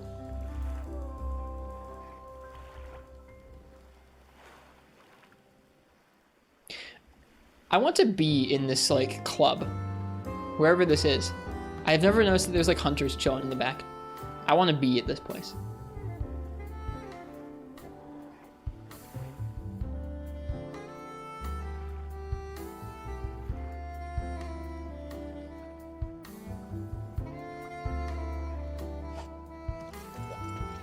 Yep, that is a big part of it, Horde Fox. You start to get used to, I mean, like, they switched them up, but, like, even still, you start to get used to some of the big things that would threaten you in previous entries, because you've dealt with them so much for so long.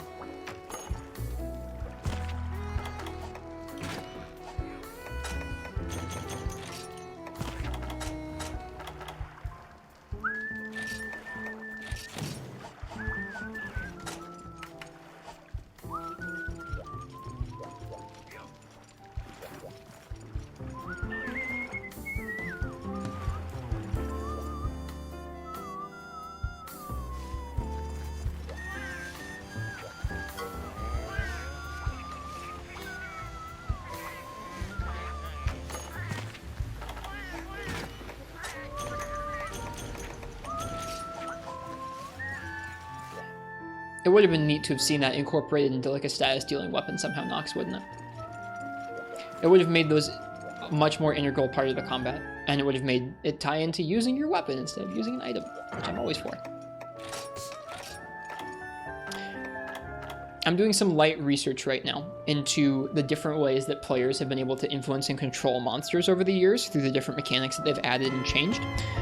And it's interesting to me how like the initial ways of controlling monsters were like, hey, you can stagger this, hey, you can trip it, hey, you can KO it, and all that stuff is so integrally tied into using your weapon, and like very much tied into like, well, if you're healing or if you're getting hit, you can't be working towards these systems, where it's like some of the systems they've introduced later on are given to you a little bit more for free. A lot bit more for free. I mean, that's always been there to a certain extent, Ox. I was commenting on how it's interesting. It's an interesting balancing decision that they made in second generation was, we're going to make it so that KOs have thresholds and poison has thresholds and para has thresholds, but we're going to make it so that you can spam as many flash bombs and sonic bombs as you'd like. And like, obviously that changes after second generation, but it's just interesting looking at even in second generation, where it's like, it's real strict, right? Second gen's pretty hard up. But even there, they were like, these items, they're going to be a little easier to use than your weapon is to get these effects. I just thought that was interesting.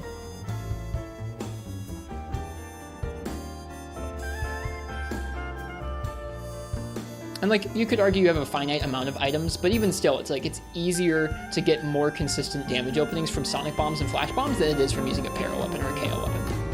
And like, there's gonna be variances there, but you get what I mean. It's an interesting balancing decision, even all the way back then.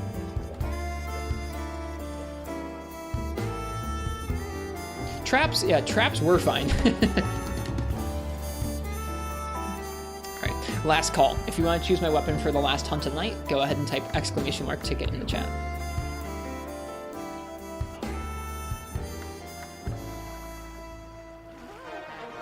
Hello, Skoyskull. Oh my goodness. Ramika, Kiyozane, Subs Not Dubs, Kirsties. Thank you guys, welcome.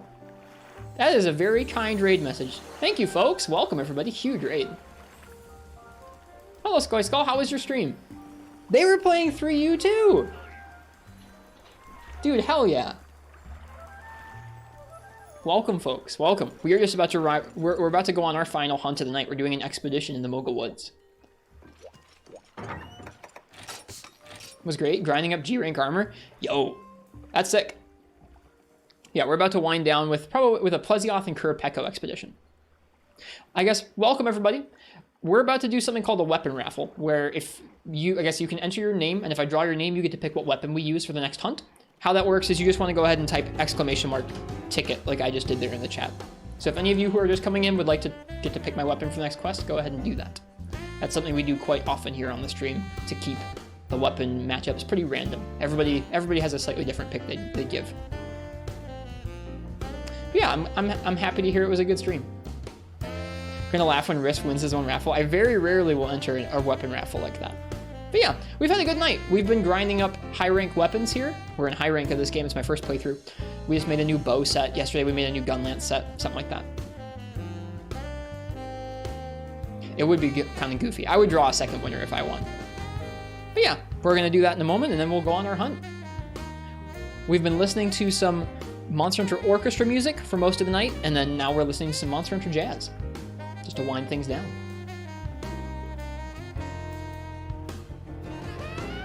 It was awesome, lots of fun in this game. Well, sweet, I appreciate the raid a lot. It's very kind of you. I saw you were doing a massive 12-hour stream the other day, props. I saw you raised quite a bit of money for charity, good on you. How was that stream? How'd that go? All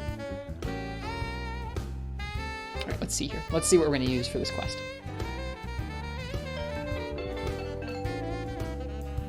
Lone the Hunter. Oh, it was 24 hours? Jesus Christ. Oh. Lone the Hunter, what would you like me to use for a Plesioth and the Qurupeco out in the woods? That's crazy, Skoy. I've never done a 24. Props to you. It sounds like quite the undertaking. The Magic Mimic. Hi, thanks for the follow. Would not recommend. Yeah, I've done some 12s and like towards hour like 8 or 9, I start dragging real hard. So I can't imagine 24. 24, I'd need like, I don't know. I would need some help keeping up the energy that long. I suppose working towards a cause would definitely help with that. All right, Switch Axe it is. So we're gonna be using our high rank Blade Master set. And we just recently got to make our first power file Switch Axe. They don't give you one. The first one you can make is C Deus, which is pretty late in low rank. So we just waited and actually made the Plesioth one as our first switch axe here. Okay, what am I not going to bring? I don't want to bring capture stuff.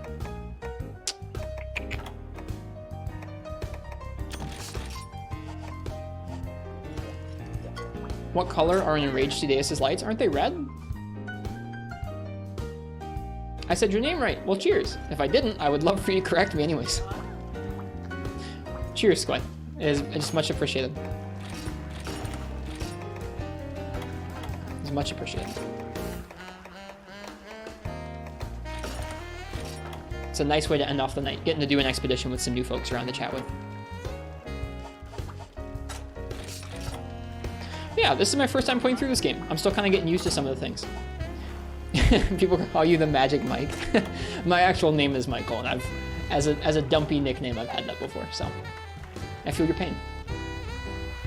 I think it would help to break it up into specific segments, like 6 hours of 3U, 6 hours of World, and so on. Yeah. Yeah, that's fair. What am I doing? I'm buying antidotes, I think. Let's go ahead and eat. This is a sleep switch axe, so I'm gonna go ahead and eat for Specialist. Hope we can apply some sleep to monsters here.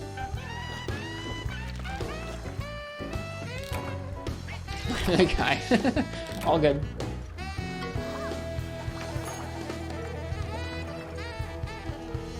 You've been feeling awkward to tell you this. It's Maestro Ox. Shoot, I've been saying it wrong for a long time.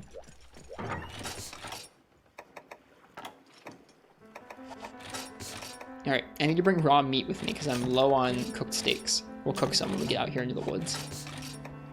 Well, I appreciate you considering. I'll call you Maestro Ox from now on. Or I think it would be like Maestrooks? Maestrooks? It would be Maestrooks, actually. There'd be 2 O's in a row. Maestrooks, thank you for letting me know. Now I know. Alright, I'm missing a few items here that I would normally have. I'm trying to think of what they are. Probably just the capture stuff mainly. Imagine a 24-hour free midnight Plesioth only stream. That sounds bad. I'm missing one item. Maybe it's well done steaks. But now I have raw meat, so I'm missing one other item.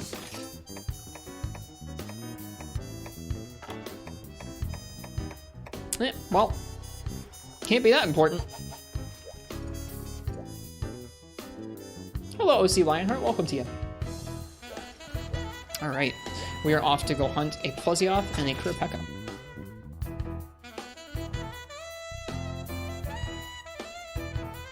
Alright.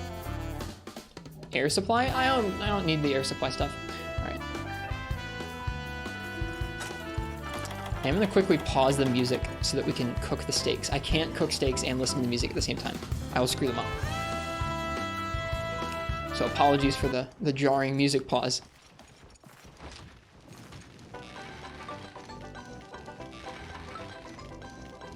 Plesioth at night should be cool. I find it really hard to see the color change at night as well.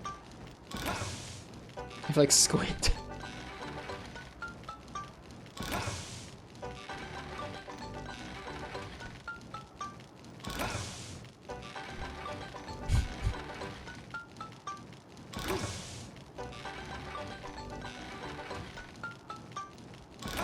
I usually screw up at least one of these.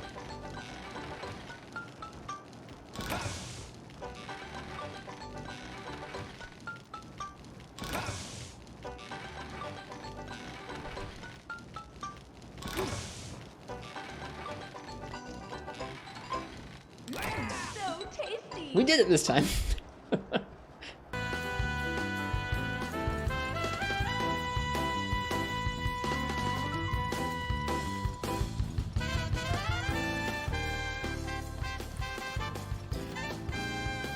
You have a confession. You're not sure you've ever bothered to successfully cook a well-done steak in Monster Hunter. Maybe in free night.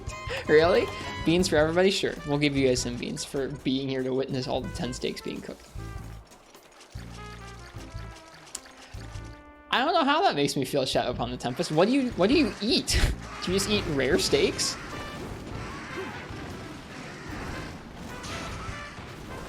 We kill a couple raw geese so we get the Get whatever the commodity is from killing their upsurge. There's Roggy breeding going on today in the middle of the Mogul Woods, and if we kill them, we'll hopefully get a special item when we get back from the hunt rewards. Alright, now we can hunt Qurupeco.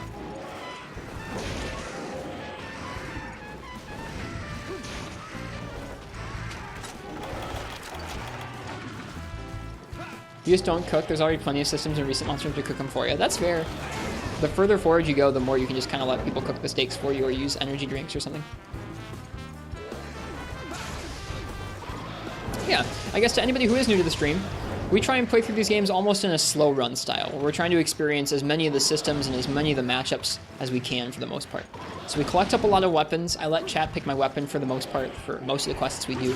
We do all the quests in order and on rank gear, so we don't come back with stronger gear to kill things. Which means we take a long time, but we do get to see a lot of the game and, I don't know, experience a lot of different ways to see things, which is good fun. We did that for 4 Ultimate for the first time last year, for most of the year. And this year we played Rise, and now we're playing some of this game. You're welcome to if you want to, Nox. I say nervously.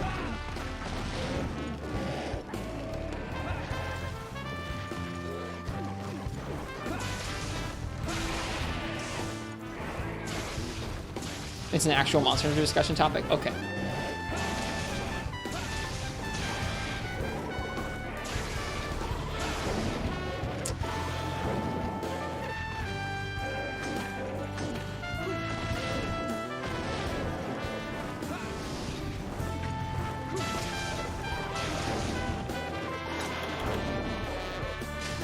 Uh-oh. Uh-oh. Shoot! That played out very poorly, and it was my fault. It was totally 100% my fault for having misused that switch axe, the sword mode.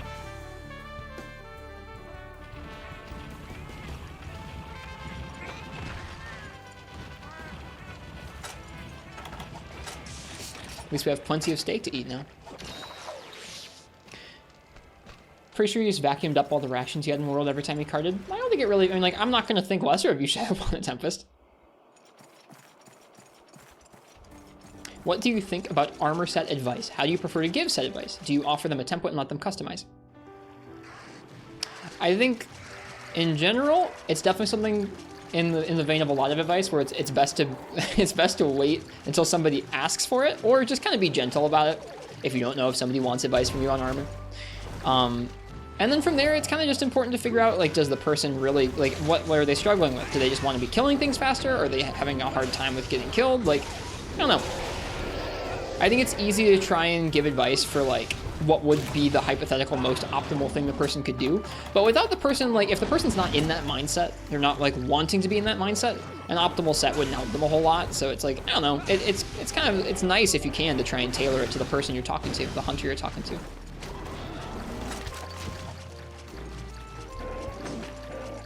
Oh, no. I was talking about the stakes in Shadow upon the Tempest. Hello, Retro.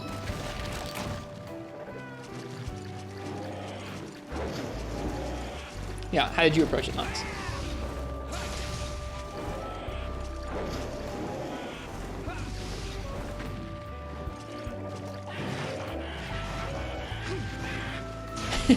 These skills are really good. Yeah, I mean, like, in general, like, I would try and give somebody, like, if someone's new to the game and they're asking, okay, how do I make a set for Switch Axe and 3 Ultimate?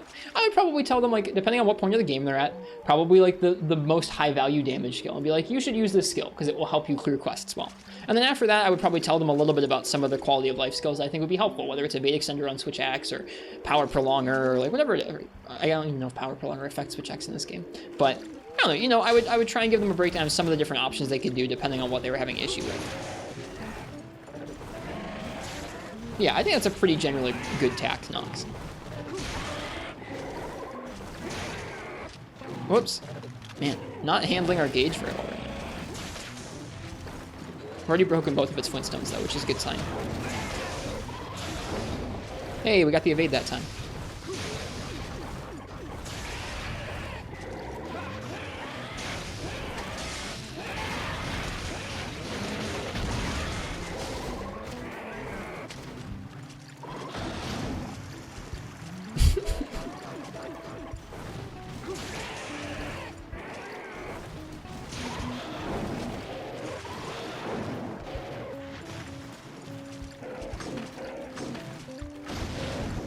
Yeah, like for me, I don't find myself using super strong sets until I'm at a point in each rank where I'm up against some really tough challenges. So in low rank, that doesn't really happen. But I probably won't make what's considered like an anywhere near optimal set for any of our weapons in high rank here until we get to the very end of high rank and we're up against stuff like, I don't know, high rank stuff in hub that's like multi-monster quest that's actually quite difficult. We'll probably make some sets that are designed to maximize some damage coming out of the weapons. But before then, we're going to make sets like this, where like I could have attack up large, I'm sure. I could have weakness exploit and attack up at this point in the game, but instead we have attack up M and recovery up and speed sharpening because those are skills I like. And they mean that when we get ourselves into hokey situations where we've got maybe not the best weapon, we've collected up a random weapon like the Arzuros Longsword, it's like, well, we're going to be able to speed sharpen it, and on some quests that are maybe going a little longer than they should, our healing will last. I like that. I mean, you've usually got so many spare 1 slots, Nox, that it's not too bad of a skill to gem in, yeah.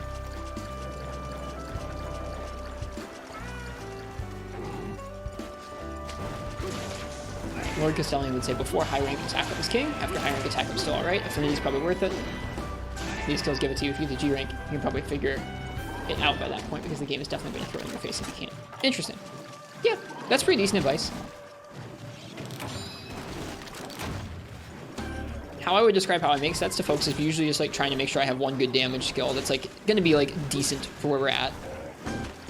And then 1 or 2 things I consider like fun quality of life skills, especially if it's like you don't usually get to see them in the game. Like, I feel like you don't usually see people running recovery up. It's one of my favorite skills in the series. So it's kind of fun to get to use it. I really liked it in Freemy Knight's G rank because Freemy Knight's G rank just has massive, massive health pools. And so having your healing go a little longer definitely helps. And in that game, it's hard to bring a bunch of honey to craft more potions, so it was really helpful because you could make your existing potions last longer without having to craft up as much honey stuff.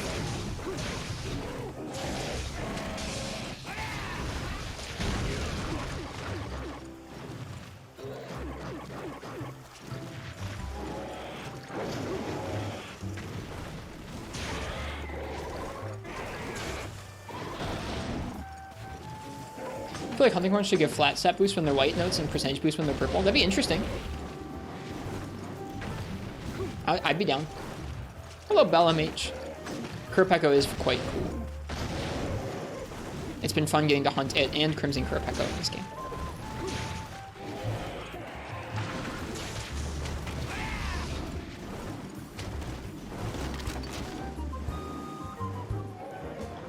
Gladrich remembers to breathe as he explains, I know I talk kind of fast sometimes. It's something I will work on eventually. That makes sense, Nox. That definitely makes sense. Basically mirroring attack up versus crits.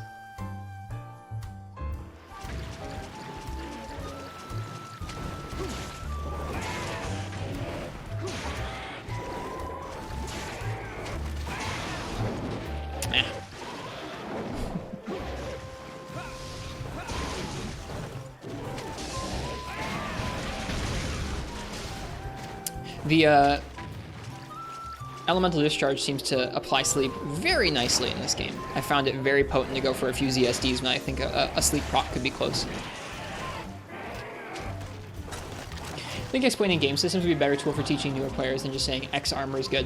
Knowing what raw is and why attack up is good early would be more helpful. Yeah, I mean, trying to explain stuff in a way that doesn't overwhelm them is important, because usually when you first start your first Monster Hunter, the point where you need help with armor and stuff, there's so many concepts to wrap your head around, it's kind of nutty. Like, I remember when I first played Generations, knowing that there were mechanics behind cats and stuff, and food, and all these different things, and kind of just having to pick and choose, like, okay, I'm going to devote my time and mental energy to figuring out this system.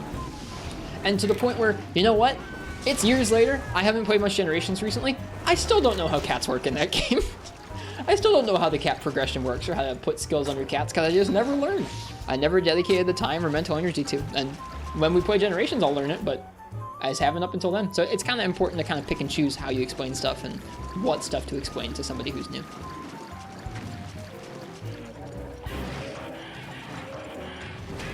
How do you feel about lack of subspecies versus more unique monsters in terms of armor variety?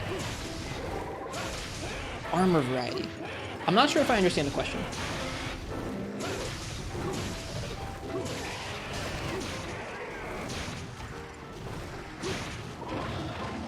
Hello, Black Goku Fighter Z.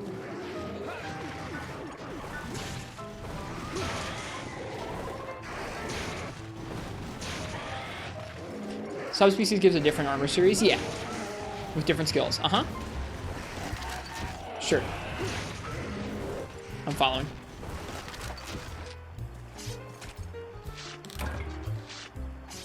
Alright, that was Qurupeco. We've killed some Roggy. That means it's Plesioth time. That can open up more armor options versus just unique monsters. Oh, yeah. I'm okay with there being, like, if a subspecies versus an original design. I'd rather have more unique monsters than subspecies, but I'm okay with subspecies. They don't bother me. Especially because it's, in recent games, like I think, especially 4U and onwards. Let me think about this game's subspecies. This game's subspecies are okay, but especially in 4U and onwards, where the subspecies are not just different colors with slightly different elements to their attacks, they're generally very different fights. Like they change quite drastically in terms of the actual fight. I feel like subspecies are pretty worthwhile in the game.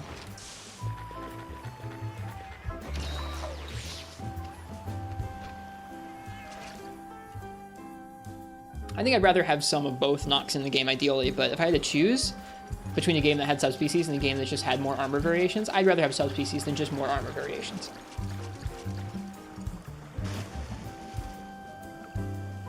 The fights and different weapon designs and different looks to the armor matter more to me than just having different variations on it in the smith. Ooh, it's dark in here at night, isn't it? Is there a Plesioth here? It's actively quite difficult to see.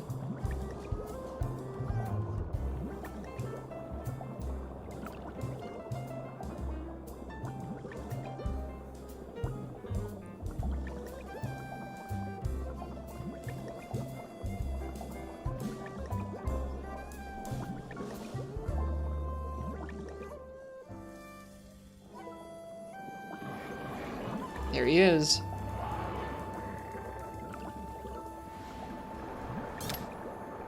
Our last hunt of the night. Oh.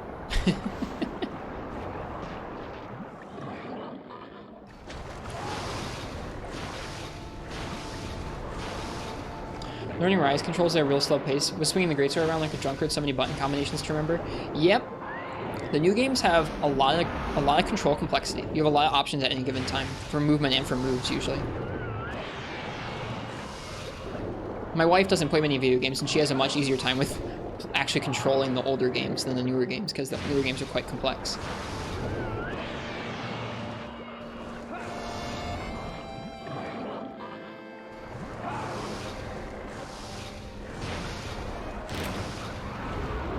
Whew!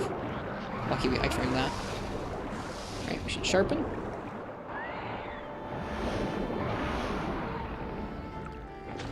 I do think it's interesting to have different kinds of sets like that, Nox, built from the same monster. Like, having the alpha and beta sets in World was fun. I liked it.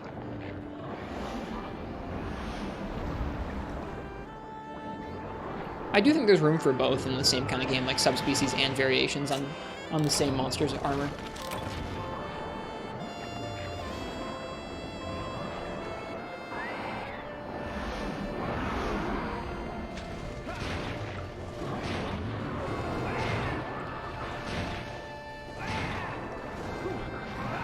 Eat it. We didn't eat it! No way! I was so sure we were about to eat dirt there. Not eat dirt, eat fin, I guess.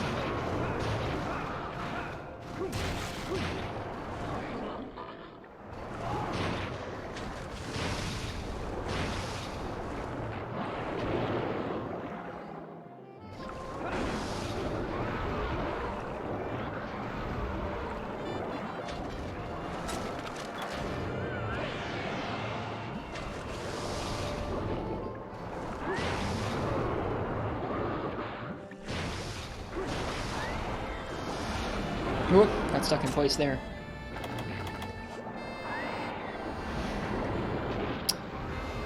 Got underwatered. So that's kind of a rough one there. I was talking a little bit about that the other day, where underwater just kind of feels like a little bit older of a combat dynamic, because sometimes that happens, where I got hit by the tail whip, I couldn't sheath, I got immediately followed up on before I could move out of the way in time to miss that next move, because he was so much faster and bigger than me. It's an interesting aspect of underwater combat. It definitely doesn't feel fair, which is part of older Monster Hunter combat. Is like getting used to predicting the way a monster moves around so you know to avoid stuff with a tail whip because you can get followed up on by the charge and stuff like that.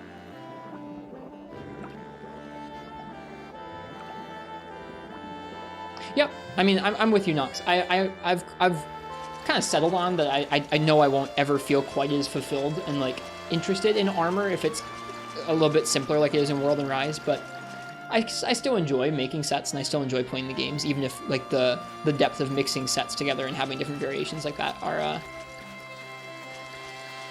not the same for me.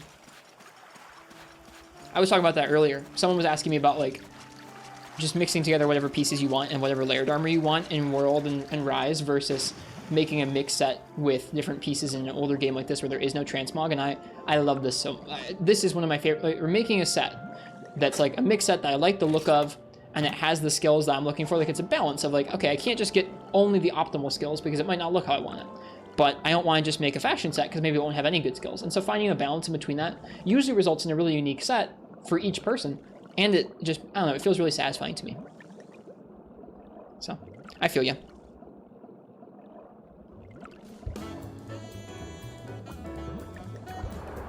Hello, Plesioth. Do I agree with the approach? I really like Rise's approach to it with the ramp-ups. Being able to kind of just... Some ramp-ups were more out there and creative than others. But even just being able to boost certain aspects of your weapon one way or another to kind of like make them a little stronger or like kind of make a weakness of a weapon a little bit less glaring, I think it's really fun. Reminds me of being able to boost a weapon's raw in Monster Hunter Portable 3rd with an armor sphere. Where like if you know you're going to commit to a weapon for a while, you can ramp it up. I feel like I would prefer it be a little more expensive to be able to do that, and maybe a little bit more potent so it felt more weighty of a decision, but in general I like it. What about the Rampage weapons? I didn't use them very much. I avoided using them until towards the very end of our playthrough, so I didn't end up using them all that much. I only messed around with them once or twice, so I never really experienced the super busted ones. I know there were certain weapons where Rampage weapons were like best in slot, and I never really experienced that, so I don't have a defined opinion on it. I'll have to get around it. I think when I play Rise, words. When I play Rise on PC, I will have to try and do more of that.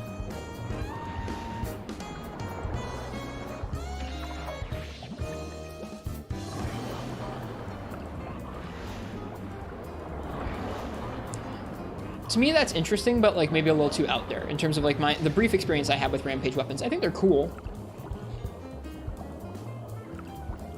I think I kind of like being able to put your own spin on an existing weapon rather than kind of make your own weapon. But that's just me. Hi, Beast 2.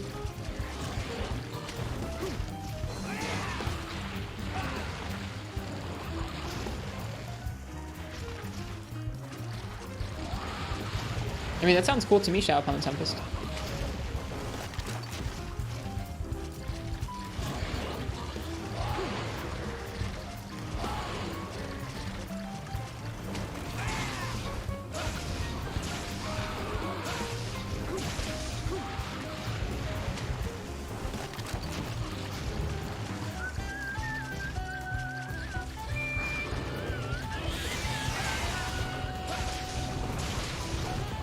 I thought it was pretty cool being able to choose from a couple different sharpness patterns.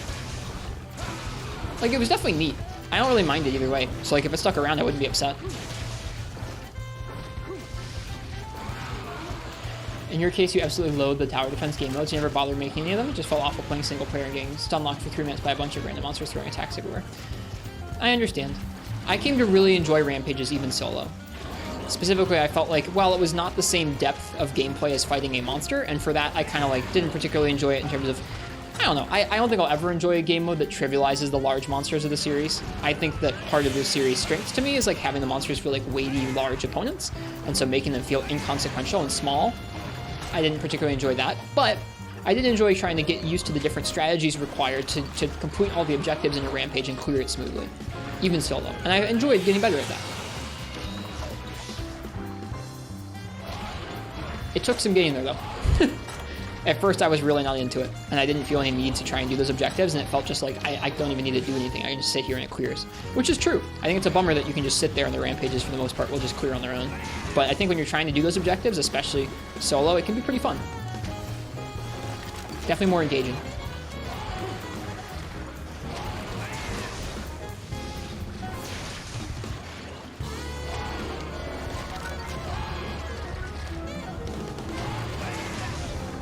Nice. I appreciate the topics you brought up, Nox. They were good ones.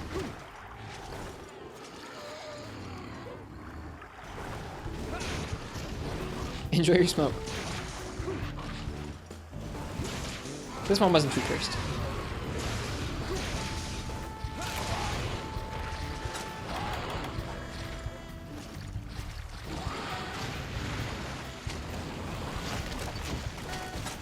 Whoops.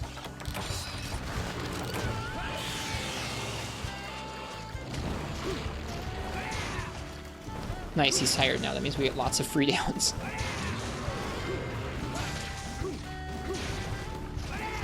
Back in the water with him. It involves boxer briefs. Somehow I'm not surprised.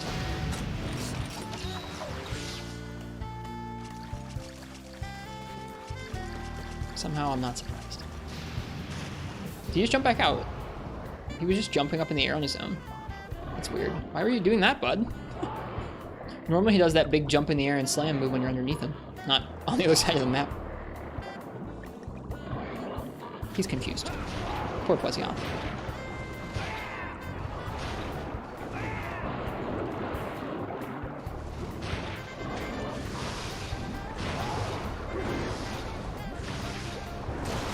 Nice.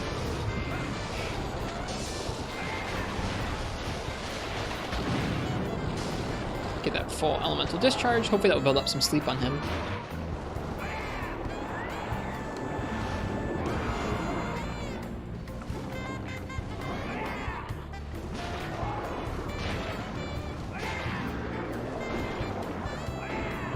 Bonk, bonk. Back on land again. You can throw in one more, actually.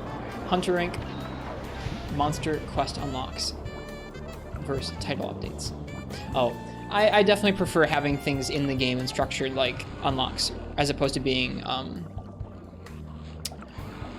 added via updates. It's exciting to have things added via updates. It really is. But I think it really adds a lot more to the feeling of like kind of power creep and the incentive for them to make those fights. I don't know. Especially the gear from those fights. Something that doesn't fit in with the rest of the game as much. I like when all the fights are kind of holistically designed around the same game and the same balance of the game.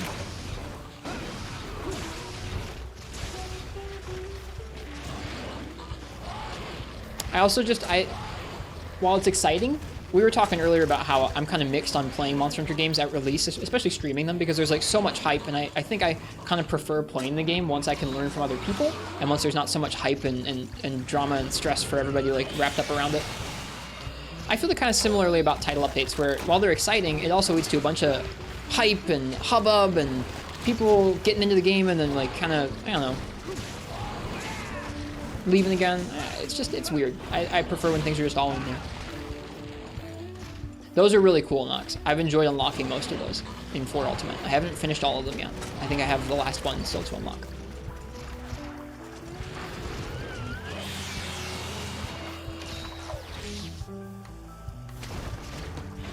Oh, I gotta stop mashing. That 2 kills on him. Yeah, like there's gotta be some in between, right? Regulars where I believe that they can add compelling, interesting things that aren't just stickers and aren't just like they can add event quests that are interesting and fun, that add actual gear that's interesting, maybe enables a neat playstyle for a weapon or two, but doesn't redefine the entire meta of the game. And I feel like, I don't know, I believe in them that they can find a balance of that isn't like redefining the meta every update, but is still fun and engaging for folks and keeps them coming back.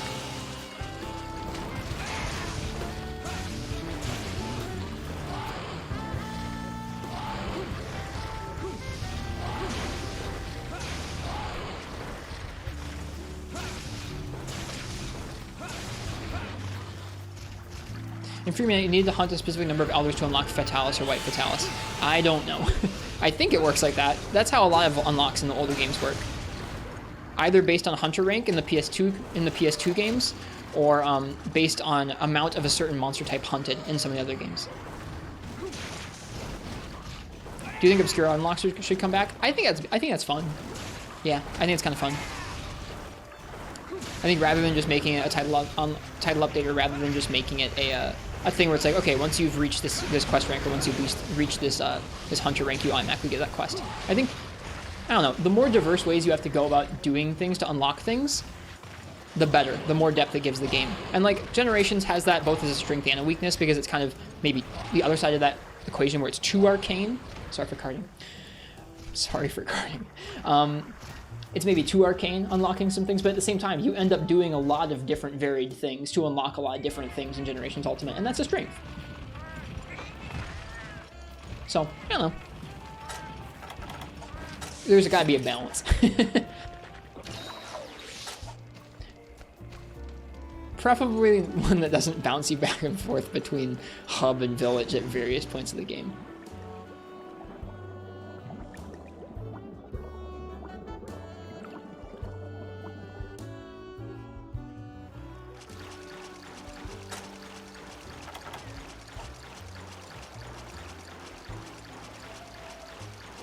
Which village Latria knocks in GU? I don't know much about that.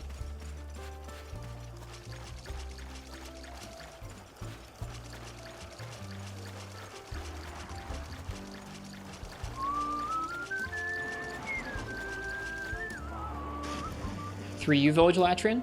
Okay, can you describe how they exist? Unlocks when you complete every quest? There probably isn't, but I don't know because I haven't played GU. Probably isn't a village, a Latrian in GU. So like, are those on opposite ends of the spectrum to you, Nox? One end is like unlocking a crazy piece of gear, and the other end is unlocking a crazy difficult fight.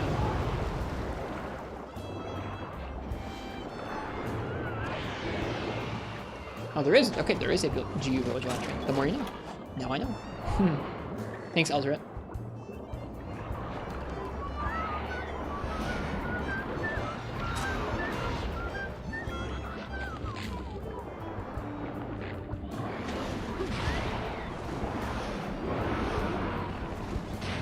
Oh, are we dropping frames?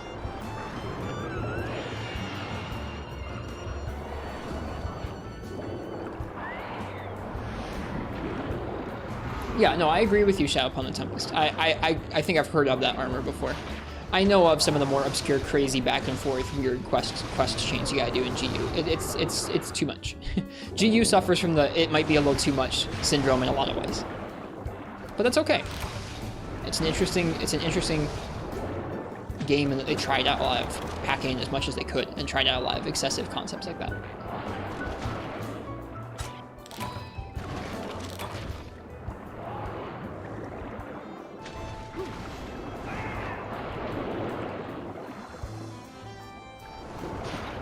Gotcha.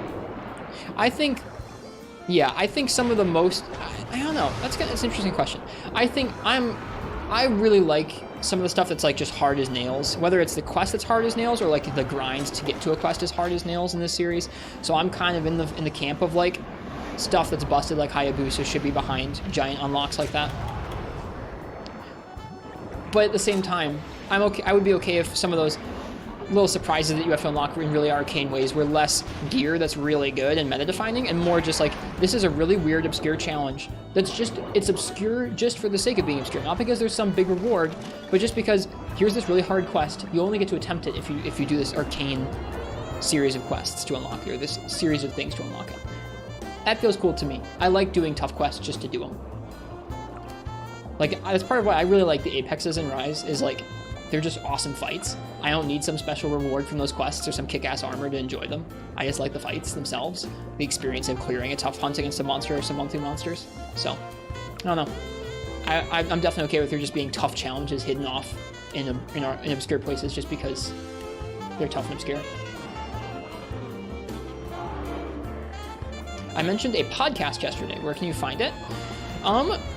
I do a podcast with our friend Fallison, and you can find it on our YouTube channel, or on my YouTube channel there. Kaiserin is the Lunostra set in GU. Got it.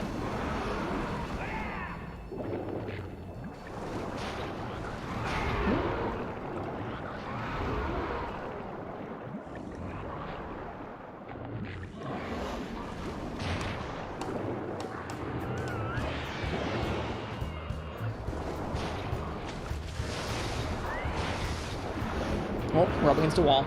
Youch.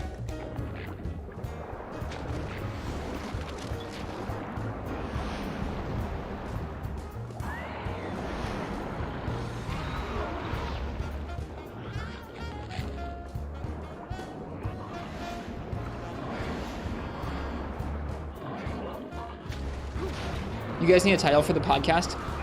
We do. We don't currently have a name. We've been trying to think of a name for like several months. It's right now it's called the as of yet unnamed 3U cast. And it's been that way for several months.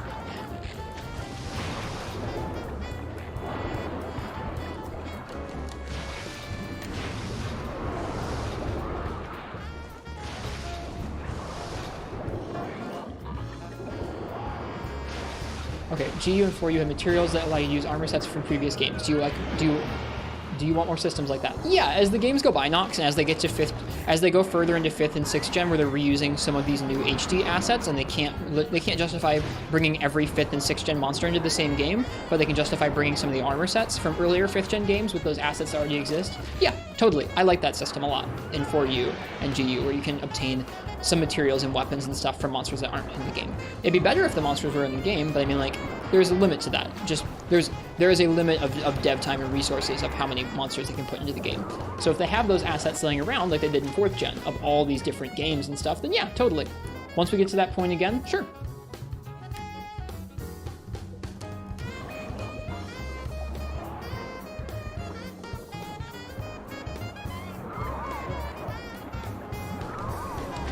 Should monsters observe social distancing?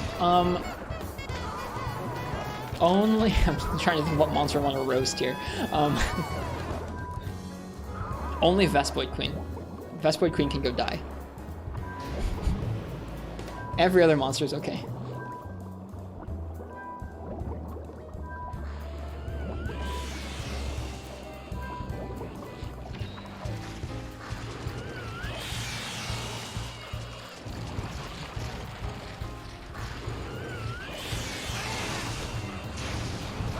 That's a way wittier answer, Shadow Upon the Tempest. Good job.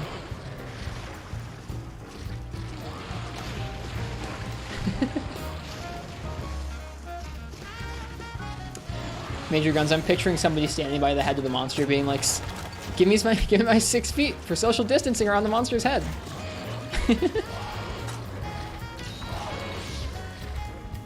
Don't trip me. Don't come up here.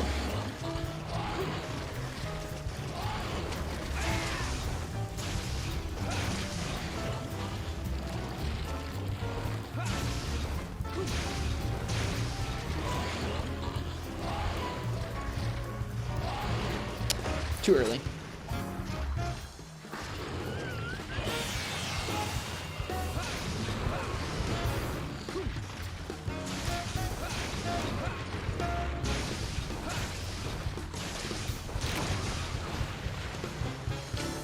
We had Frenzy, Hyper, Tempered, and Rampaging monsters. What do you think is the next gimmick? I don't know. I wouldn't be able to describe that to you.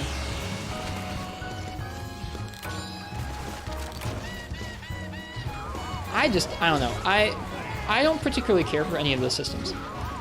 I haven't fought hyper monsters in a while, but frenzied and tempered and like the rampage or apex monsters. I guess apex are a little different, but the frenzied or rampage monsters. I think I'd rather they just invested their time into making freaking hard monsters. I feel like a reporter. You feel like Marth's tip is who you ask, or is who you feel like. Marth is the one who's always got like all the questions ready to ask.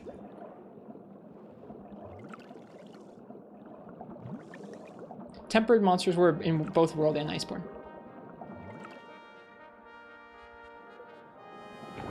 Yep. I just want them to focus on making tough monsters. I don't even think they need to be special.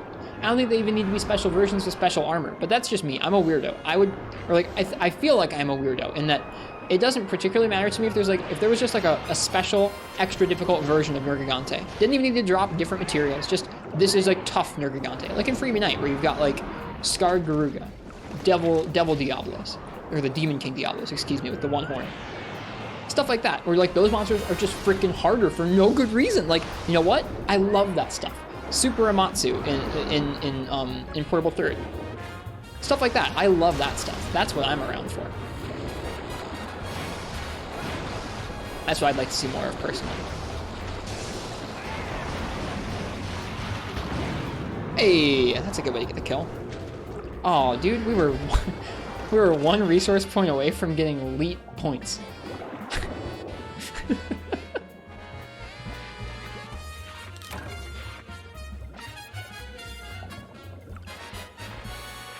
Epic cookies. Hello, Ristretto. First time on your live stream, usually watching past lives. Thanks. Thanks, Epic cookies. That's really kind. I appreciate it. And cheers. Happy hunting to you. For me, Nox, I'm not a big fan of the stuff that changes the animation speeds. Not a huge fan of that. It's okay, but I don't know. Not a huge fan. Maybe I'll get to like it a little better with Hyper. But with Frenzied stuff, I didn't particularly like it.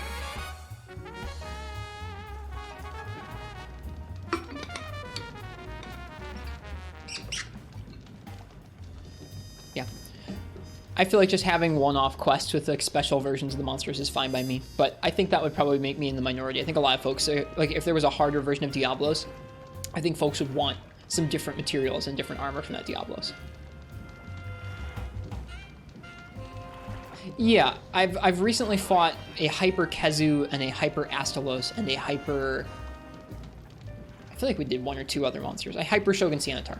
So I've done a couple Hypers recently enough that I can remember what they're like now. Hyper seems a little bit better realized to me. And I also really, like, other people might not like this, but I really like that they had no exhaust state and stuff like that. Like, just making them be a tougher, straight-up version of the monster with some funky stuff, I think that's neat. So Hyper is probably my favorite version of that so far. Yeah, for Rise on PC's release, Burlesque Barley, they've already clarified that there will not be cross-player, cross-save. I think it's vaguely possible that when Sunbreak comes out, they could add that, but I feel like it's not super likely. But for the PC launch in a month, they will not have it, which is too bad. They did have a survey that came out around the time that they announced Sunbreak, asking people if they wanted crossplay, and people came out and responded in droves that they did, and they went out of their way to clarify that we will not have this ready, or we will not have this in the game when it launches on PC. But they didn't say anything about Sunbreak, so having seen that large reaction, I feel like they have enough time where if they wanted to, and they wanted to respond to that, they could incorporate it into Sunbreak, but we'll see. People also theorize that there's stuff that like Nintendo would keep them from doing that, so I don't know, who knows. Might just be for a different game, for the next game that they're asking. Thank you, Lone Hunter. Cheers. Cheers, thank you. Thank you for the fun request to Switch Axe. That was a good time. All right, I think that's where I'm going to call it quits for the night. We've been going for about 5 hours, which is where I usually get off. Thank you for the discussion topics, Nox. I appreciated them a lot. Those sorts of questions are fun. Especially if I'm doing a hunt where I don't have to focus too hard on the hunt, so I can actually think about talking.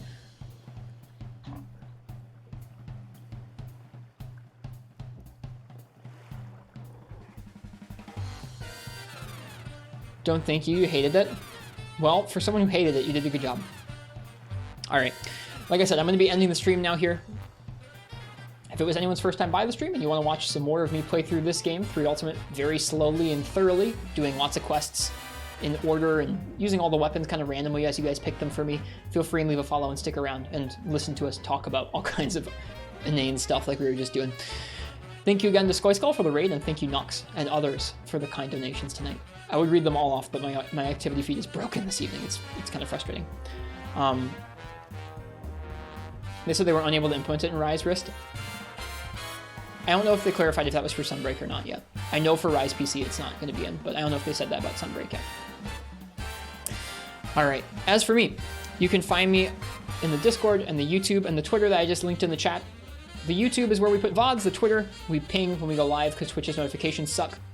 And the Discord, we put pings in there too when we go live. It's also just a comfy spot to talk about Monster Hunter in general. So if you're looking for a spot to hang out and talk about new Monster Hunter, old Monster Hunter, other games, cats, food, it's a good spot to be. The last thing we're going to do is much like Skoy did, we're going to go ahead and try and find somebody else who's playing Monster Hunter, and we're going to try and give them a raid. So give me a moment here. See who else is on. Choose somebody to pass y'all off to keep the Monster Hunter vibes going. I think, let's see here. I think we're going to keep the 3U vibes going. We're going to go ahead and raid our friend Mega Radar, who's also playing Monster Hunter 3 Ultimate. No OnlyFans? I do not have an OnlyFans. Nope. Just those different spots to check out for now. All right. I hope you guys have a fantastic night over at Mega Radar's stream. It's always a cozy spot to drop by when we're done streaming. I'll be back tomorrow night with some more Monster Hunter 3 Ultimate. We're going to be continuing to collect some weapons here. Tonight we made a new armor set for Bo, and we cleared some quests. We'll kind of keep doing that tomorrow, I think. We're building up to taking on our first Gen Moran soon. I hope you guys have a nice night or a good day, whatever time it is where you guys are. Cheers. Happy hunting. I'll see you guys next time. Bye-bye.